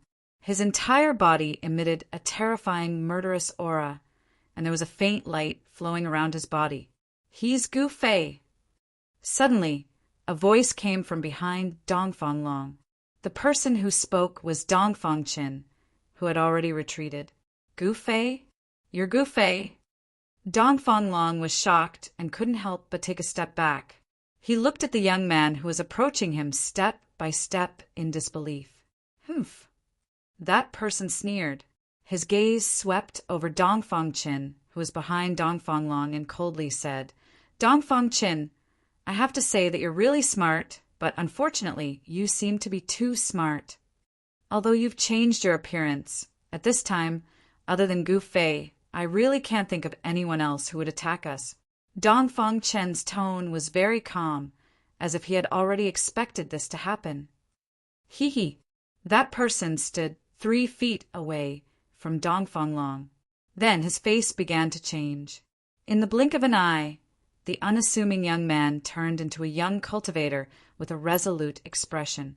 Although Gu Fei's appearance was not outstanding, there seemed to be a kind of magic about him. As long as someone has seen him before, it would not be easy to forget him. I'm a person who clearly distinguishes between gratitude and grudges. So, Dongfang Chen, Dongfang Long, both of you must die." Gu Fei's words were cold and suffocating. Rays of 5-colored light began to emerge from his body. Within the 5-colored light, one could see the power of thunder and lightning bursting and wandering. Dongfang Long felt a strong pressure from Gu Fei. He was secretly surprised. No wonder Dongfang Yu was crippled by Gu Fei. He indeed had the strength. "If you want to kill us, you must have the strength to do so," Dongfang Long said in a deep voice. From the moment Gu Fei appeared, his eyes never left Gu Fei. "Is that so?" Gu Fei smiled disdainfully. Then he pointed his right hand. Chi! A ray of light suddenly shot out and pierced forward. "Damn it!" Dongfang Long roared. Clang! With a sound he unsheathed his saber. The tyrannical saber energy, like lightning, immediately cut through the void and blocked Gu Fei's finger light. Gu Fei's finger was not aimed at Dongfang Long. Gu Fei's target was Dongfang Chen, who was behind Dongfang Long. With Dongfang Chen's cultivation base, Gu Fei could pierce through him with one finger. In front of a transcending mortality cultivator, a cultivator of the awakening self stage had no power to fight back. The dazzling saber light illuminated the snowy forest. An extremely tyrannical saber energy filled the air. After Dongfang Long blocked Gu Fei's finger light with his saber, he immediately chopped down at Gu Fei. The tyrannical saber energy burst out like a raging sea. The blazing saber light rushed up hundreds of feet, like a heavenly saber, exuding endless power. In an instant, it descended on Gu Fei's head. Chapter 355. The power of the blade stirred up a strong wind, causing the snow under Gu Fei's feet to fly into the air. Snowflakes danced in the sky, and the mighty and powerful pressure caused Dongfang Chen and the Dongfang family disciples to turn pale with fright. They quickly retreated further away. In the face of the incomparably powerful blade, Gu Fei's expression still did not change. He directly punched upwards, as if it was a very casual punch. Bam! Gu Fei's fist collided with the terrifying blade light in an instant. The powerful fist force suddenly erupted like a volcano, directly shattering the 100-foot-long blade light. Rumble. The ground under Gu Fei's feet shook violently, and the ground burst open under his feet. The soil mixed with the snow spread out like a wave with him as the center. It had to be said that the power of Dongfang Long's blade was also as heavy as a mountain.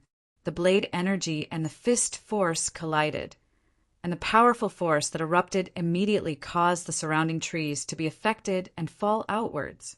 Gu Fei's long hair danced in the wind as he took large strides forward, displaying an unparalleled and powerful aura.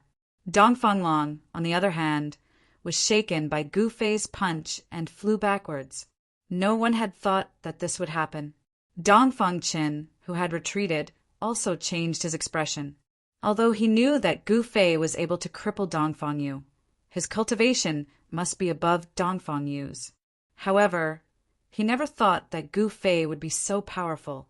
In just one exchange, he had already put his big brother, Dongfang Long, at a disadvantage.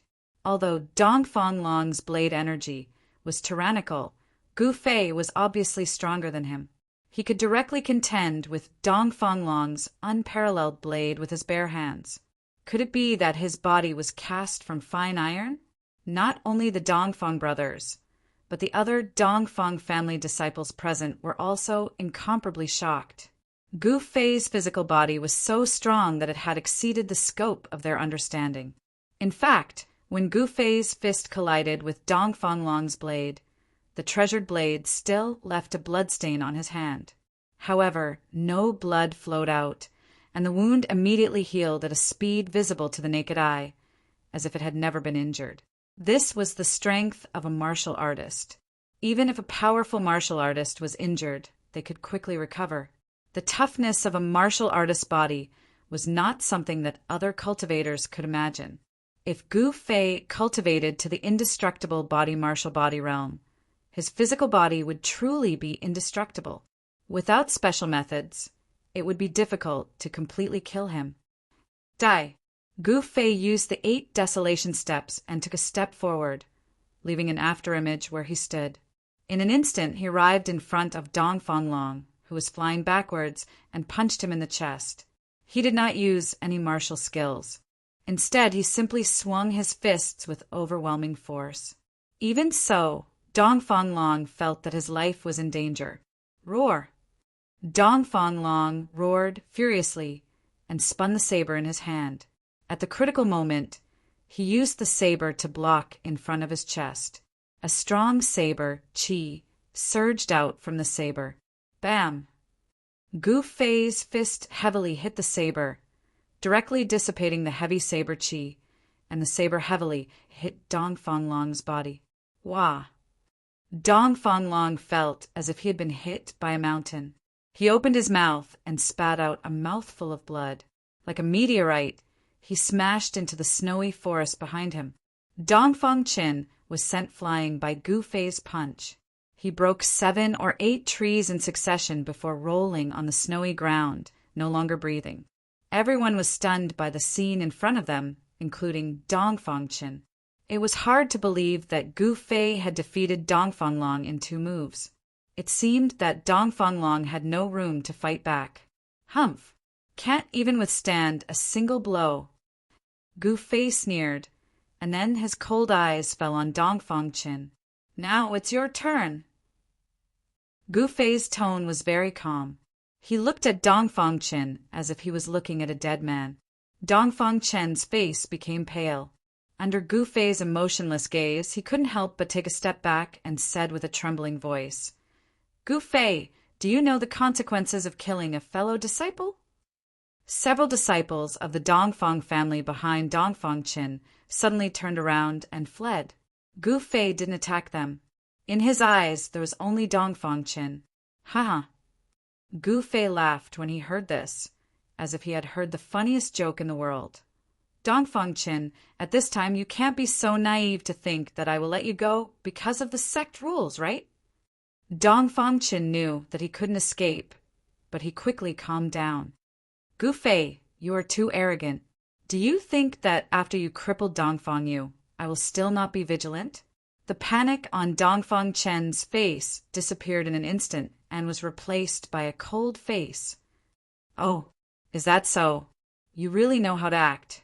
Gu Fei approached Dongfang Chen step by step. He had fantasized about revenge more than once. When things were really about to come true, Gu Fei strangely found that his heart was unexpectedly calm. He didn't know why it was like this. With Gu Fei's current strength, killing Dongfang Chen was as simple as pinching an ant to death. Dongfang Chen's bluff could not scare him off his determination to kill Dongfang Chen. Dongfang Chen, although you and I are not disciples of the same master, the 9 veins of supreme mystery are a family and also belong to the same sect. I will give you a quick death.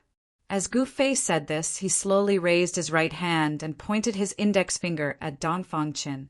A 5-colored light immediately appeared at the tip of his finger. Gu Fei didn't want to torture Dongfang Chen. As long as he moved his finger slightly, the light condensed from the warrior's true qi would be able to penetrate Dongfang Chen's body and kill him on the spot. Dongfang Chen's face was livid and beads of sweat rolled down his forehead. At this moment of life and death, he could no longer maintain his calm. However, right at this moment, Gu Fei's expression suddenly changed. Without any warning, he soared into the sky. An array of black light, shrouded in black chi, instantly pierced through his afterimage. The black light came from nowhere, and it was silent. Gu Fei was scared and broke out in a cold sweat. If it wasn't for his cultivation breaking through to the fourth sky of the ascended realm and his spiritual sense becoming more sensitive, it would be absolutely difficult to detect someone sneak attacking him. After the black light pierced through the afterimage left by Gu Fei, it didn't shoot forward. Instead, it turned in the air and actually chased after Gu Fei, who had jumped into the air. Preposterous! As soon as Gu Fei saw this black light, his eyes suddenly turned red. He immediately formed a seal with both hands, and a golden light immediately gathered in his hands. Then, along with the seal he made, it turned into a bright golden light as thick as a child's arm, and it met the black light that was shooting down below. Bang! The golden divine radiance collided with the black chi and black light. The black chi and black light instantly exploded, but they did not dissipate. Instead, they turned into countless smaller black chi and black light that shot toward Gu Fei from all directions.